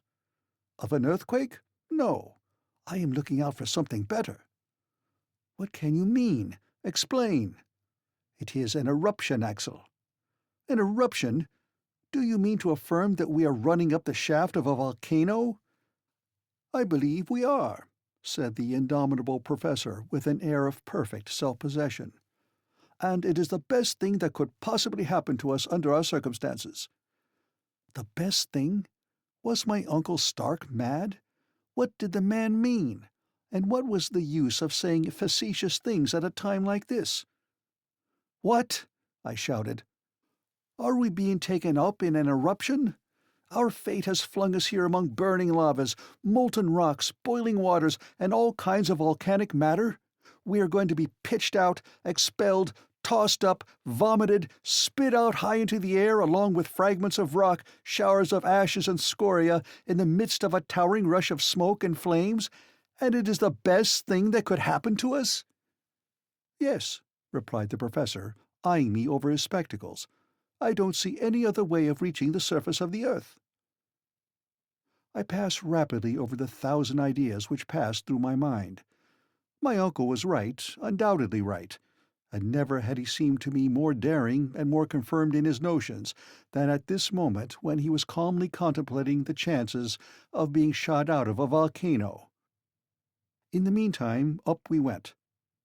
The night passed away in continual ascent. The din and uproar around us became more and more intensified. I was stifled and stunned. I thought my last hour was approaching. And yet imagination is such a strong thing that even in this supreme hour I was occupied with strange and almost childish speculations. But I was the victim, not the master of my own thoughts. It was very evident that we were being hurried upward upon the crest of a wave of eruption. Beneath our raft were boiling waters, and under these the more sluggish lava was working its way up in a heated mass, together with shoals of fragments of rock, which, when they arrived at the crater, would be dispersed in all directions, high and low. We were imprisoned in the shaft or chimney of some volcano. There was no room to doubt of that. But this time, instead of Snaefell, an extinct volcano, we were inside one in full activity. I wondered, therefore, where could this mountain be, and in what part of the world we were to be shot out. I made no doubt but that it would be in some northern region. Before its disorder set in, the needle had never deviated from that direction. From Cape Saknussemm we had been carried due north for hundreds of leagues. Were we under Iceland again? Were we destined to be thrown up out of Hekla, or by which of the 7 other fiery craters in that island? Within a radius of 500 leagues to the west, I remembered under this parallel of latitude only the imperfectly known volcanoes of the northeast coast of America. To the east there was only one in the 80th degree of north latitude, the Esk and Jan Mayen Island, not far from Spitzbergen. Certainly there was no lack of craters, and there were some capacious enough to throw out a whole army. But I wanted to know which of them was to serve us for an exit from the inner world. Towards morning, the ascending movement became accelerated. If the heat increased, instead of diminishing, as we approached nearer to the surface of the globe, this effect was due to local causes alone, and those volcanic. The manner of our locomotion left no doubt in my mind. An enormous force, a force of hundreds of atmospheres, generated by the extreme pressure of confined vapors, was driving us irresistibly forward. But to what numberless dangers it exposed us! Soon lurid lights began to penetrate the vertical gallery which widened as we went up. Right and left I could see deep channels, like huge tunnels, out of which escaped dense volumes of smoke. Tongues of fire lapped the walls, which crackled and sputtered under the intense heat. "See, see, my uncle!" I cried. Well, those are only sulphurous flames and vapors, which one must expect to see in an eruption. They are quite natural. But suppose they should wrap us round? But they won't wrap us round. But we shall be stifled. We shall not be stifled at all. The gallery is widening, and if it becomes necessary, we shall abandon the raft and creep into a crevice. But the water, the rising water. There is no more water, Axel, only a lava paste, which is bearing us up on its surface to the top of the crater. The liquid column had indeed disappeared, to give place to dense and still boiling eruptive matter of all kinds. The temperature was becoming unbearable. A thermometer exposed to this atmosphere would have marked 150 degrees. The perspiration streamed from my body. But for the rapidity of our ascent, we should have been suffocated. But the professor gave up his idea of abandoning the raft, and it was well he did. However roughly joined together, those planks afforded us a firmer support than we could have found anywhere else. About 8 in the morning, a new incident occurred. The upward movement ceased. The raft lay motionless. "What is this?" I asked, shaken by this sudden stoppage as if by a shock. "It is a halt," replied my uncle. "Is the eruption checked?" I asked. "I hope not." I rose and tried to look around me. Perhaps the raft itself, stopped in its course by a projection, was staying the volcanic torrent. If this were the case, we should have to release it as soon as possible. But it was not so. The blast of ashes, scorex, and rubbish had ceased to rise. "Has the eruption stopped?" I cried. "Ah," said my uncle between his clenched teeth, "you are afraid. But don't alarm yourself. This lull cannot last long. It has lasted now 5 minutes, and in a short time we shall resume our journey to the mouth of the crater." As he spoke, the professor continued to consult his chronometer, and he was again right in his prognostications. The raft was soon hurried and driven forward with a rapid but irregular movement, which lasted about 10 minutes, and then stopped again. "Very good," said my uncle. "In 10 minutes more we shall be off again, for our present business lies with an intermittent volcano. It gives us time now and then to take a breath." This was perfectly true. When the 10 minutes were over, we started off again with renewed and increased speed. We were obliged to lay fast hold of the planks of the raft, not to be thrown off. Then again the paroxysm was over. I have since reflected upon this singular phenomenon without being able to explain it. At any rate, it was clear that we were not in the main shaft of the volcano, but in a lateral gallery, where there were felt recurrent tunes of reaction. How often this operation was repeated, I cannot say. All I know is that at each fresh impulse we were hurled forward with a greatly increased force, and we seemed as if we were mere projectiles. During the short halts we were stifled with the heat. Whilst we were being projected forward, the hot air almost stopped my breath. I thought for a moment how delightful it would be to find myself carried suddenly into the Arctic regions, with a cold 30 degrees below the freezing point.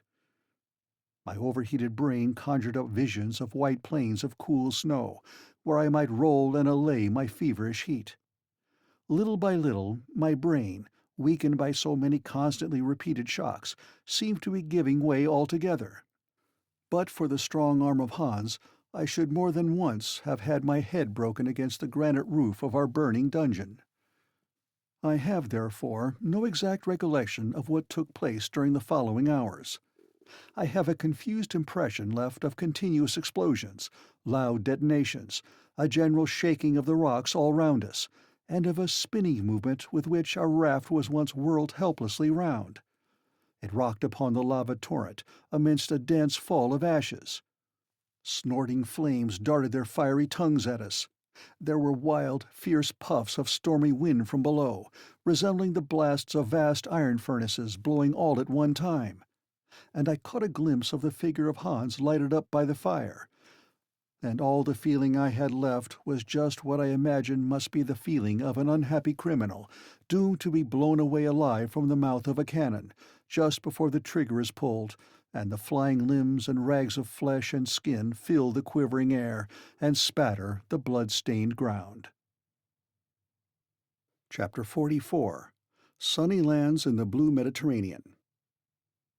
When I opened my eyes again, I felt myself grasped by the belt with the strong hand of our guide. With the other arm he supported my uncle. I was not seriously hurt, but I was shaken and bruised and battered all over.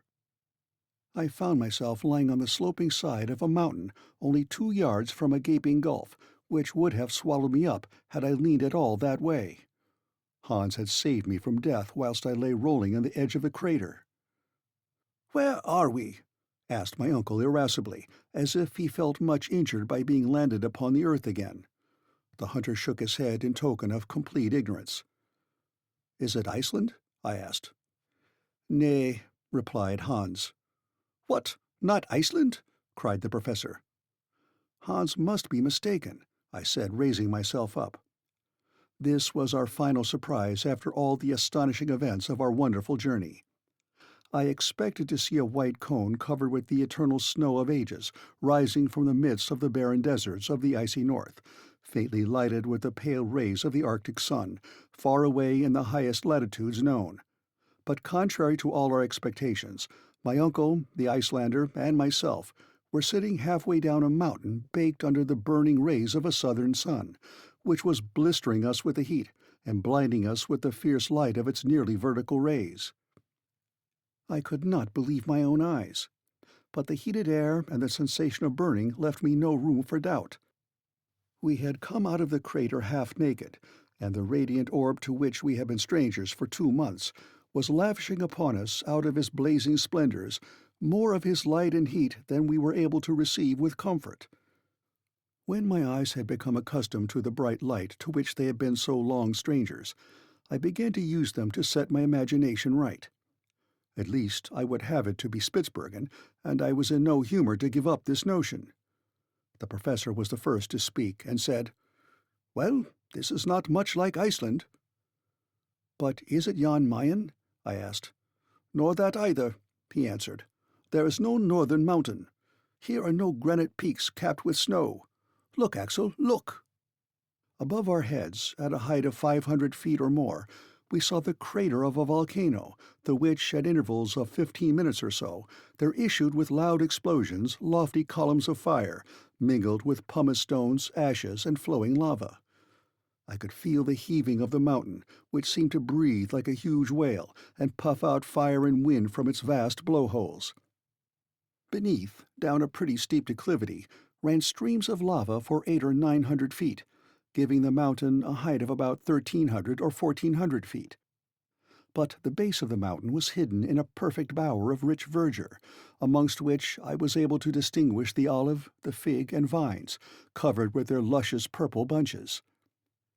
I was forced to confess that there was nothing Arctic here. When the eye passed beyond these green surroundings, it rested on a wide blue expanse of sea or lake, which appeared to enclose this enchanting island, within a compass of only a few leagues. Eastward lay a pretty little white seaport town or village, with a few houses scattered around it. And in the harbour, of which a few vessels of peculiar rig were gently swayed by the softly swelling waves. Beyond it, groups of islets rose from the smooth blue waters, but in such numbers that they seemed to dot the sea like a shoal.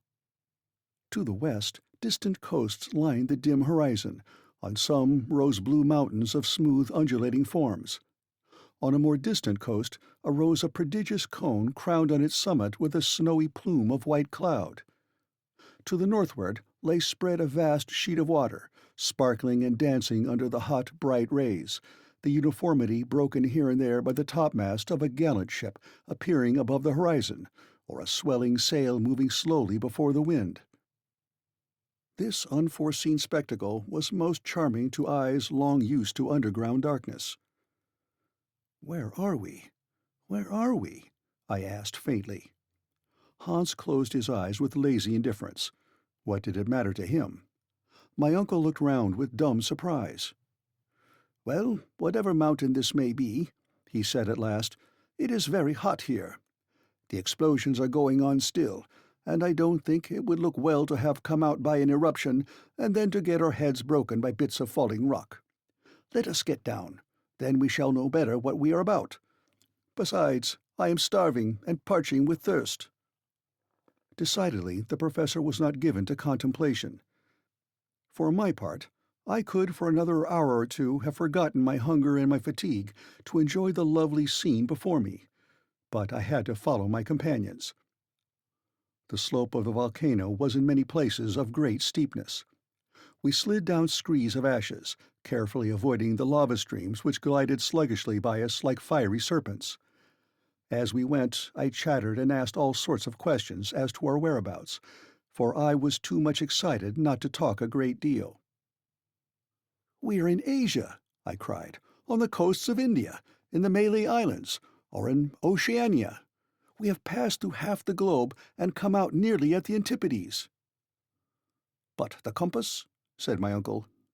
"Aye, the compass," I said, greatly puzzled. "According to the compass, we have gone northward. Has it lied? Surely not. Could it lie? Unless, indeed, this is the North Pole.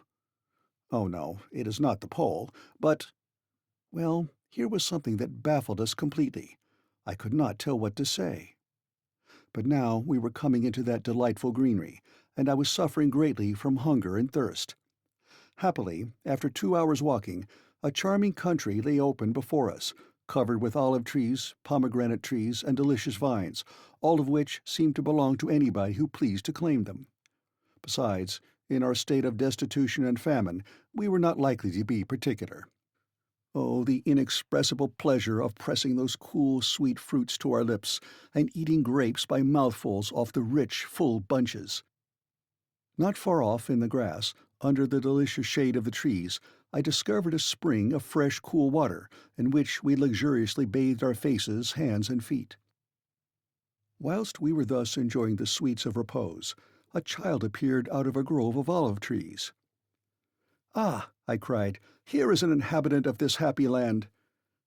It was but a poor boy, miserably ill-clad, a sufferer from poverty, and our aspect seemed to alarm him a great deal. In fact, only half-clothed, with ragged hair and beards, we were a suspicious-looking party. And if the people of the country knew anything about thieves, we were very likely to frighten them. Just as the poor little wretch was going to take to his heels, Hans caught hold of him and brought him to us, kicking and struggling. My uncle began to encourage him as well as he could, and said to him in good German, "Was heißt diesen Berg, mein Knablein? Sage mir geschwind." "What is this mountain called, my little friend?" The child made no answer. "Very well," said my uncle. "I infer that we are not in Germany." He put the same question in English. We got no forwarder. I was a good deal puzzled. "Is the child dumb?" cried the professor, who, proud of his knowledge of many languages, now tried French. "Comment appelez-on cette montagne, mon enfant?" Silence still. "Now let us try Italian," said my uncle, and he said, "Dove noi siamo?" "Yes, where are we?" I impatiently repeated. But there was no answer still. "Will you speak when you are told?" exclaimed my uncle, shaking the urchin by the ears. "Come si noma questa isola?" "Stromboli," replied the little herd boy, slipping out of Hans's hands and scudding into the plain across the olive trees. We were hardly thinking of that. Stromboli. What an effect this unexpected name produced upon my mind! We were in the midst of the Mediterranean Sea, on an island of the Aeolian archipelago, in the ancient Strangel, where Aeolus kept the winds and the storms chained up, to be let loose at his will. And those distant blue mountains in the east were the mountains of Calabria, and that threatening volcano far away in the south was the fierce Etna. "Stromboli! Stromboli!" I repeated. My uncle kept time to my exclamations with hands and feet, as well as with words. We seemed to be chanting in chorus. What a journey we had accomplished! How marvellous! Having entered by one volcano, we had issued out of another more than 2,000 miles from Snæfell and from that barren, far-away Iceland. The strange chances of our expedition had carried us into the heart of the fairest region in the world. We had exchanged the bleak regions of perpetual snow and of impenetrable barriers of ice for those of brightness and the rich hues of all glorious things. We had left over our heads the murky sky and cold fogs of the frigid zone to revel under the azure sky of Italy. After our delicious repast of fruits and cold, clear water, we set off again to reach the port of Stromboli. It would not have been wise to tell how we came there.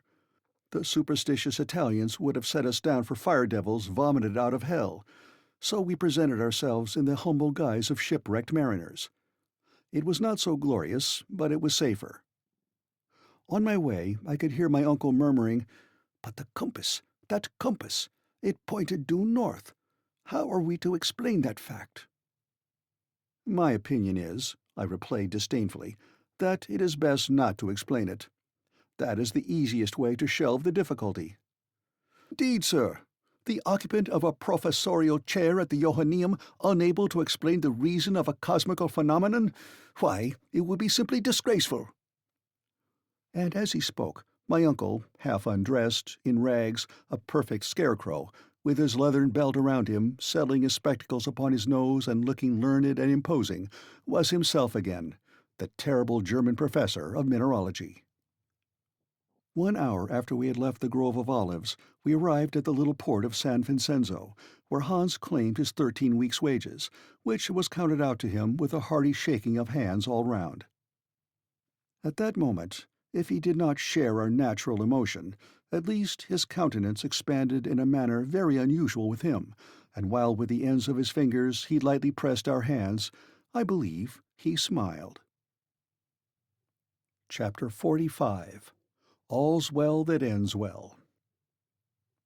Such is the conclusion of a history which I cannot expect everybody to believe, for some people will believe nothing against the testimony of their own experience. However, I am indifferent to their incredulity, and they may believe as much or as little as they please. The Stromboliotes received us kindly as shipwrecked mariners. They gave us food and clothing. After waiting 48 hours, on the 31st of August, a small craft took us to Messina, where a few days' rest completely removed the effect of our fatigues.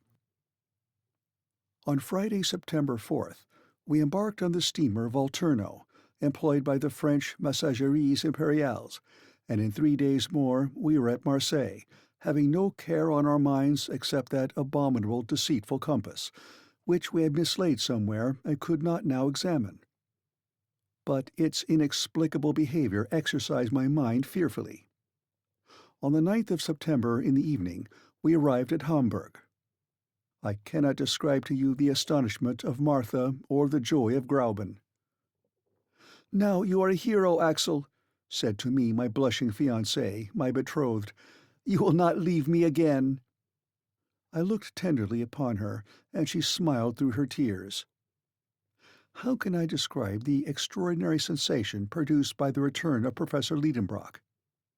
Thanks to Martha's ineradicable tattling, the news that the professor had gone to discover a way to the center of the earth had spread over the whole civilized world. People refused to believe it, and when they saw him, they would not believe him any the more. Still, the appearance of Hans, and sundry pieces of intelligence derived from Iceland, tended to shake the confidence of the unbelievers. Then my uncle became a great man, and I was now the nephew of a great man, which is not a privilege to be despised. Hamburg gave a great fête in our honor.